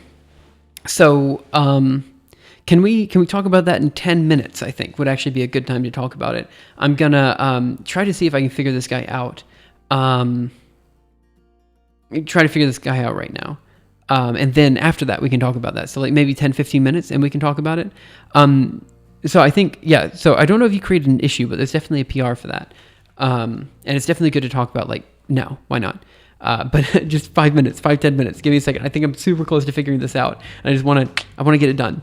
So, but yeah, so what we're actually doing with fractals is we're not looking at it from a mathematical standpoint, although there is a lot to be said about it mathematically. We're more looking at it from a performance point of view. How do we create fractals faster than other people and stuff like that? That's kind of what we're looking at here. And then we're also looking at different algorithms like fractal compression and all of this kind of stuff. So yeah, in some sense we are doing a whole bunch of mathy stuff. But again, I just don't know if I would consider myself to be a mathematician. It's like a fine line to draw. I would reckon I'm okay at math, probably better at math than a lot of other people, but probably not as good at math as people who do math research, Okay. So here's the core problem. This wrapper of nothing wrapper metadata string is not considered to be an abstract expression, and that's confusing me because I believe in abstract utils, wrappers of any type are of subtype abstract expression. So let me do wrapper of nothing. That's false. Let me do wrapper. That's also false. Maybe I need to do it the other way around. Is abstract expression? Okay, I know that P is an abstract expression. That's true. So how is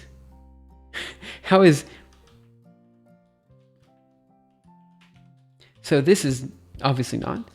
I'm trying to figure this out, guys. Why is this? So what is P? Type of P. What is this? Wrapper, nothing, wrapper, metadata string. Perfect. So what am I actually looking for here? Maybe I'm going to ask the following. P of A. And then I'm going to ask if it's of subtype. Let me try the following. Vexitose. You can use supertypes function to check for stuff like this. Supertypes. What's that? Okay, supertypes of P. What does that do? It takes type T. So let's do wrapper. Okay, abstract expression any. So I think I just did this wrong. I think what I need to do is vector of T, where T is of subtype abstract expression. There we go. I'm an idiot is what I am. So let's go down here. And where are we? I want to go into abstract operations.jl, move down here to the bottom. And we should have defined n-array operator is there. So the issue is that this guy the n symbol is defined on this, where T is of subtype abstract operator. Abstract expression. And that should define it. I hate that. I hate that as one character too far. I hate that. By the way, hey Vexitose, thanks for coming in. I hope you're having a great day. Same with Amaris. I hope you guys are all having a great day. I hope everyone's having a great day. I'm sorry. I've been at this for 4 hours and I'm so close. I think I'm so close to figuring it out, but I'm not there. I'm not there. I'll never be there. Yeah. Okay. Hopefully this defines the appropriate actions. So now we're going to go over here and we're going to do Control D. You might be asking, why am I not using revise? Anyway, so in Parabots, this should compile, and hopefully this gives me what I want. I'm so close. All I want to do is make it so the plus sign of a vector gives me the appropriate output. That's it. So I'm going to do @wrapper, a PAB, and now I'm going to do plus. Yeah! I don't know where the 0 is coming from, but yeah! Yeah, I know it supports Control R, but I'm quite shady. Okay, so the plus operator is now defined appropriately. Now, my naive question here is why when I splat P, B, and C, do I get a 0 on it? I don't know. I don't know. My lectures ended at 10 a.m., so this is a long weekend. Oh, yeah, super cool. Yeah, so actually, like in Barcelona, apparently, my wife was talking about how Tuesday is a holiday. But apparently in Barcelona, if Tuesday's a holiday, pretty much everyone takes Monday off. So it's like a long weekend. And then apparently, because Monday and Tuesday are a holiday, people just take half days on Friday. So they're just like, yeah, we're just kind of taking like a 4-day weekend. So like her boss came to her the other day and was like, yeah, we really need to rush on this paper. Like, we should get it done, as soon as possible. So let's meet next Thursday. And I was like, wait, or next Wednesday. And it was like Thursday or something like that when they said that. So she's like, well, why don't we just meet tomorrow? And he was like, well, tomorrow's a holiday. And, Monday, Tuesday are holidays, so Wednesday is like, wait, if we need to rush, like maybe we could do it over the weekend or something. But anyway, I just thought it was a funny little thing. Okay, we are so close to getting there. So freaking close to getting there. Every time we do plus on a vector, we now get kind of what we're expecting. Now, look, it's not ideal because we still have this problem. So if I do plus of PBAC, right? We're going to get plus of PBAC. Ideally, plus of PBAC would actually give us not this, right? Like it would give us that we don't recurse back. I've been busy avoiding writing on my paper all week. I'm just doing everything else instead. I have the research for next paper almost finished now as well. Oh man, like the thing is, some people hate certain parts of the research process. I actually always really enjoyed writing papers. I think it's because I also really enjoy reading papers. So like, I kind of see it as a give and take type of thing. But yeah, I know a lot of people who absolutely hate that part of the process. So I'm actually really excited we're kind of getting this working. I think I'm going to spend the rest of the, like at least another hour on this. I don't hate writing. I'm just struggling with it. That's also fair. Yeah, I maybe jumped to conclusions there. Okay, so let's go into the abstract operations here. And let's just do it. So what am I going to do? That's the question. Okay, so we have the idea of an n-ary operator created. Okay, also, this is compiling. Maybe what I should do is I should just take a second, take a breather, and move on to something else for a second, and then come back to this. So this might be a good time to talk about the build structure for the algorithm archive. We need to find the build system structure. Okay, so let's talk about that right now. So I'm gonna delete a bunch of tabs. I don't know if this is a good idea or not, but I just did it. So, you know, whatever. Let's go to github.com and let's go to the algorithm archive. And let's talk about scons, because I think that's what we're talking about. Pull requests. Scons compilation examples. Okay. So, right, so there's been a push by a couple people. Not just MRS, but also Nick and Storm of Ice on the algorithm archive, to essentially find a way to build all the algorithms in the algorithm archive with a general. There's a lot to it, right? So first of all, how do we test all the algorithms in the algorithm archive? That's one question. How do we build all the algorithms in the algorithm archive? That's another question. So what MRS has done is. Well, they've gone through and they've basically added like an example of how you might run this with scons. And they've done it, I think, for all of the C code. Oh, and Coconut, apparently. And this is for the Barnsley Fern. Oh, basically, oh, I see, everything for the Barnsley Fern, except for Julia, which might just be because scons doesn't. Yeah, okay, let's take a look at the Barnsley Fern really quick. Let's go to the algorithm archive. And let me go to the Barnsley Fern and see what languages are actually available.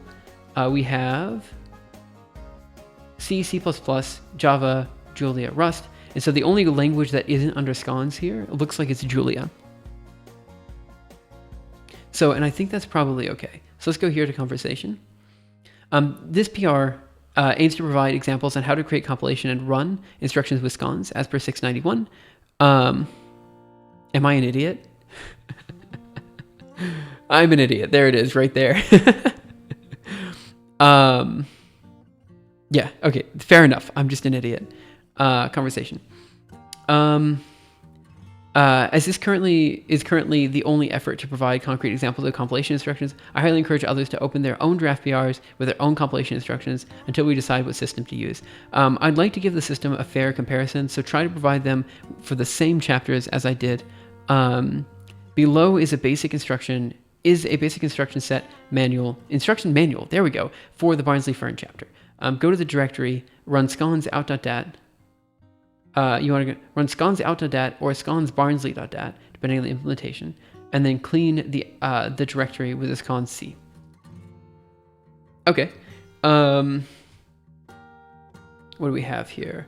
Not sure if I removed the previous branch commits properly, but should be okay. Yeah, I can squash. Hey Nick, how are you? I hope you're doing okay. Yeah, I should be live for a bit longer.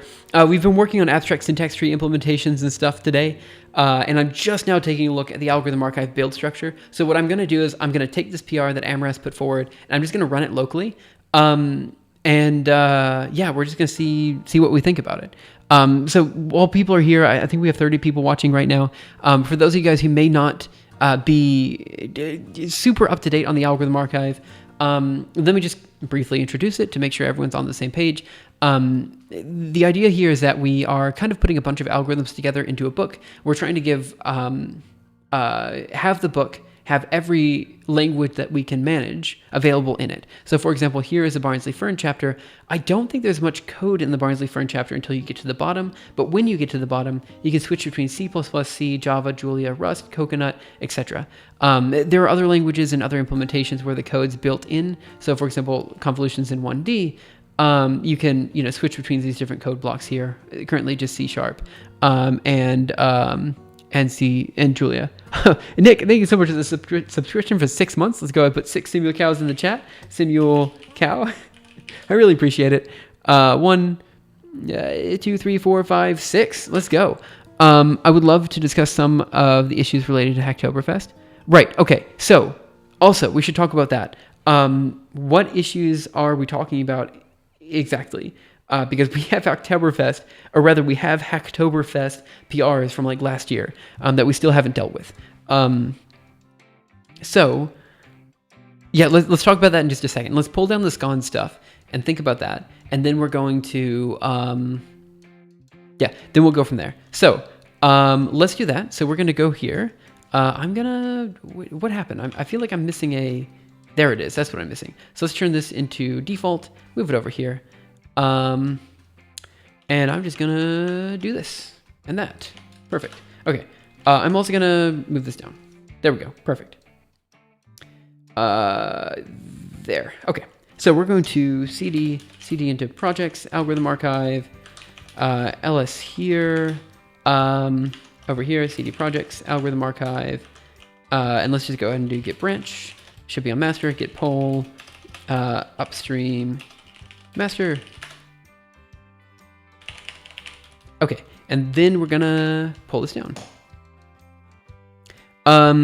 Issues people can do, and also last year's. Yeah, we're kind of behind. So let's go to show command line instructions, grab this guy, and let's paste that. Okay, there we go. Okay, so I'm gonna go to contents, Barnsley-Fern, Barnsley, ls here, cd code. And so in principle, I can just run Julia. So if I run scons, scons out.dat, this should build it. And then we should be able to do GNU plot, and then we just plot out.dat. And we should get the Barnsley-Fern. Perfect. Super easy, like really easy. Let's go to a more complicated example. cd back into C++, and then we do scons out.dat. Perfect.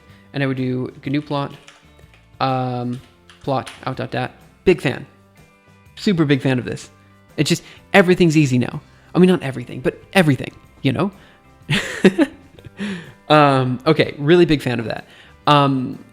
Again, the only other things I can think of that can do the scon stuff would be like CMake or make. And initially I was a big fan of make, but honestly, I think this is fine. You can clean the directory to scons C. Yeah, let's try that. Scons -C. That's all you want in life. That's genuinely all you want in life. I'm going to leave a comment saying that. Okay, so here's what I think.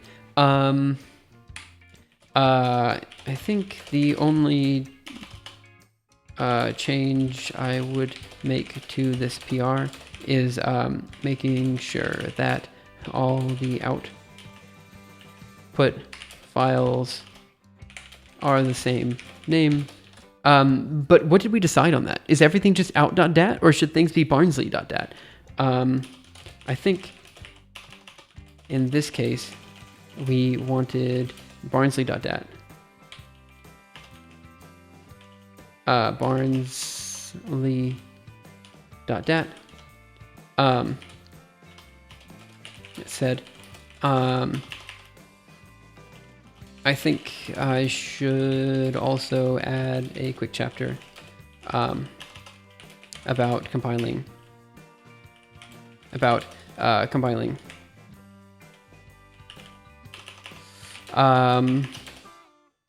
code or something. So actually, one thing, that's a chapter that was not standardized yet. The more I think about it, maybe we should just default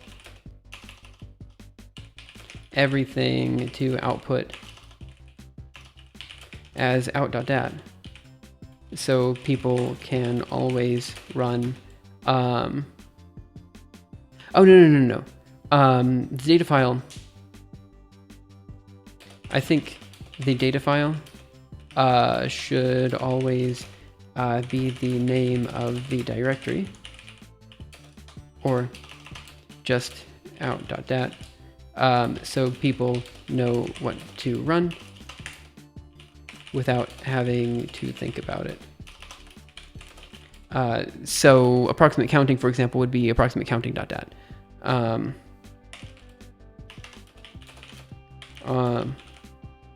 Barnsley.dat, because that is the name of the directory. However, that's not the main question I have for the build system. Right, so what's the main question you have for the build system? Okay. Right, so now the question, I do have a, what do we do about methods like computus that have no obvious output? Linked issue, let's go. I'm an idiot, I just wasn't paying any attention. Linked issue here, 691. I must have just not read the end of this. These are, here's a languages currently have implementations and what tool. Here's a table to keep track of all the languages that currently have implementations, what tools they'll use for the build system. Okay, yep.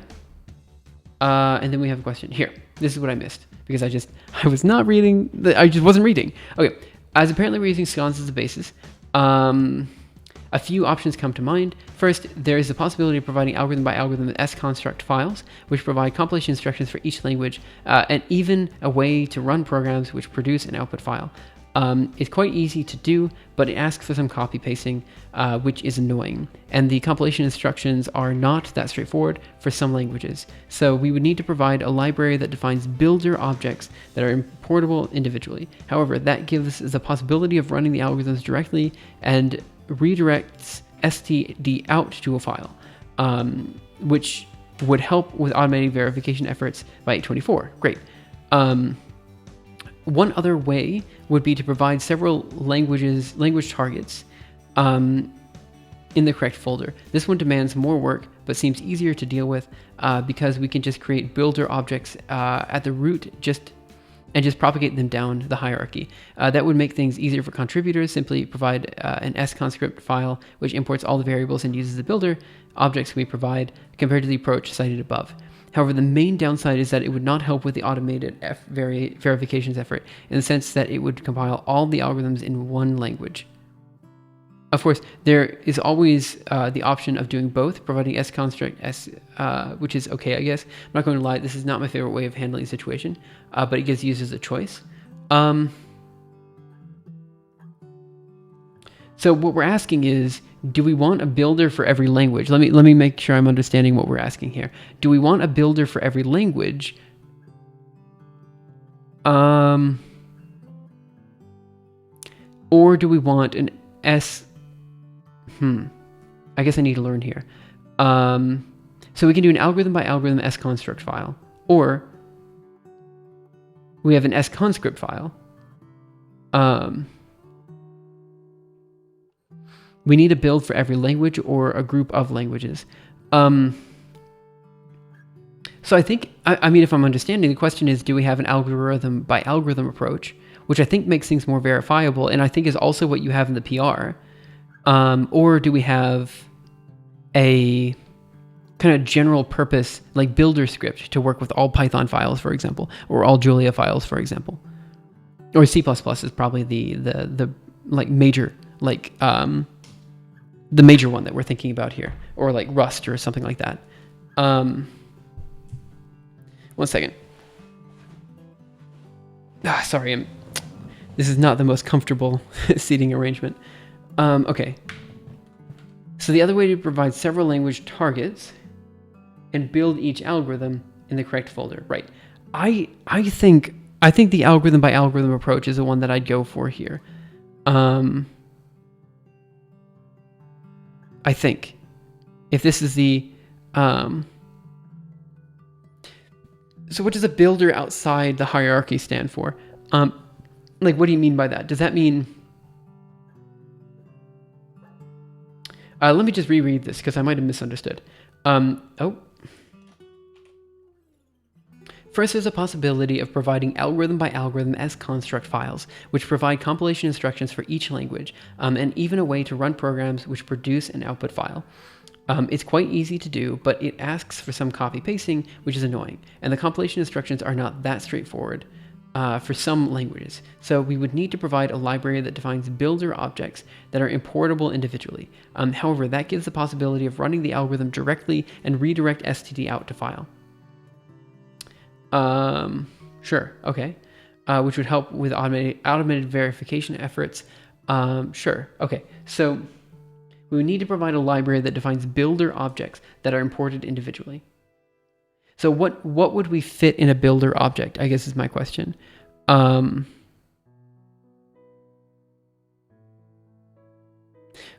We would, if we provide a single sconstruct file, we can propagate one environment variable. Okay. That contains all the builders down the build hierarchy. If we provide a single sconstruct file, we provide one environment variable that contains all the builders down the... Okay, so this is like all the compilation lines would essentially be in the one sconstruct file. And like anytime you're building anything in C++ or whatever, you can basically just run... You just run the sconstruct file. But like, what if you need, I don't know, like an FFT library or something like that, the FFTW library or something in one implementation, right? Would that work in that case? Like you'd need to add a new library for that algorithm anyway, right? So you'd have to do something in that case, right? Builder objects are a set of compilation instructions, basically, right? That's why I use my Docker container, right? The Docker container, right? Sorry, I'm de-rusting a bit here. The Docker was it a pull request? Wait, where was the Docker? Oh, here. Okay, so I missed this because I was moving. But so the Docker. Wait. This is where I'm getting a bit.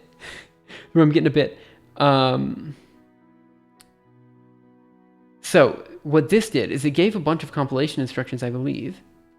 So I guess what I'm having trouble figuring out is what I'm trying to remember here is how do we use both scons in the Docker container, or are these conflicting?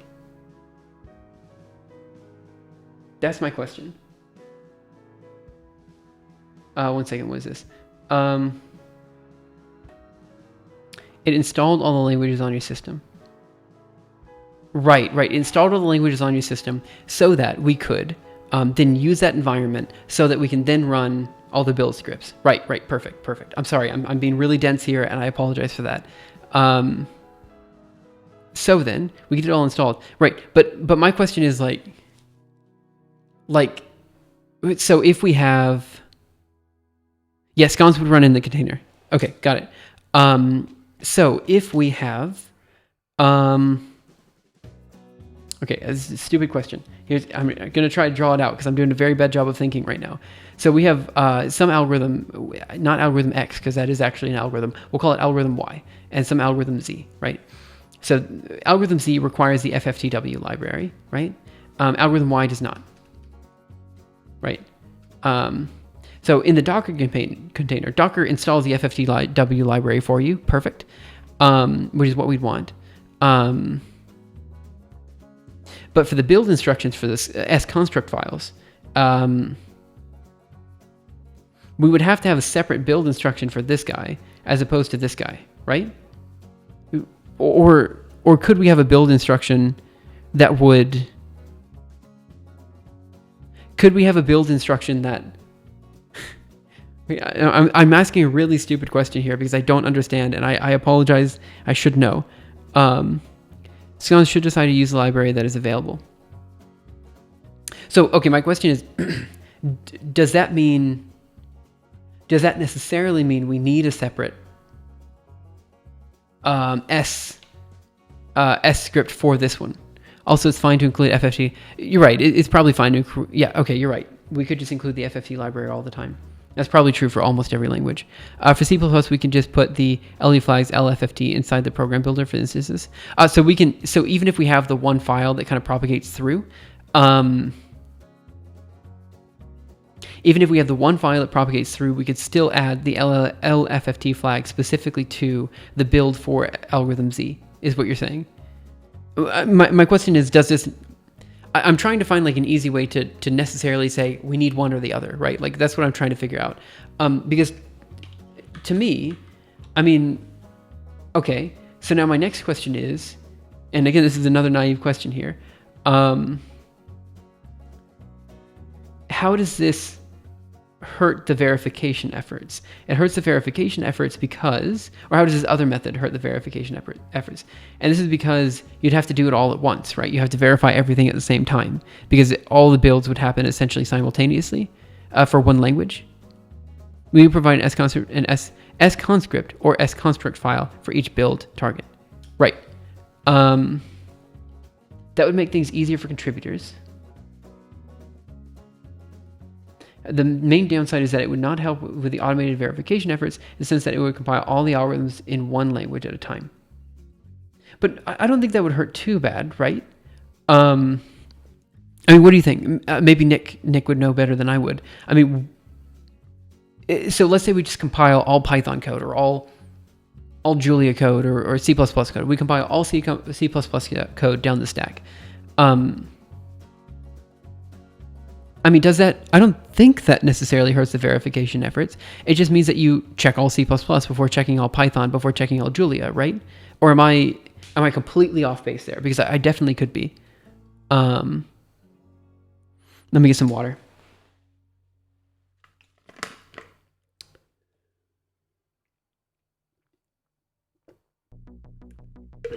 The algorithm verifier could just be told to use a local one.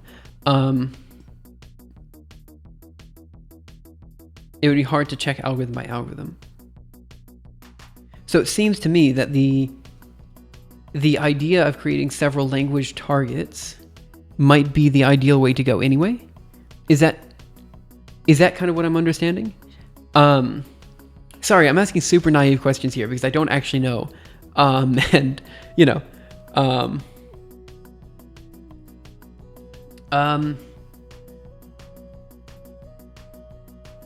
but yeah, it seems to me like that's probably a bit... I think that's right. I think if it's easier for contributors, I don't think it necessarily hurts the automated verification efforts that much, unless I'm completely misunderstanding. So I think this is what I say we go for this option. I think having a several language targets available, I think makes the most sense.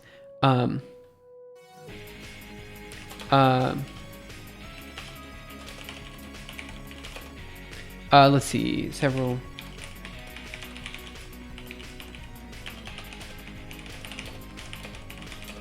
So I think having several language targets makes the most sense here. And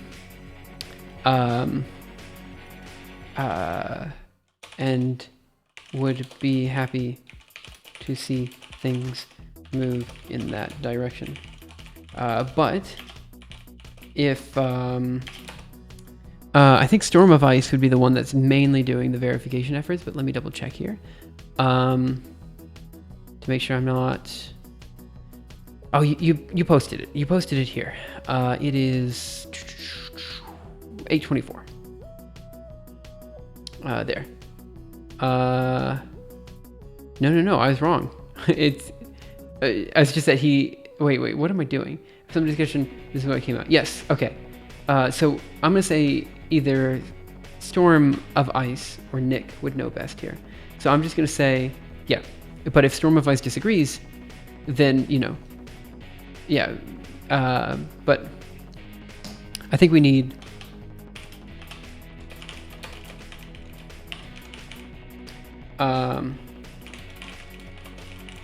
Okay, it might hinder reading, though, because the code and the executables would be separated.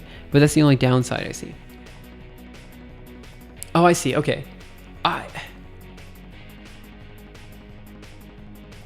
I mean, right? Like, look, you can still go into the file. The other thing is it might hurt with, like, me just running code. Just like, for example, if I'm just trying to make sure that code works for an algorithm for the review process, like, maybe it hurts a bit there. But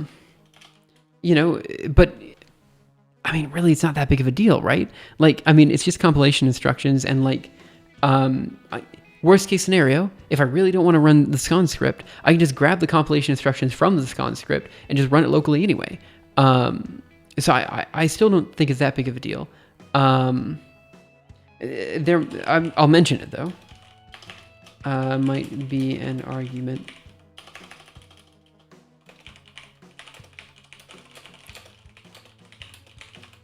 It could slow down the review process.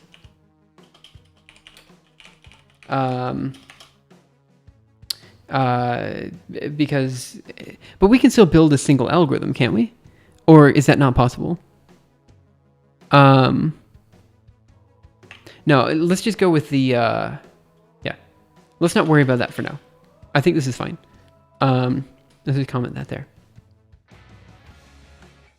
Yeah, I think so. Oh, man.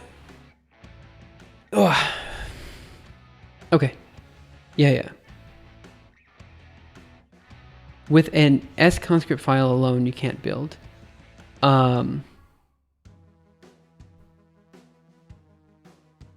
Okay, but I guess the question is, it's going to be a lot of work, isn't it? Maybe not as much work as I'm thinking. Maybe because you just create the file once, and then you have to propagate it through.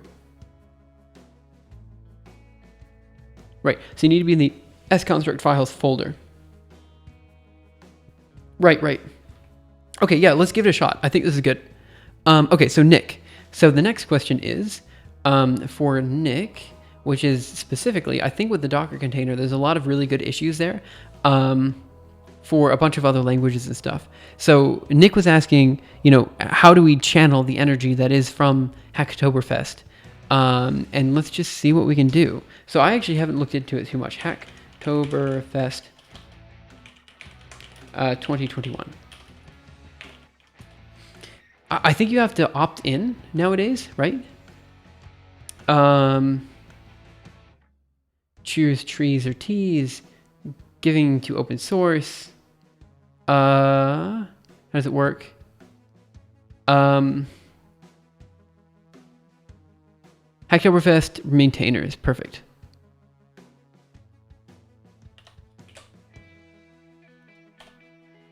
Maintainer doc specifically.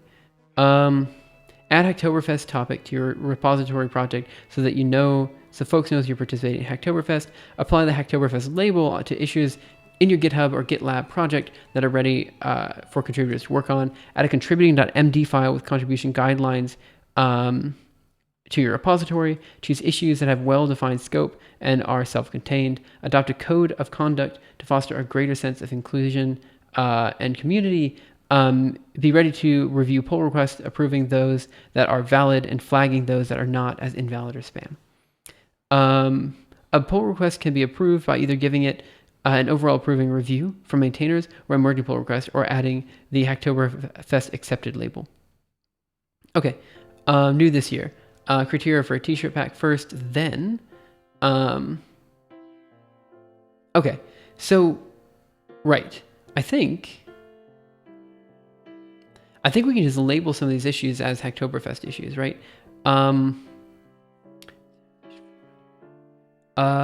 So the main issue here is that we need labels associated with it. Right? That's the main thing, and we don't necessarily have labels, or we don't have issues. Okay, so we need to think of a set of issues that people can easily act on. So one thing is that in the compilation instructions, I believe if we just had a list of languages that don't have implementations, labels already exist in the repo, right? But I don't. So I think the labels exist, but the issues, I don't know. Yeah, we need issues to give the labels to, right? So maybe we can. I mean, what do you think would be good issues here? I mean, obviously there's language implementations and stuff like that, but I think another good issue would have been the. Where are we? Initial dev containers one, right here. Wait, did something happen just in the last 2 minutes?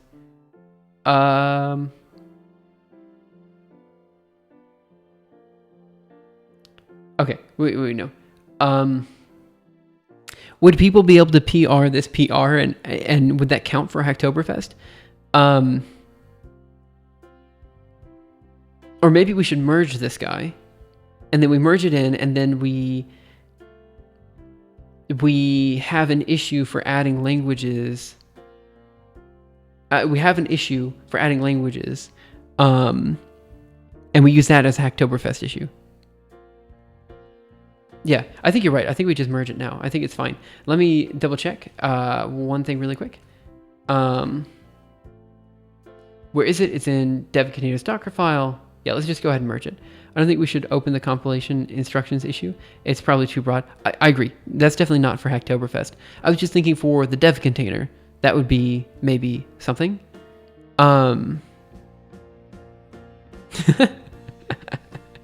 This is a licensed language. I mean, I think the dev container can still be opened up, I think, right?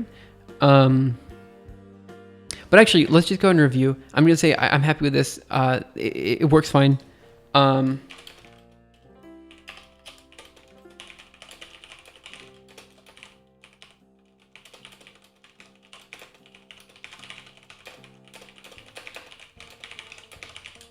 Oh, yep. Let's go ahead and submit the review there.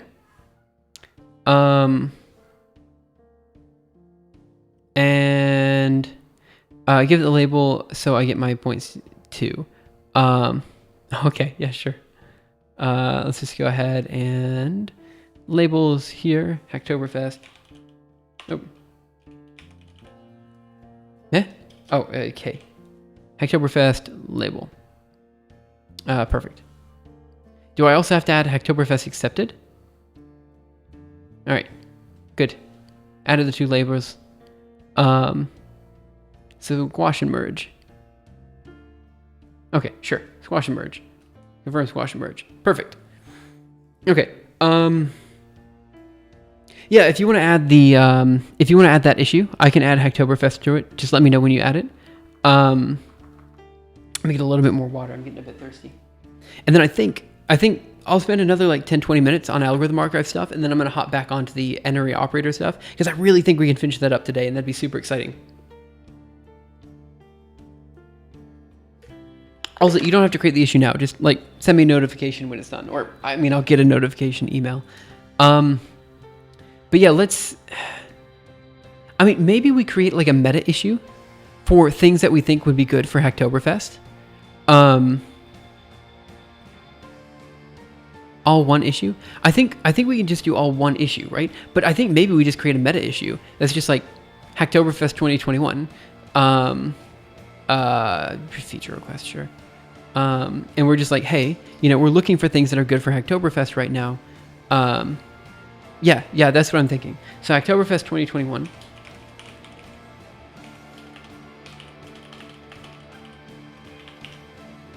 And let's just go here and just say we're currently looking for. Okay, so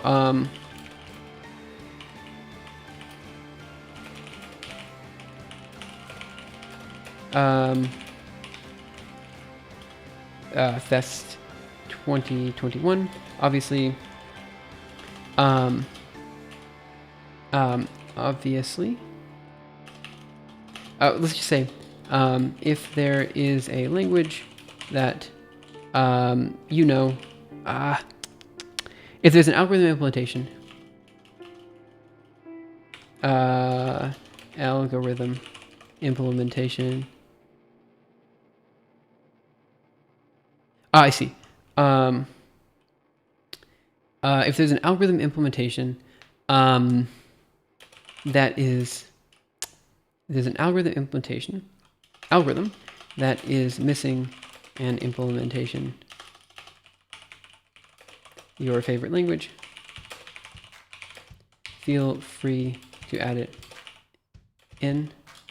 Also, if there is a PR up for a language that you know, feel free to do a review and let me know if the syntax is good.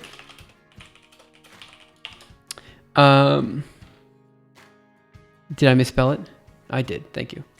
So would you be able to add that to this post? Like, we could just have this issue as a general Hacktoberfest issue. Outside of that,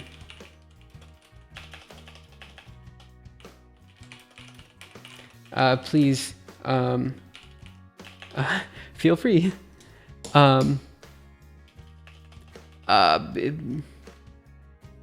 Wait, we are currently looking for projects that would be good for Hacktoberfest 2021. If there's an algorithm that is missing implementation in your favorite language, feel free to add it in. For those who are coming in,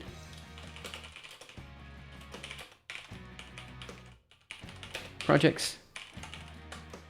I cannot spell Hacktoberfest to save my life. Hacktoberfest projects.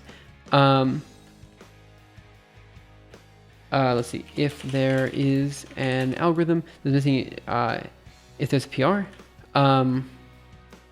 outside of that,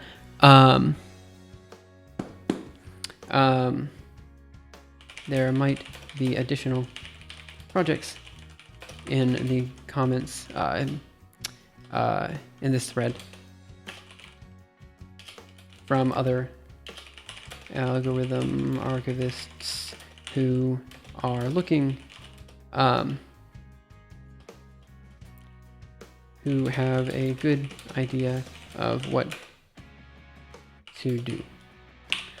All right, let's go ahead and submit that issue and then just say Hacktoberfest 2021. Let's do it. And then I should be able to add the labels for Hacktoberfest. Is this okay, you think? Maybe? Let's see what happens. I mean, what's the worst that could happen, right? So yeah, I mean, I think that's good. Let me get some water. Now, my question is, do I specifically need to, where are we?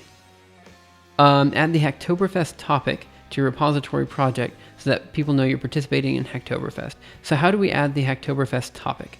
So here we're going to go to the algorithm archive, and then we have to add the topic. Hacktoberfest is there. Did I misspell Hacktoberfest? Tell me. I just respelled it. Hacktoberfest. Hacktoberfest 2021. Hacktoberfest.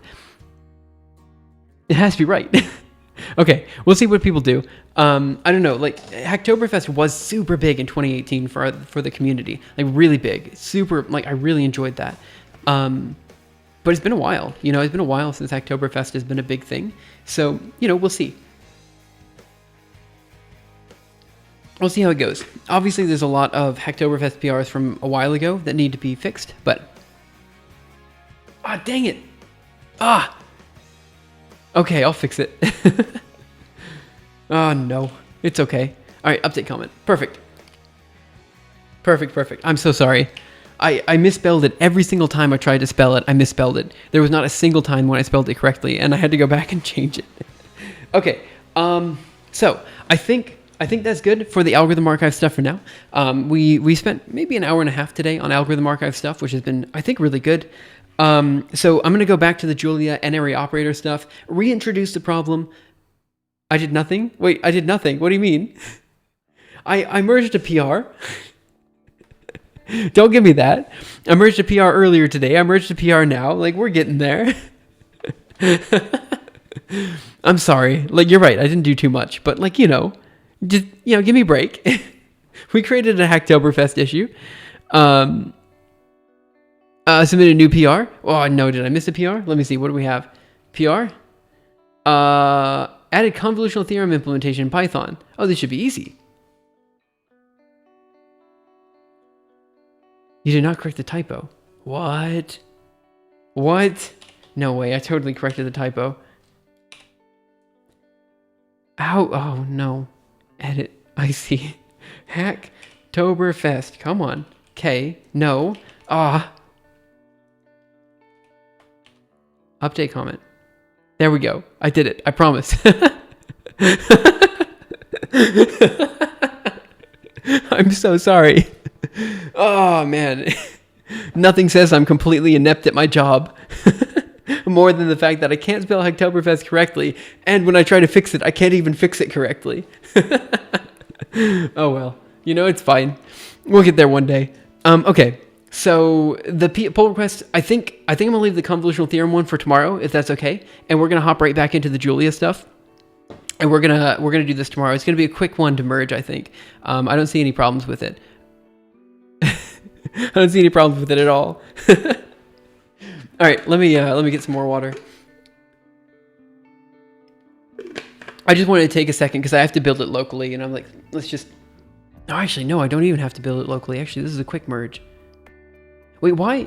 Wait a minute. Oh, actually, maybe we want to. Yeah, okay. Let me add a suggestion here. So I think actually I want. This is what I'd suggest. Let me go to review changes. Cancel. No, this is what I want. Yeah. So here I want to add a suggestion.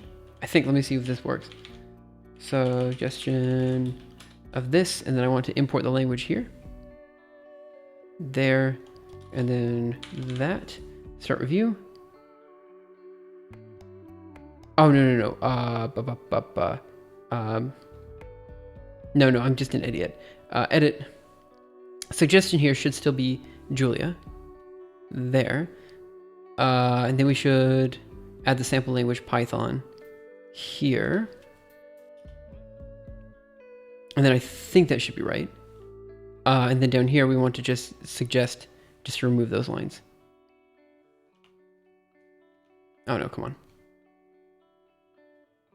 Suggestion.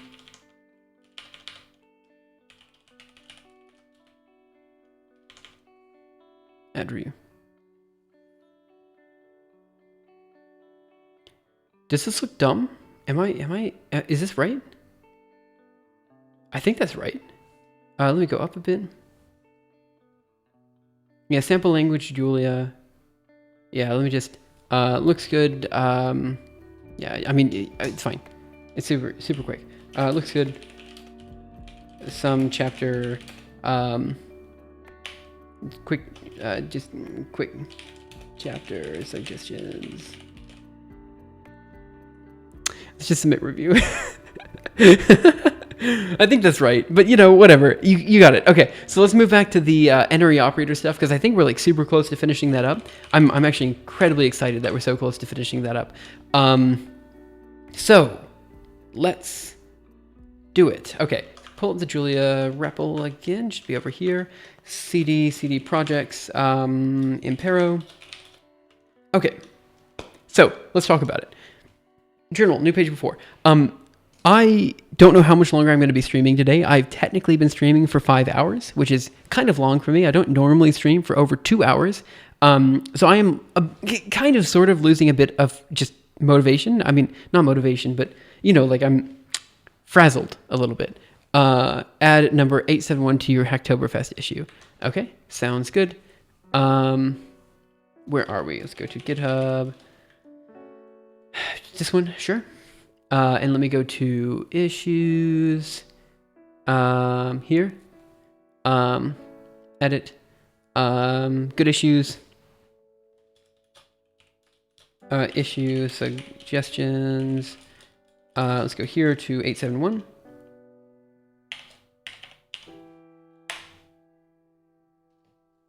I mean, I'll just do it now. Why not?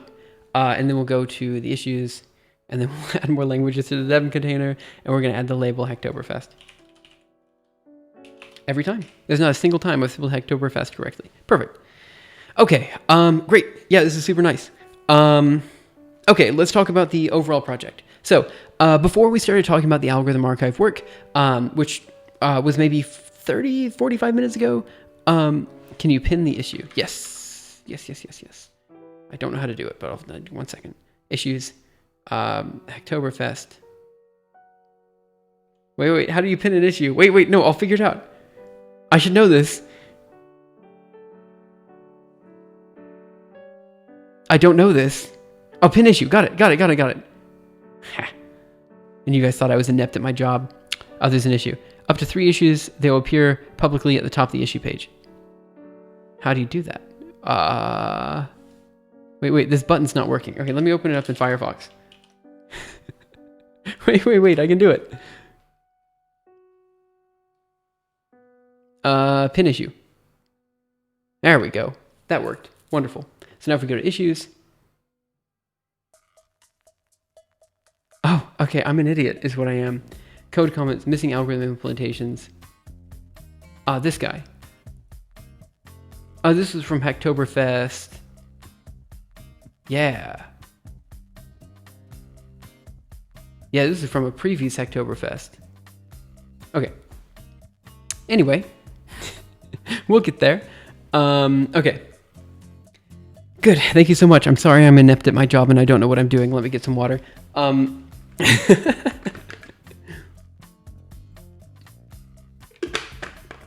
Okay, so back to the fractal stuff.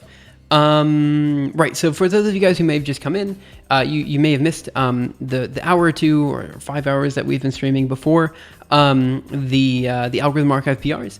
Let's talk about what we're doing and why we're doing it, starting with the definition of what we're considering fractals. We are working on a particular type of fractal known as the iterated function system. So let me just go to the algorithm archive and give you guys that chapter here. The idea here is that we have basically a set of functions here, F1, F2, and F3. And with these functions, we are able to recreate some objects. So these functions will create the Sierpinski triangle. Now, how does it do it? Well, the easiest way to think about it, without thinking about like chaos games and all this kind of stuff, is to create 3 new points, D, E, and F, that are at the midpoints of A, B, and C. We then allow these 3 points to generate 3 children. Those children will follow the functions that we've given them. And if you look at the functions, one function will bring you halfway towards A, another function will bring you halfway towards B, and the third function will bring you halfway towards C. So if you watch the animation, we see that we get 3 new points for each, or 9 new points each time. Then those children can then generate more and more children.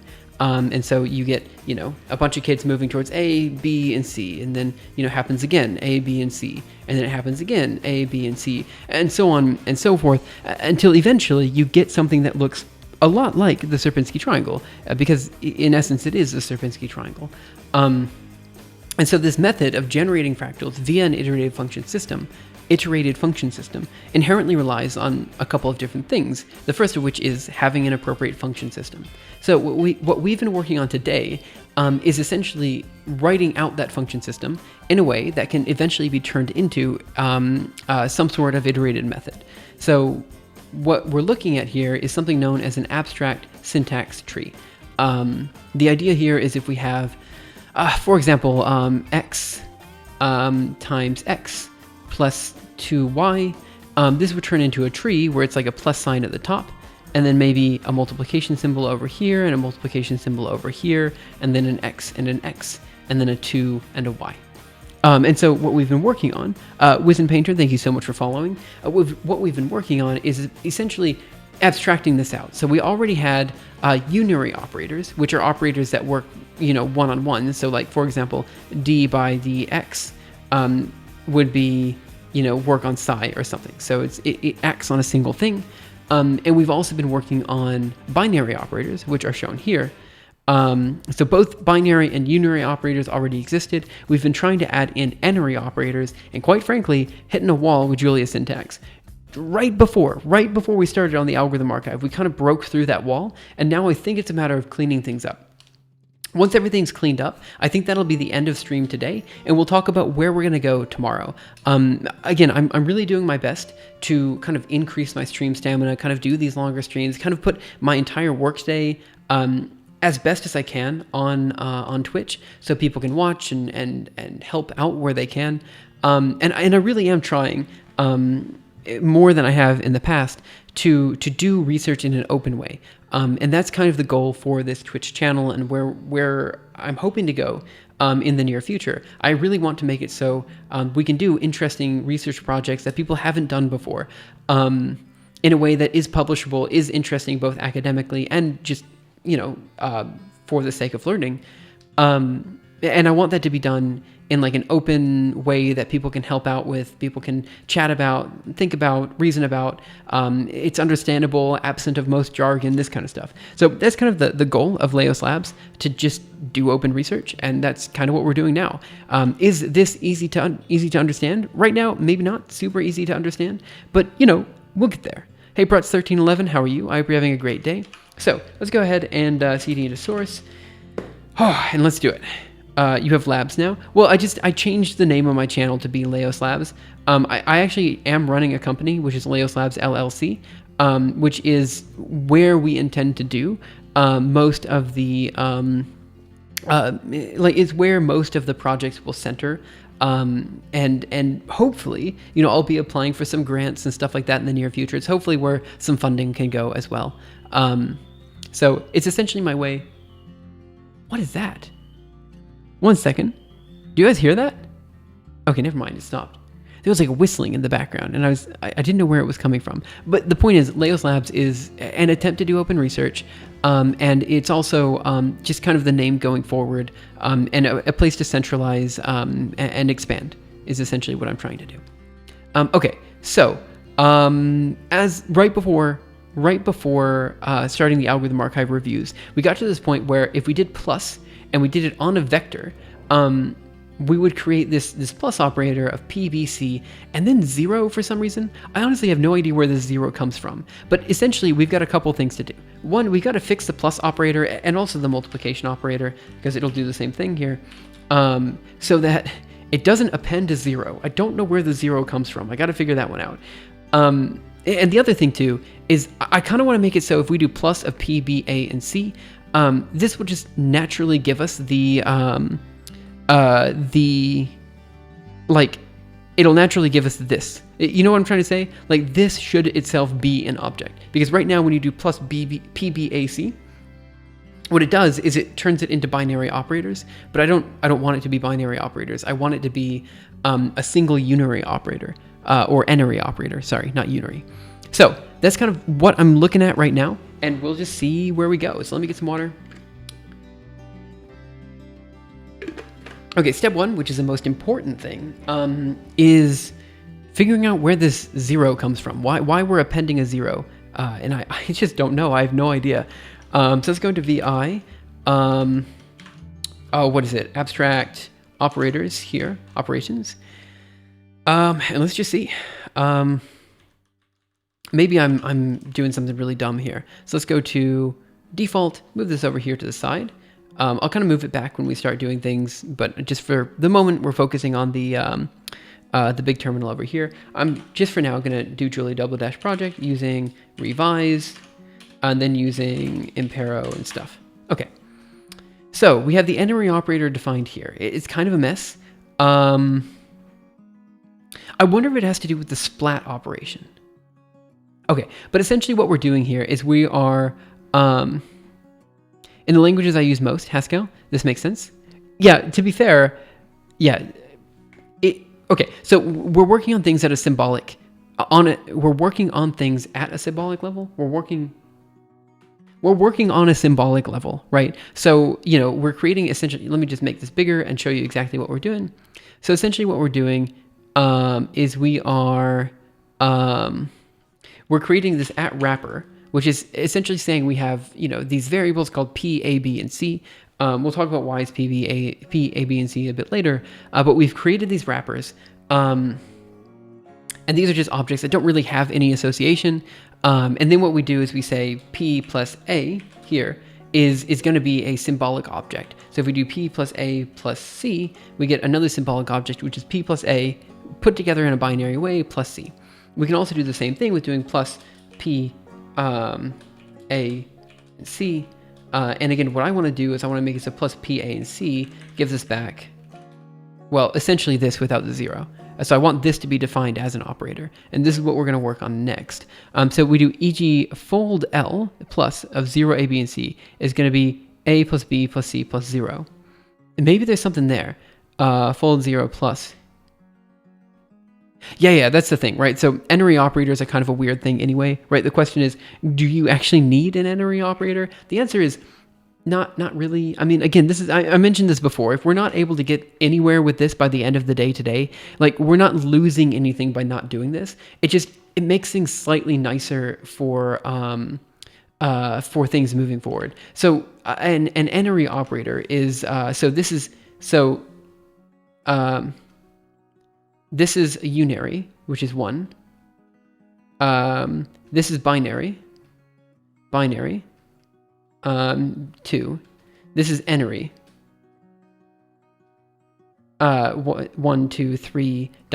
n. So there's just n elements to it. So unary would be, for example, d by dx. Binary would be example plus, and this would be, for example, like a sum or something. The question is, do you actually need an n-ary operator? The answer is again, no. You don't technically need it.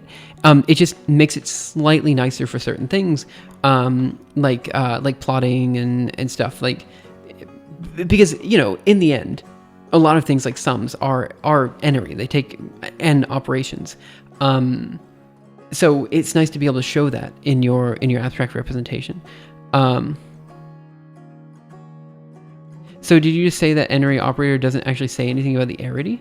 Oh, maybe I'm misunderstanding. I thought maybe I'm wrong here. N-ary. I thought array was the number of one operand. An operator with an operand is unary, right? So one with 2 is a binary, and one with n is n-ary. I mean, if you don't specify n, what's the point of the concept? The concept here, right, so here's the point, right? Let's say we take a sum, right? So I'm going to answer this in a way that might not be satisfactory for you, but this is how I would explain it. So let's say we have an array of n elements, right? Right, 1, 2, 3, 4, 5, 6, 7, 8, blah, blah, blah, n. So it doesn't matter how many elements, right? If we sum all of these elements together, right, then it's going to be 1 plus 2 plus 3 plus 4, so on and so forth, right? If we were to take this operation and we were to turn this into a binary tree, we could get, a binary tree, that represents this object, right? So, you have maybe 5, 6, 4, 3, 2, 1 or whatever. So this would be plus, plus, plus, plus. So the idea here is you're adding them all together, right? And obviously you can balance this tree. So instead it's like plus of plus of plus of plus of, something like this. You can find a way to balance it, and that's fine. But the reason you kind of don't necessarily want to do this all in a binary way is because let's say you're doing this parallel, right? But let's say you're doing this in parallel, right? Like a summation is an inherently difficult thing to do in parallel because everything is inherently iterative, along with tree traversal and things like this.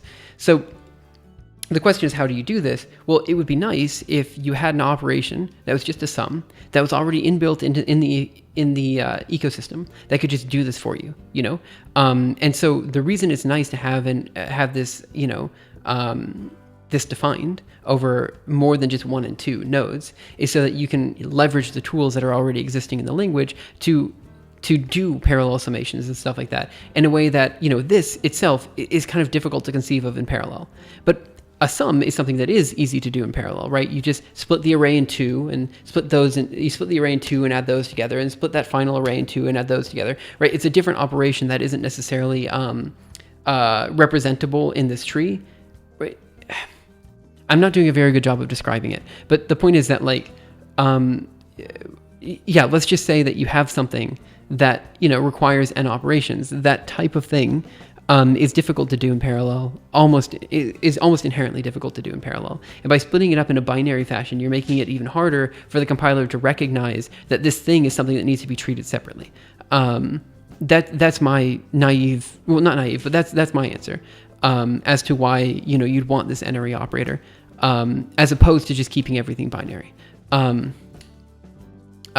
Just because it's easier to do, what's it called? Not partial tree composition, decom. What is it called when you search down the tree and you find a particular bit of the tree to mess around with? What are you talking about? First sum wasn't easy to parallelize than it was. Wait. Okay. Journal, new page before. An n-ary operator can have 3, 4, 5, 6, n, right? That it can have any of the. I'm not saying it changes dynamically. I'm saying that like you're working on an array of n elements, right? Where n could be 16, right? So the n-ary operator there would have 16, you know, little branches, right? And so that's what you're working on. I'm not saying it changes dynamically or anything. I'm just saying that, you know, you have, you know, multiple things being put together. So like, for example, if you do a sum of 1, 2, 3, then this would be seen on the tree as 1, 2, 3, not as this.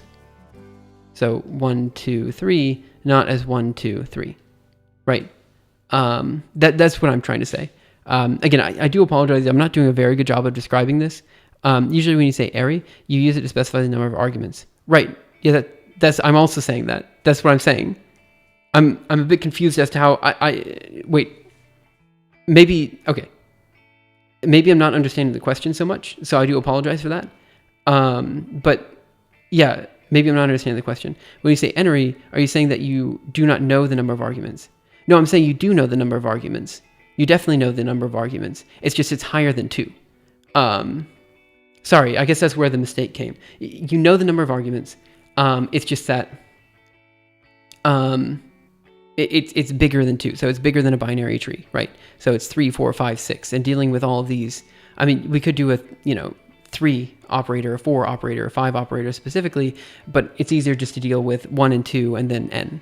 I mean, in principle, everything's just n, right? And this could replace the operator that we have. I think n-ary means arguments for an arbitrary number of n, right? Arbitrary number, but it's static. It's not dynamic. You know the number of arguments. It's just, again, higher than 2. As far as what high altitude was saying, this is what I was trying to say there. And again, I do apologize that I'm not doing a very good job of describing this. Let's take a sum of 1, 2, 3, 4, 5, 6. Okay? If we were to write this out in a binary way, it would be plus, I think. And then I think there's an additional maybe plus in here or something like this. So 1, 2, 3, 4, 5, 6. Yeah. So 1, 2, 3, 4, 5, 6, or something like this, right? Right, that's what I'm saying. It's a good idea to add 3, 4, 5, so on and so forth. Sorry, that's where the misunderstanding came from. It was just me not. I don't know. It's on me. Sorry, I'm not doing a very good job of describing myself because I've already been streaming for 6.5 hours. Sorry about that. Okay, so what I was trying to say earlier, and I also did not do a very good job of describing this, if we were to take the sum and we were to split it out, it might look something like this. I'm not saying it does. I'm saying it might look something like this. Or it could also look like plus,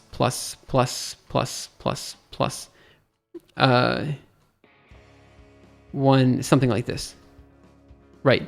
1, 2, 3, 4, 5, 6. I added an extra one, so forgive me, I'm adding a 0, or I'm just going to erase this guy up here. Right. And what I'm saying is this as an object is difficult to recognize as a sum if you're only looking at the tree. this is an object is also difficult to recognize as a sum if you're only looking at a tree. But if instead we had 1, 2, 3, 4, 5, 6, 1, 2, 3, 4, 5, 6, that is very easily identifiable as a sum of multiple objects, right? And there's only so many operators that are this way, where it's more than 2, right? Because, like sine, cosine, tangent, they're all unary operators. Plus, minus, plus and minus are both the same thing. Multiply, divide are both the same thing. So really what you're looking at is basically the sum and the product. So basically sigma and big P, pi. That's kind of what you're looking at here. There might be others, but these are the ones that we're considering for now. So what I was trying to say was, if you have n, where n is high, n is equal to 1024, you're probably not going to get this. But let's just say it's 1024, right? Well, okay, that's going to be a very weird looking guy over here, or it could just be an n-ary operator with 1024 little guys. And then you could say, okay, well, we know it's a sum operator. Let's just take a prepackaged sum function that works specifically for, parallel, that works very well on the architecture we have, right? What I'm trying to say is that this guy here, if we get this guy, it's hard for us to recognize, we have to do some weird additions. Whereas if you get this guy, it's like, oh, okay, I know what this is. I can just put this into the sum function that we already have developed for GPU libraries. That's what I'm trying to say. Isn't this array functions? Right, yeah, so that's what I'm saying. In a sense, it is kind of a weird argument because, like, more than likely, you'll be adding like P plus A, where these are all both individually fields or something like that. Right, so you could argue there's something there. I don't know, the object on the right is easy to recognize as a list to me. You have an element and a pointer and the rest on the list. Yeah, maybe. Okay. This is why I'm not too upset if we just don't, if we don't finish doing the n-ary stuff by the end of the day. I'm not too upset about it. Because again, everything is technically binary or unary and it's fine. Like, we can leave it all in that way, and I'm not too worried about it. Isn't this array functions? Yeah, you're right. So because P and A are fields or arrays, yeah, in essence, you're probably only going to see like 3 or 4 things added together. It probably won't necessarily need to be binary or something.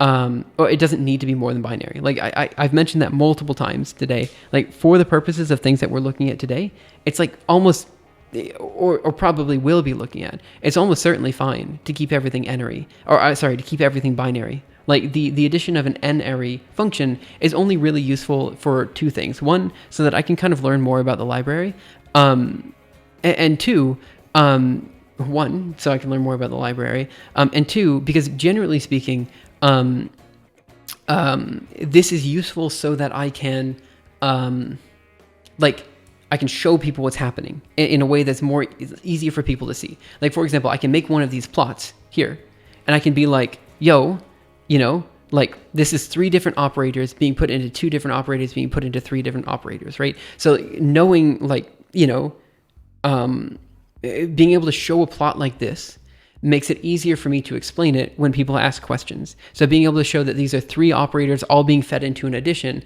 instead of 2 separate additions makes it a little bit easier and a little bit less thought. In the end, it's all going to be different when it's compiled anyway, but it takes a second of, it makes it a little bit easier. In addition, it also makes it easier when we're thinking about how exactly we're going to be counting through the tree. And that'll become evident like next week when we start doing that. So it's kind of like, it's not, yeah, it's a weird argument to be made right now. Right, yeah, we're limited by hardware operations, that's correct. But the thing about it is, like, if you go in Julia, right, right, obviously there is a plus on 1, 2, 3. Like, these are operators that exist, right? And there's a multiply on 1, 2, 3 as well, right? Like, these are operators that exist. So we're leveraging these tools is essentially what I'm saying.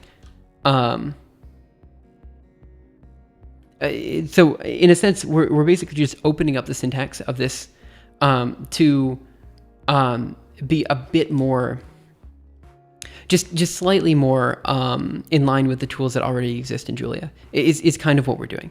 Again, it's not. It doesn't actually matter that much. Like, it's not going to change anything.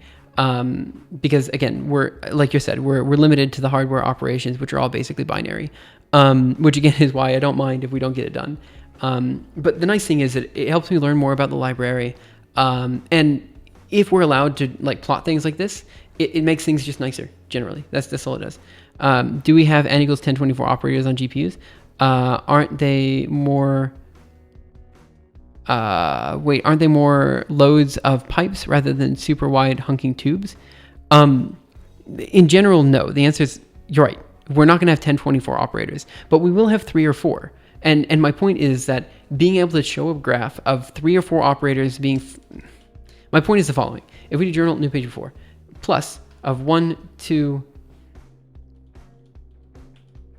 a plus sign of 1, 2, 3 is easier for people to understand intuitively, specifically people who are coming to the stream for the first time, than plus of 1, 2, 3.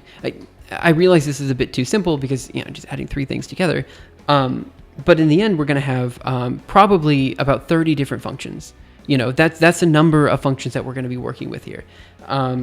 So n is going to be roughly equal to 30, right? Which is maybe still too high, but my point is saying that, like, having 30 here is still probably easier. Journal new page before. Yeah, I say that all the time. Plus a result of plus 3, plus of is still easy to understand, right? But in the end, we're gonna have n equal to roughly 30, is what I'm trying to say. The Vagabond Wind, thank you so much for following. Really appreciate it. And maybe it's more like 10, but even so, if you're not saying plus of plus, plus of is still easy to understand, right? I just need to stress, I'm not too worried about getting this in or out. Yeah, I know it's too fun at parties. No, like, you guys are totally right in saying this is kind of inconsequential. Kind of why I did it on the first stream back. I was just kind of wrapping up some stuff that we were working on before. It also helps with parallelization a bit here and there. Just because eventually what we want to be able to do is manipulate the order of the tree and stuff like that for certain, partial differential equation solving on parallel systems and stuff. So being able to easily identify a subtree as, a sum, means that we can more easily move things around and stuff like that. If you're just going to n equals 4, that's fine. Yeah, I mean, like, n's not super high. Like, n's not going to be 1,000. N's going to be at most 30. And this is 30 because it's the number of functions that are available in the fractal flame method. Eventually what's going to happen is I want to show that I want to be able to show the plot of the iterated function system as a whole, which means we're going to have multiple function systems put together. And so it's going to be like, you would have so for the Sierpinski triangle, you have a single point, and then you have 3 functions: function 1, function 2, and function 3, right? And then for the Barnsley fern, you have 1, 2, 3, 4. So you have 4 functions available: function 1, function 2, function 3, and function 4, right? And so essentially what you're looking at is, a tree for the whole iterated function system space. The Hutchinson operator is going to be a combination of the Sierpinski triangle and the Barnsley fern, right? And this is what I'm trying to show. And I'm just saying it's slightly easier to follow the tree if we have the n-ary operator. I don't know. I mean, that's what I'm saying. Okay. 1 second. I just got a notification. I see. 1 second.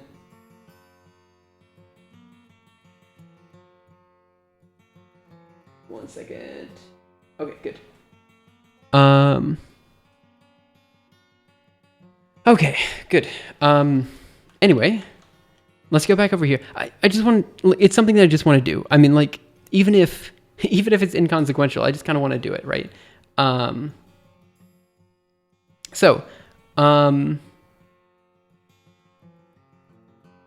Yeah, I mean, there's the other issue as well. So, like, right now, if we create an at system, actually, let me define at wrapper f1, 2, 3 here, and now we're going to do at system. So right now we could define the system of differential equations in this way, or not differential equations, system of equations for the Sierpinski triangle in this way. So it's f1, f2, and f3. I mean, right now,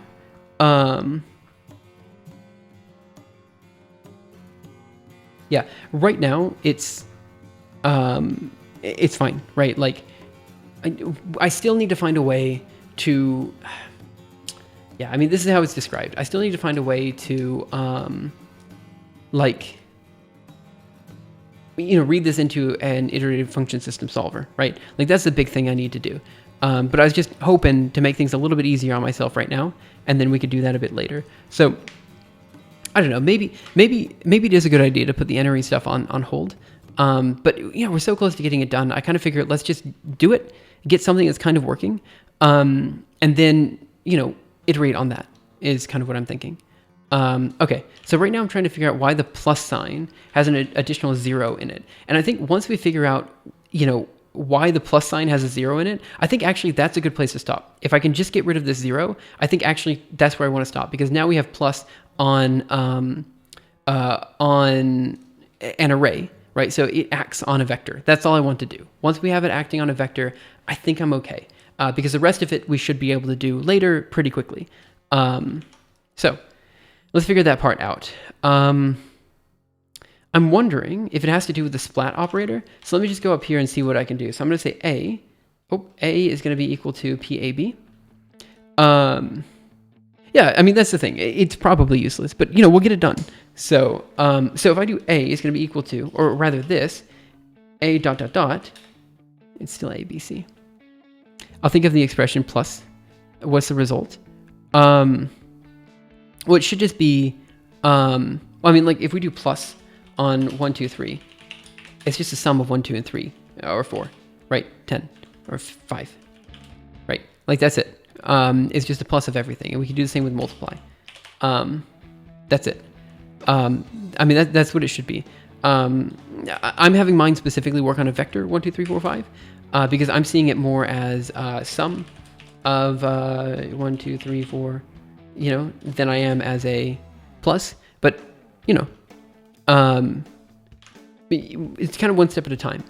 But the problem is right now, if I have symbolic entries, again, that's going to be our P, A, and B, for example. So these are symbolic entries. And I do plus of the vector of P, A, B. I don't exactly know why, but it adds a 0. And that's where I'm a bit confused. I don't know where that 0 is coming from. If I do, let me just try 1, 2, 3. And this should also, no, it gives me a 3-element vector.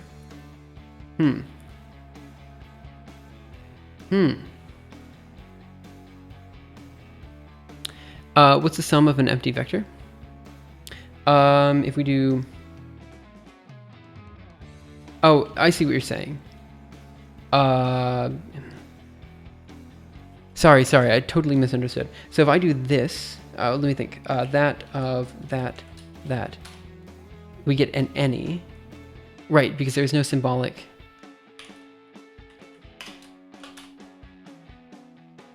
Or the product of an empty vector. So this just gives us an any vector back.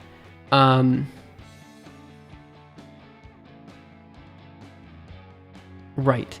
So let me go here. So we have eval of n symbol, so that the n symbol is going to be our plus sign. Or product. You're right. I should be there. So we have eval of n symbol, which is going to be our plus sign, of a, of vector t, where t is a subtype of abstract expression.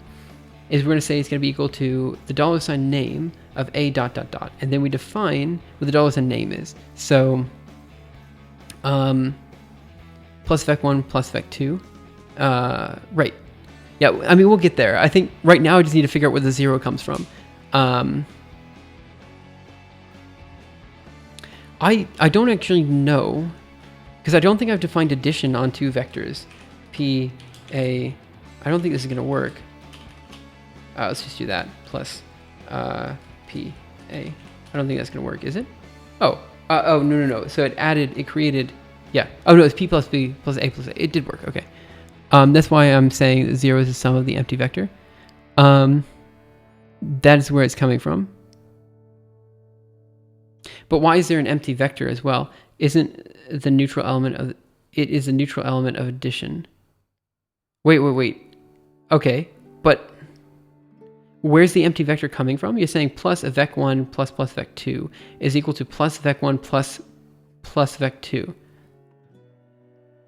But I have no vec2. Wait, maybe I'm just misunderstanding. What are you waiting for? I'm so sorry, I don't know. So if we do plus of PAV here, so you're saying there's an additional vector here?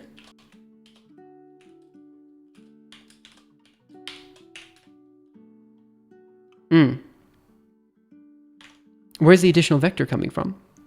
I think you might be right, but you know, if I do an empty vector, I get an any out. So I'm not sure. So we do eval2 expression, a name. So we're defining sum here and product there. I'm gonna try just redefining. I'm saying that this property should hold for any vectors, vec1 and vec2. Right, I think so as well. But I still don't understand how that has to do with getting the 0. Sorry, I'm probably just misunderstanding. So the main issue is obviously not addition, but multiplication. The fact that multiplication also gives us a 0 is the thing that's kind of bugging me here. Let's go here, do a multiplication. This should be pointwise. Never mind, it's not. I guess we just didn't define multiplication on vectors. What's the result of that plus that? It gives us, so I did that just a second ago, it is this guy. So it gives us a 2-element wrapper, which is going to be p plus p and a plus a, which, you want this. This is not going to give us anything. It's just going to give us an any, because we haven't defined, I see. So if I do plus of empty, but empty is not symbolic. Plus a vec1 plus empty. It's plus vec1 plus empty. But why is there an empty, I guess is my question. I see what you're trying to say. So if I do PA, no, that still adds a 0. Never mind. I don't understand. Okay, so where does the empty come from? That's my question. Which I don't know.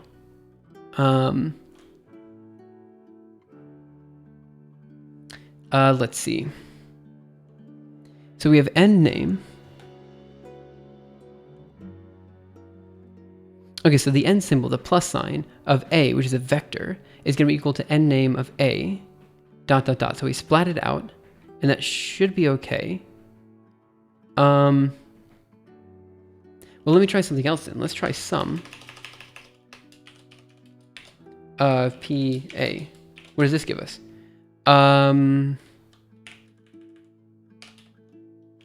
Wait a minute. So the n name...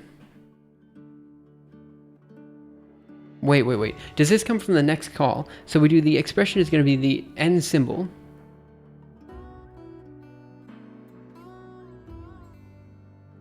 I don't know how to write. Right, so, but my question is, so let's see. So you say, I don't know how to write down an empty vector in that syntax of your language. So that's why I write the word empty. And you interpret it literally, right? No, yeah, so what you're trying to say is that there is, right, you're trying to say that there is an empty vector somewhere in there. And I'm trying to figure out how there is an empty vector. Like, I mean, I think I understand what you're trying to say, but I also don't understand how that's possible, is the thing that I'm struggling with. At least I think I understand what you're trying to say. I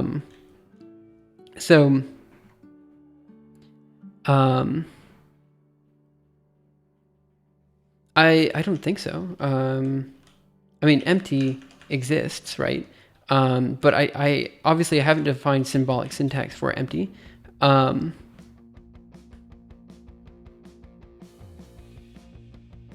mean, right, okay. The fact is, yeah, we could have an empty vector, right? But the question is, how did that come into the... If I write this, it's obviously a vector of any, which has nothing inside of it. But I can define a specific element to be empty. So this is a vector of type empty.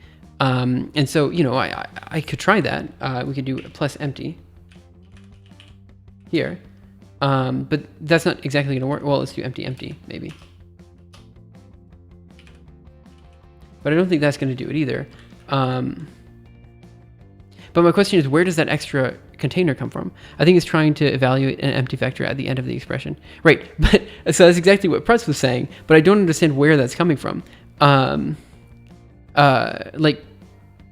how would it do that exactly? Unless it's evaluating twice somehow? Given and then appending it to the end? That could be happening. It could be evaluating it once and then evaluating the empty symbols. Okay, so maybe what it's doing is it's evaluating... Yeah, okay. I could see what it might be doing. So it might be evaluating 1, 2, 3, and adding these together, and then these guys are added to a node, and it's adding this node. For some reason, it's just evaluating this node as well. Maybe. I don't know. And so that's adding the 0 at the end. Okay. That might be called the to expression. Right. So what we're doing here is we're saying to expression of A, which is of type n name, and the type of n name is of type sum or product, is going to be equal to the expression of the call of the n symbol. So we're saying we're evaluating A, which is of type sum, and we're saying it's going to be equal to the expression of the call of the n symbol to expression A ...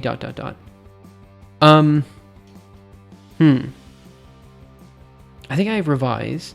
So let me just try something really quick. Let me just do this. And let's do plus PA. It'll precompile everything, so give it just a second. No method matching sum of nothing wrapper metadata. Right. So that's because we didn't define that, and that's because this guy... Wait a minute. No. So we defined sum there. Sum must take a vector. Yeah, it must take a vector. Yeah, that's because it has to take a vector. Right. Okay, so you should have thought of empty vectors, so that's why 0 surprises. Wait, no. I don't understand. A, yep, should be there. I don't understand where the empty vector is coming from. I genuinely don't. It's not that I didn't support empty vectors. I mean, obviously I didn't, but like, I still don't understand how that's happening. Unless what's happening is it sees this as P, A, B, or whatever, and then it's doing a second evaluation of this guy up here. That's my question. Where is that second evaluation coming from? So then my other question is, why is it being called recursively to begin with? So that's, like, that's where I'm at. I don't, so, but I think you're right. I think I kind of understand what you're saying. I think if in fact we are doing a second evaluation of an empty vector, that's probably where the 0 is coming from, which is fine. So I mean, and I suppose an easy way to do that would be to say, I could literally just do paste here, and then where t is of type empty,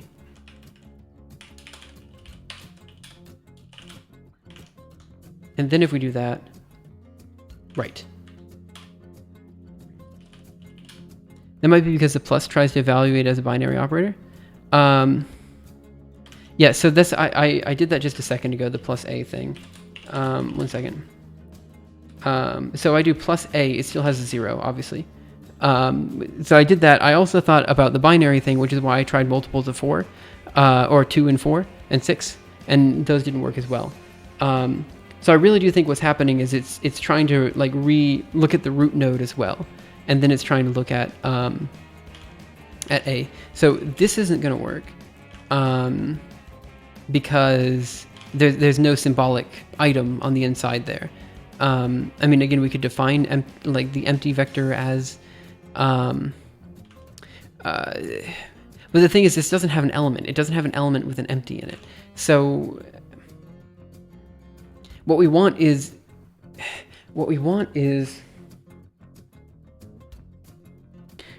a vector with nothing inside of it, not empty, but nothing.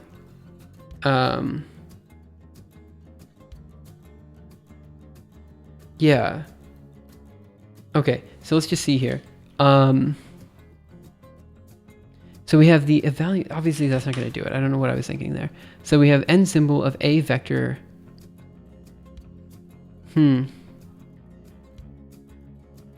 It's trying to evaluate p plus a plus 0 because it sees itself as p and a plus plus. Okay, so maybe I don't know what the plus plus operator is doing. I think it's trying to evaluate p. Each cell has a pointer for either. I think it's trying to evaluate p plus a plus 0 because it sees itself as pa plus plus. Yeah, okay, so what's plus plus? I'm sorry.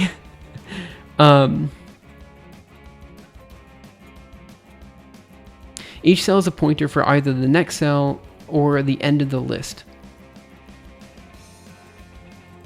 Okay. Plus plus equals concatenation, whatever the syntax is in Julia.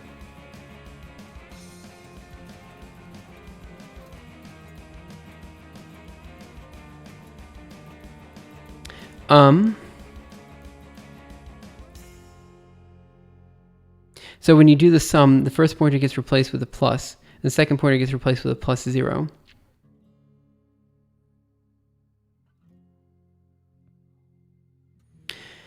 This first pointer gets replaced with a plus, and the second pointer gets replaced with a plus 0. Well, then shouldn't we get multiple zeros if we do this? Wait 1 second, maybe I'm misunderstanding. But we don't, we only get 1. Then do the sum, the first pointer gets replaced with plus. So imagine you do the sum manually as a loop. Right, I mean... what do you initialize your state variable to? Alright, let me just figure it out. Okay. So...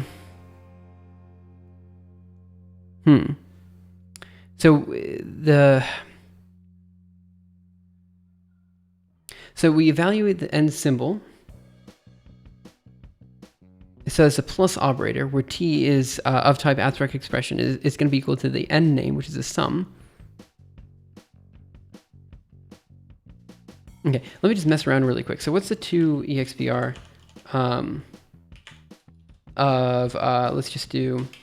let's define x equals 1. And now we're going to do 2 EXPR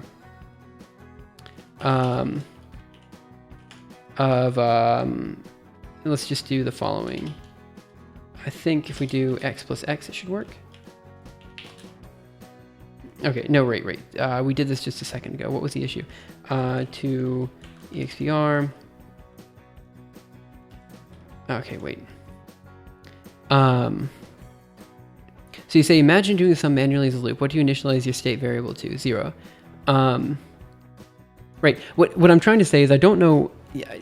I don't know if any. I don't know if any of this is actually relevant. Is what I'm trying to say. And I don't know how to check if it's relevant, right? Because I honestly have no idea. Like, I think I don't know. I don't know what's happening. So I need to figure it out first, and then we can talk about it. So the 2 expression command. Let's do the following. I think if I do x plus x, and we do 2 expression of x plus x. Oh, come on. EXPR of x plus x. I think this gives me back an expression. Oh, come on. No, that just gives me x plus x. I think evaluate. No, okay. How does this work? Let's just do this. Okay. That doesn't help either. Okay. What does 2 expression do? Does it take... I'm not sure if this takes... I think... Is this defined only in... Maybe it's only defined in Impero. So, okay, so maybe what we're actually doing is we're defining, if we do p plus a, so 2 EXPR of p plus a, and then we do evaluate this, we should get p plus a. No. Like, okay, so for the record, I'm not thinking you're wrong. I think you're probably right, but I don't understand. I'm having trouble wrapping my head around it, and that's part because I've been streaming for 6 hours now, right? Like, that's a lot of it. And probably most of it is that I've been streaming for 6 hours. It's just I'm not. So the issue is, like, what's been happening is you'll say something, I'm like, oh, okay, yeah, that makes sense.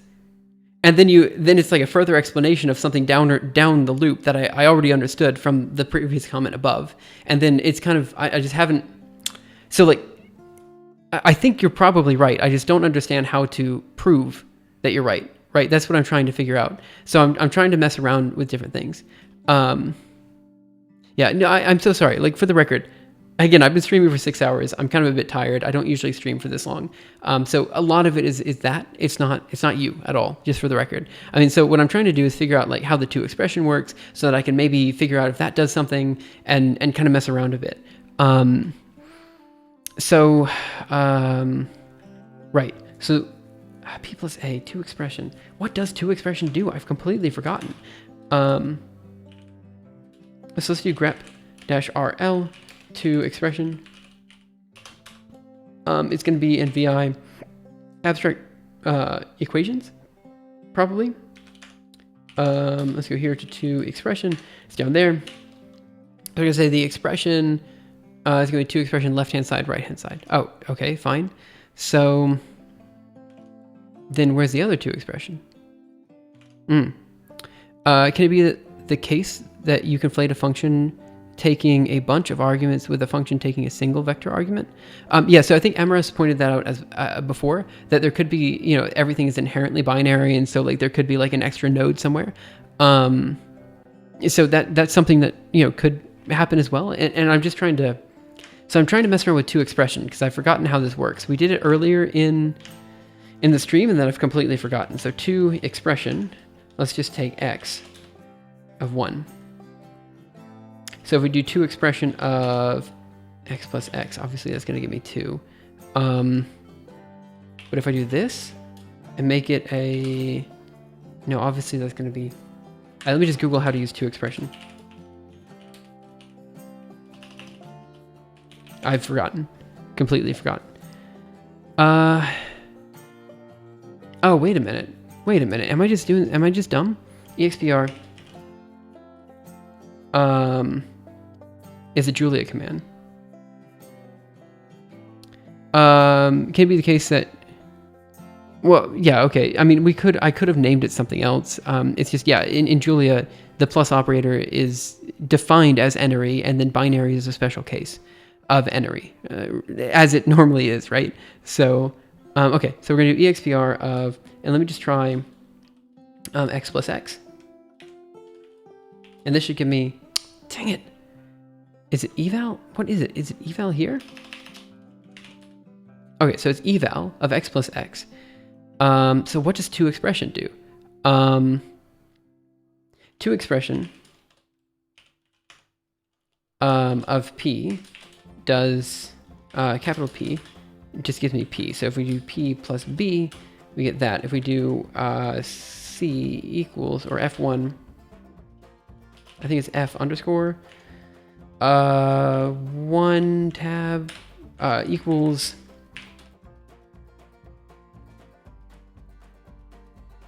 okay, wait a minute, this might be it.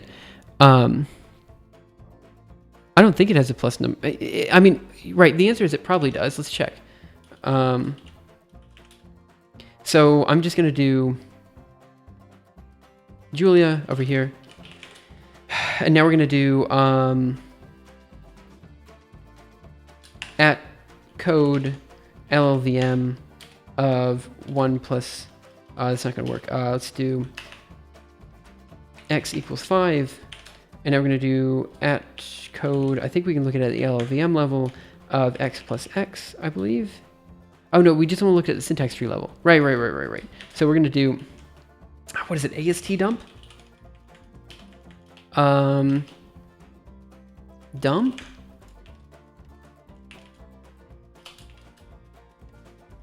Let's go here and there.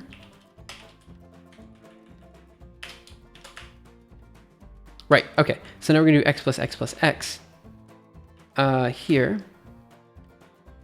Yeah, no, it doesn't seem to have a, yeah, so like now we can do another plus x here, and it's all one operator. There's a plus and then 4 x's.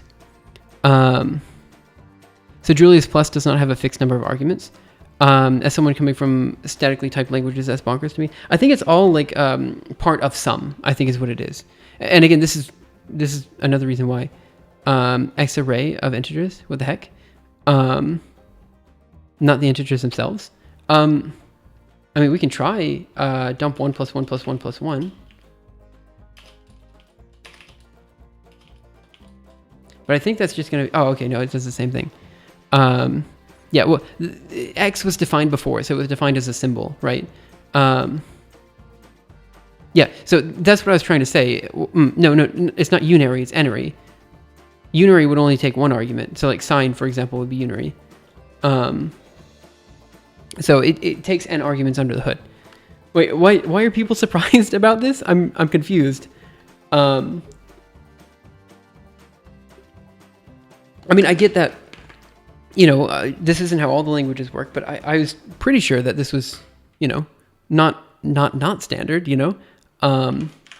Okay, so, right, let's do control D here. And he's never learned about this.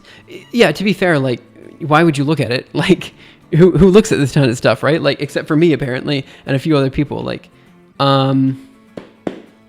okay. So 2expr creates an expression that we can then evaluate. So here's what I'm going to do. I'm going to say p is going to be equal to 1 at wrapper p. And then we're going to say b is going to be equal to 1. And now we're going to do 2expr. And then we're going to, I think, eval that.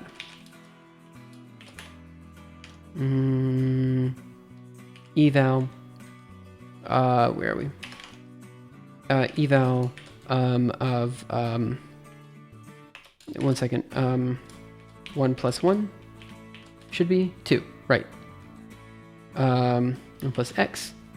X equals 1. So if x equals 10, then we eval that. That should be 11. Perfect. So if we do eval p plus b, we should get... why do we get p plus b instead of 2? Okay, in math, there is this concept of functions, domain, and codomain. Have you ever seen a function with a variable number of domains? That is why this is so surprising to me. The Julia parser seems unusual compared to most languages I know, or even a function with more domains than one. I mean, right, it's just saying that, yeah, I don't know. I really don't know what to say. I'm sorry. Right now I'm just trying to figure out what the toExpression command does, because I really don't know what it does. I thought it turned an equation into an expression. That's what I thought it did. So now I think... So Ambrose before said there could be something wrong with the toExpression command. So we say toExpression of... Oops, sorry. It should be in abstract operations. And then we go down here. Okay, so we have toExpression of A, which is end name. And then we have the expression of the call of the end symbol of the toExpression of A ... right? So, right. Plus is basically an overloaded method that is dispatched on the runtime depending on the arguments. In Julia dispatch mechanisms that does the calling... Wait. I got lost on the second sentence. Plus is basically an overloaded method that is dispatched on the runtime depending on the arguments. In Julia, if Julia dispatches... The Julia dispatch mechanism... So a class of functions called plus. Right. But also, I think, doesn't LLVM just have a natural sum function? Isn't that already defined there? Can't you just call the LLVM sum? Am I dumb here? Let me... in is...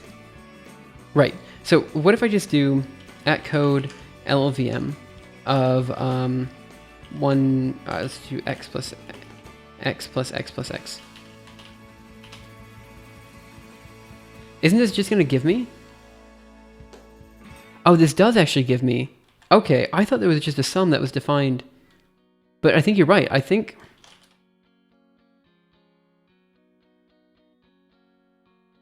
Yeah, okay. No, you guys... At the LLVM level, it is defined binary. So, in that case... Well, okay. I think it's... Wait. Or am I still wrong? No. Wait, what is going on here? So we have... Oh, maybe because these are all X's? That's the problem? A fold L. What's the difference between that one and that one? That one's smaller. That one's bigger. So if we add another X, what happens? Okay, I really don't... I'm bad at reading LLVM code, so I'm not sure. But I was trying to see if the reason Julia's syntax was that way is because compiler-wise, they could take advantage of something that was intrinsic in LLVM, which is the underlying code there, that would allow for them just to write everything as a sum, right? In which case, a binary plus is the same as a three pluses put together, right? Like that's what I was wondering, and so I didn't know. So that's what I was trying to see. I'm not really sure if that really gave me any answers. Honestly, I don't think it did.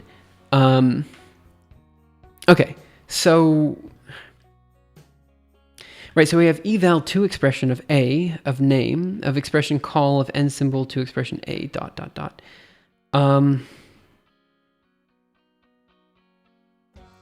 So, we have defined...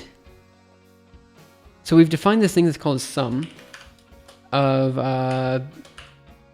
this. Oh, no empties. This. So that's sum. So at that level, it's already broken. Let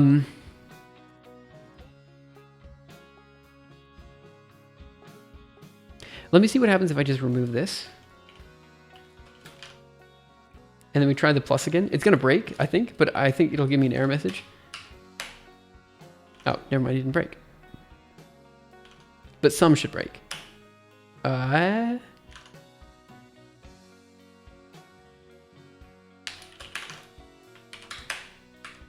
Let's try using revise, using impero plots, create the wrappers again and just see what happens. Yeah, let's just see what happens. I mean, like I said, I'm actually quite tired right now, so I was thinking maybe, I mean, I can go for a bit longer, but might have to throw in the towel a bit in just a second. I'm not intending to, but I'm sounding very, sounding very like argumentative when I'm actually not argumentative. It just sounds that way. You know how it goes. So let's go ahead and define @wrapper. Oh, over here @wrapper. Sure, @wrapper. P. You know what this is? What I'm thinking of doing eventually. What are you thinking? Okay, so we have A, B, and C. Let's just do plus here. All right. Well, so that says to me it's not in the to expression part.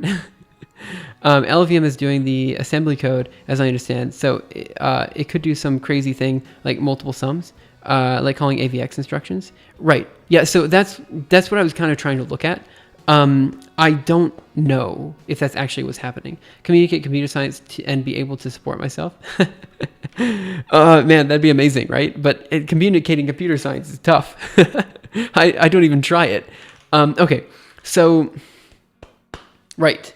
Eval n symbol of A. So this says to me it's not with the to expression at least. So we're digging ourselves up there. I actually don't really know what that line's doing now. I'm kind of confused. We do eval n symbol where T, this expression is equal to n name A ... Okay. So, LVM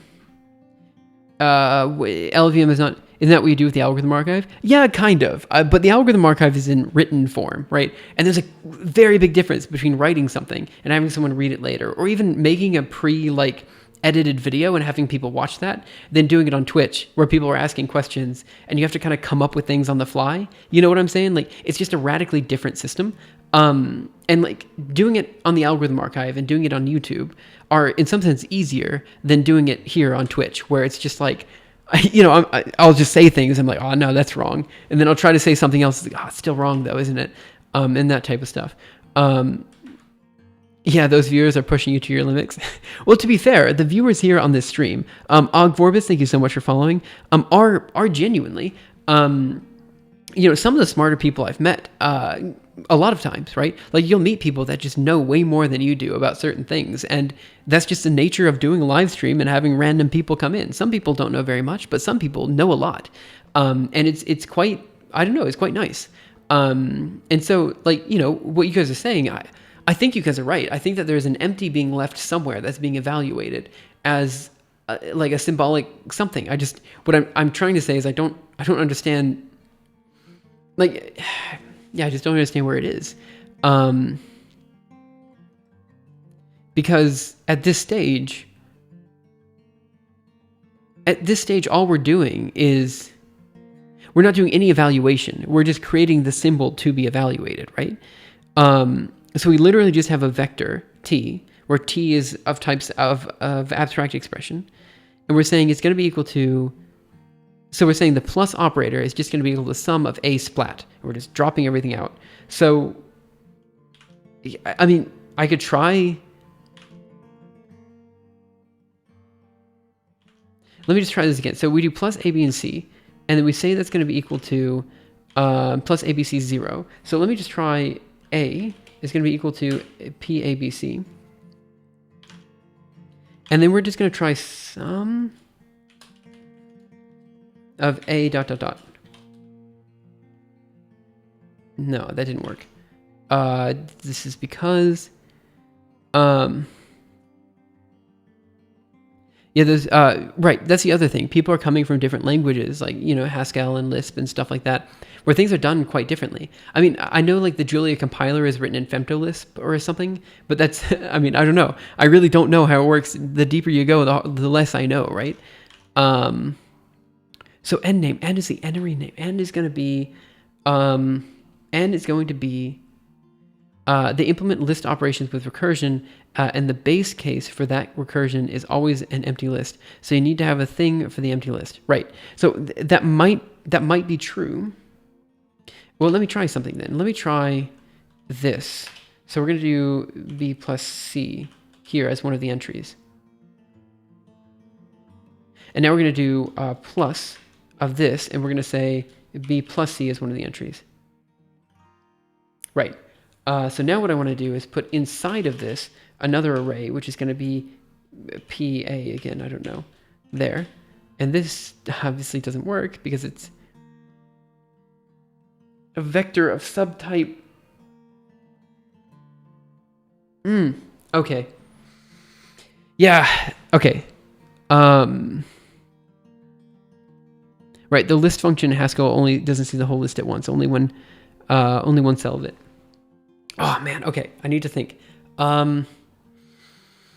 Okay, what's going on? We have P of A.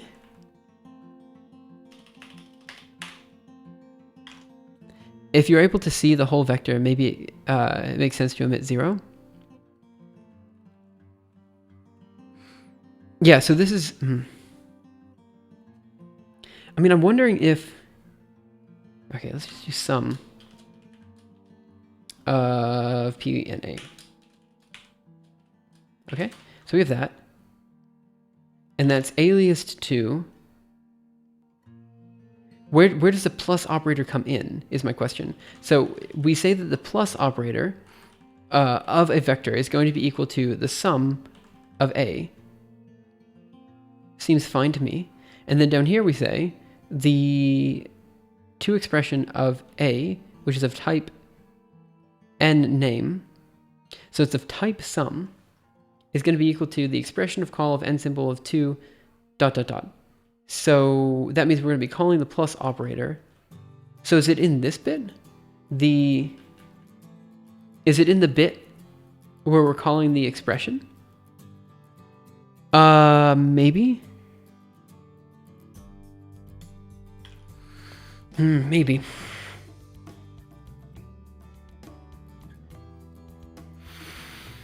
Okay, let me take a step back here. I think this is where I'm going to call it for today.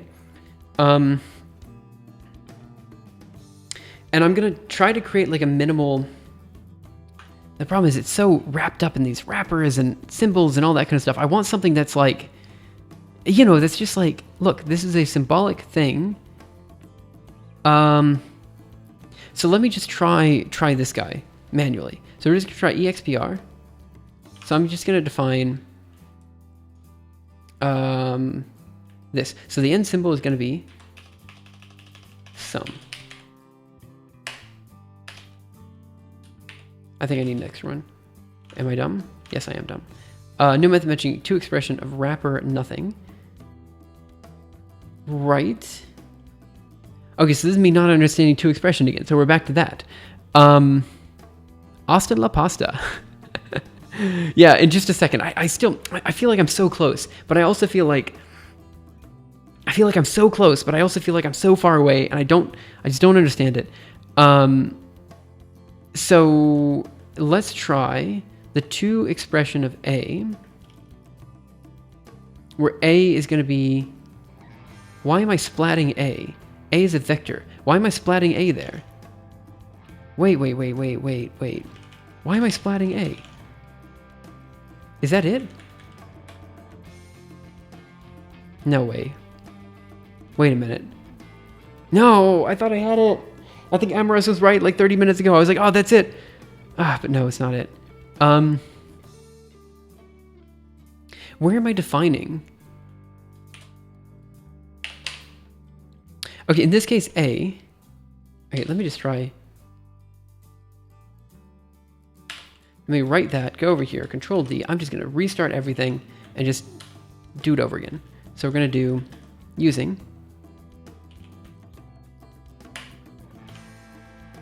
I mean, in this case, A is not a vector. In this case, A is of type sum, where sum has terms inside of it. So here what we're doing is we're doing to expression. Oh wait, maybe it's A dot terms. Maybe that's what I want. Because what I'm trying to do is I'm trying to turn each element on the inside. I don't know. I'm sorry, I'm tired. I'm just gonna write down what I think, and then we're gonna, I might just, okay, I'm gonna write this down, and then let's just, I'm tired. This is the place to stop. I mean, I've streamed for like 6 hours and 30 minutes today. One of the longest streams on record. Let's just go here and let me just, let me think about it. So what is this line actually doing?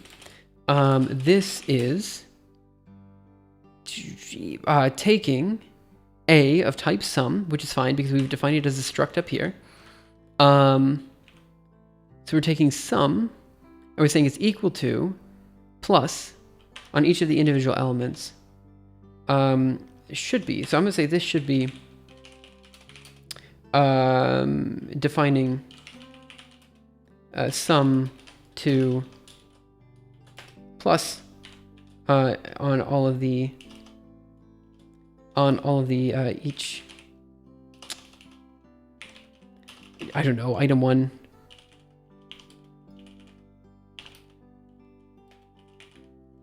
Term n, something like that. By the way, have you thought of teaching interns as a business model that's communicating computer science too? Maybe a bit. Like obviously I've been doing. Yeah, I mean, obviously I've been doing like a lot of what is it called? Like a lot of consulting and stuff recently, and like there is a bit of teaching to do with that. So what I'm going to do now is I'm just going to do git branch, git checkout, whatever, git checkout B, and we're just going to say enary fixes. Okay, git status, git diff. What was changed? How do we change that much? PD system. Oh, I see what happened. Right. So we did to expression of type equation. What was changed here? To expression. We added in to expression. What did we change there? So we did macro system. So we said expression is to expression of equals left-hand side. This is in... Okay, let me create the PR and then go from there. Okay, what's all this? Oh, okay, that's because I couldn't get it to run. Okay, right. Okay, cd backer directory, git add dot, git status, right, git remove check png, git ls here. Does it still exist? Good. Git remove notes, git status, right. I thought I could just, okay. How do I, 1 second. Am I an idiot? How do I git remove notes? The following file has changed its state. Use cache to keep the file or F to force removal. Check -F. How do I just unset it? Like get, yeah. Okay, I don't want to remove notes entirely. I just want to like unstage it. Unstage file and git. How to unstage files and git. Dev connected. Git reset. Can I just do git reset notes? Git status. Okay, there we go. That's what I want. We're okay. Git commit -m. Playing around with enary operators. Again. All right, git push. Origin. Origin. What branch am I on?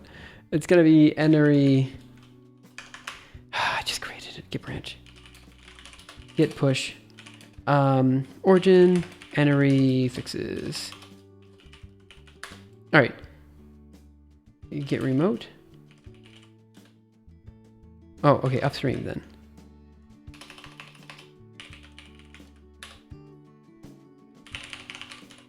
Okay. And I'm just going to create a pull request and just be like, hey, I had a bit of a problem here, and I don't actually understand why, and I don't know how to figure it out. So let's do github.com.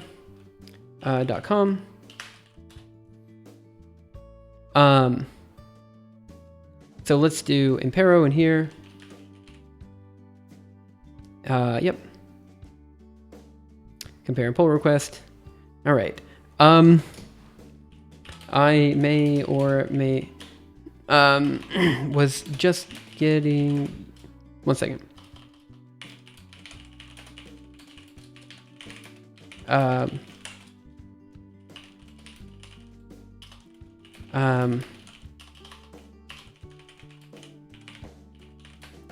General equation, symbolic tool, general symbolic. Actually, let me see. I should probably have just looked up symbolic Julia, because there's a new symbolic Julia package, juliasymbolics.org.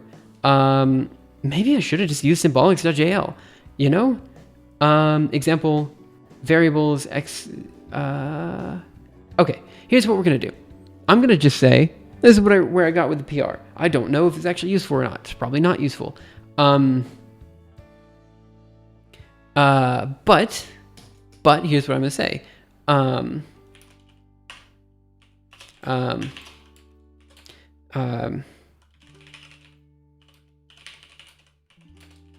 second.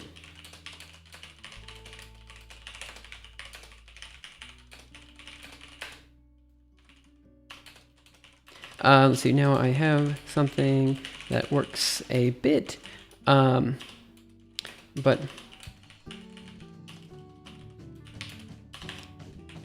okay, so let's just write this down. Wait, where are we? There we are. Okay, so let's grab what we have, which should be here. There. Gotta be honest. Let's just do this. Let's just grab this line here. paste it over there, up here, I space paste, I gotta be honest, I don't know where the 0 is coming from. I gotta be honest, I don't know where the 0 is coming from. It's also in the this operator, which obviously makes everything fail. Look, maybe it's best. And move on.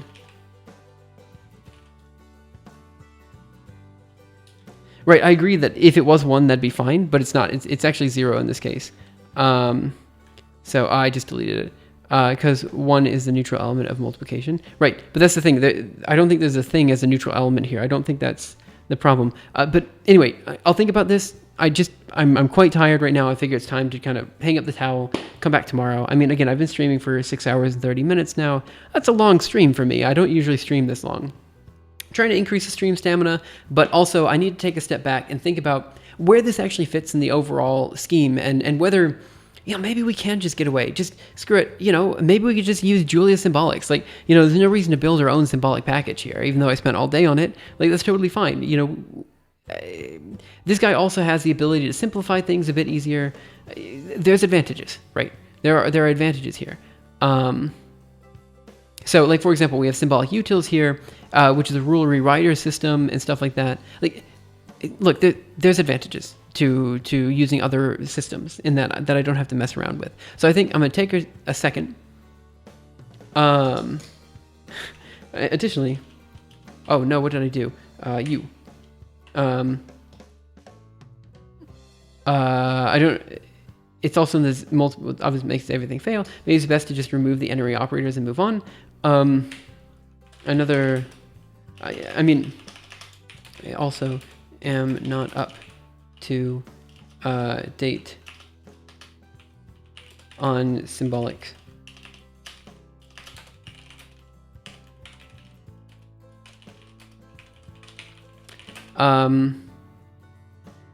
Let's see. I mean, maybe symbolics.jail is what I'm looking for. I'll take a look at that in just a second. Okay. Let's just go ahead and create the pull request here. Any ideas? Okay, so let's do create pull request here. The idea here is that it is a work in progress. How do you tell people that it's a work in progress? I want to do. How do you mark it as a draft PR? I forgot how to do that. Mark PRs as draft. Mark as draft. All right, that's not what I want. Do this on Google. All right, draft pull requests. Here, we're gonna do squash and merge. Nope. Down here, close pull request. Where are we? You can mark it as WIP in GitHub. Right, so it's under create pull request. I thought we could just edit, update comment. Wait. How do we mark it as a draft? Okay, I already missed that step. Still in progress on the right. I'm looking. There's an edit button on the top right.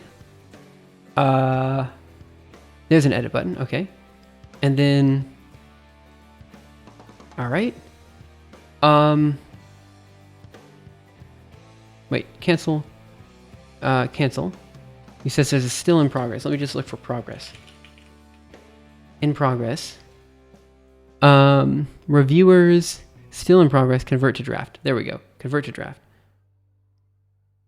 There we go. That's what I needed. Thank you for that. Right. side still in progress under request. Okay, that's me just not knowing GitHub. I'm sorry about that.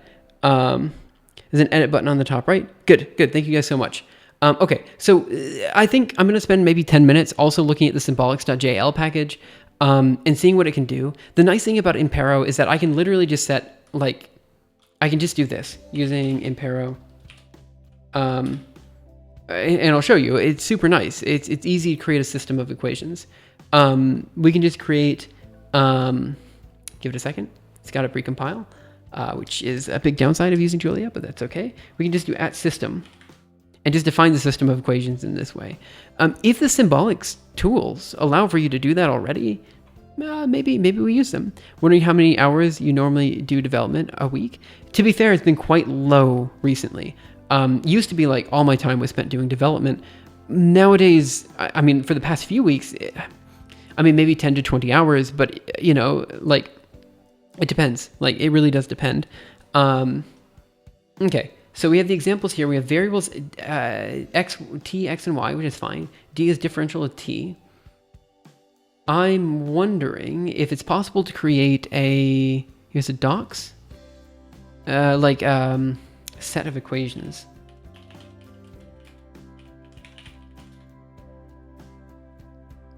It doesn't exist. Equation type symbolics.equation. Let's see what we have here. Left hand side, right hand side. It seems fine. Base method, variables. So my question is system of equations. Symbolics of equations, variables equations. I feel like I should just, I know the person who's made this package. I can just ask them, like, if I want to create a system of equations, how do I do that? Maybe that's what I should do. Yeah. Okay. So after spending all day on this, I think the answer is see if other people have done it better than I have and just do that. Which is fine. Symbolic arrays, maybe this is what I want. Not necessarily exactly what I want. But I know the person that's made this, so I can just send them a message. Oh, Hector HSC, thank you so much for the 100 bits. Really appreciate it. How are you doing?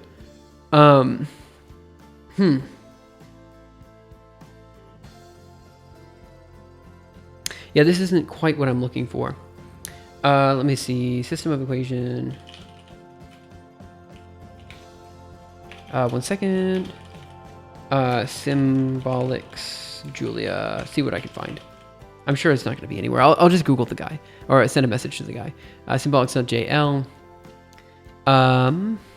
Package in symbolics. Feature summary, extension packages, modeling toolkit, symbolic regression. I mean, look, there's so many really good libraries out there that can do basically exactly what I need. I just need to figure out how to use them. Yeah, let me take a look at this paper as well. Is this a high-performance symbolic numerics via multiple dispatch? I didn't even know this paper was being written, and I was in that lab. So it apparently just came out, which is quite nice. So let me just ask him. I know the guy. I'll just send him a message and ask.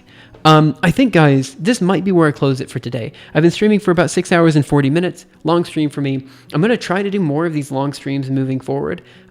Just kind of doing things, like that's the point. Just even if it ends up being like today where like, maybe we're not actually using the work that I did, I still feel like I learned a lot. And that was helpful, right? So yeah, I'm happy enough. I'm going to try to do more of these long streams. We're going to see, and we'll just see how it goes. And you talk all the time, right? I'm talking most of the time. Yeah. Before going, I do want to just briefly talk, quickly. Good new username. Yeah, I quite like the username. Hey Linux, how are you? Before going, I just want to mention one thing that I mentioned at the start. I do want and a few times during the stream, I want the emphasis of the stream and basically like of this channel moving forward. I want the emphasis to be on like new research methods and stuff like that, or like I want it to be on open research. That's what I want to focus on in the future. We'll still do educational content. The algorithm archive is still the heart of a lot of this channel, and obviously will be going forward. But I really do feel like doing research in an open way is something that people haven't done a lot of, and I really want to start breaking into that. So I might miss a few days of streaming every now and again, but I am going to try to stream for at least a few hours a day, and I'm going to try to just put my entire workday on Twitch, just so people can watch it and people can talk and stuff like that. I've got a meeting in about 30 minutes with Grant, but once that's done, that's basically, I decided I'm taking the rest of this month specifically to focus on Laos Labs and try to make it work, which means more streams like this. There can be discussions to be had about where I should be streaming. Should it be just chatting? Should it be science and tech? Should it be software and game development? I don't really know. I know that for me personally, because I want to focus on research, I feel like science and tech is the correct place. But an argument could be made for software and game development, specifically for this stream where I've been doing a lot of software development, and just chatting as well. Again, I'm talking the whole time, so I don't know. And to figure out, I need to talk all the time and figure out what those tricky viewers are saying. Well, it's just in the last hour that I've had trouble with that. They say computer science is not science. Yeah, I mean, there's the argument, computer science isn't science, whatever. Let me go ahead and see who's live and who we want to raid at the end of stream. There's Lana Lux, who's live. There is Tim, Killer of Bees. I don't even remember why I was... let's go ahead and raid Lana. I think that'll be great. So does it belong to science and technology? Right. So we actually had this discussion yesterday about what actually should I be streaming under? What is the appropriate medium? And the answer is I really don't know. A lot of different categories make sense. To me, software and game development makes a little bit less sense than science and tech, because though I am doing a lot of programming, the heart of this is not to create software. The heart of this is not to produce games. The heart of this is to produce new novel research. And because of that, it means that, it just doesn't make sense that, software and game development doesn't really feel right? Science and tech does, because again, that sounds like research, right? And technology is something industrially used. I don't know. The point is that we want to do research. Try all three categories and go with one where you had the most viewers. Yeah. I mean, yeah, we could do that as well. I could try, doing just chatting again tomorrow, and then the next day we could do... The issue with that is what if just Monday is a day that's I guess maybe I try 1 week. So I could try 1 week on science and tech, 1 week on software and game development, and 1 week on just chatting, and we just see what happens, because it could just be that Mondays, no one watches on Mondays or something, and so you don't want to do one day, next day, and the next day. But yeah, there's something to be said. Twitch should have something like academia and technology, or research and technology, or not science and technology. If there was a research category, I would definitely be there. I would love to see more researchers on Twitch. I wish there was a channel you could go to on Twitch, or not a channel, a category you could go to on Twitch where you see a physicist doing some sort of laser lab, and then you see a biochemist doing some sort of molecular modeling, and then you see an earth scientist doing geology. I want to see all of them put together in the same category, and I want that category to do well. But that's just not where we are in Twitch right now. You don't see people doing research. At best, you see science communication, and the problem with science communication is that it's not something you can do regularly. You can prepare a stream for an hour or something, and you could do that. But it's not like you can, it's hard to do a 6-hour stream on science communication. Skylius does it okay. There's a few people who do it okay, but it becomes more of reactionary content, because that name restricts to physics, biology, chemistry, and such rights, right?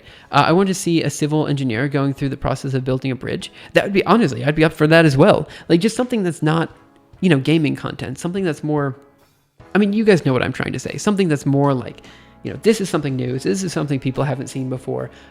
This is what, I'd like to see more of, Anyway, I am going to close here. I think I'm going to go ahead and start the raid on Lana Lux. And go from there. So we're going to do raid Lana Lux. And that will be it for today, guys. Thank you so much for coming in. Have a wonderful day, night, afternoon, morning, evening, whatever time it happens to be your time. And I will see you guys around next time for the next episode of Simuleos. I'm not a native speaker of English, though, so maybe I don't know what the English over science means. No, you're on the money. Science isn't necessarily researching in general, but it's the most research-like, That's why I felt comfortable being there. Anyway, that's it, guys. Thanks again for coming in. I'll see you next time. Bye, guys.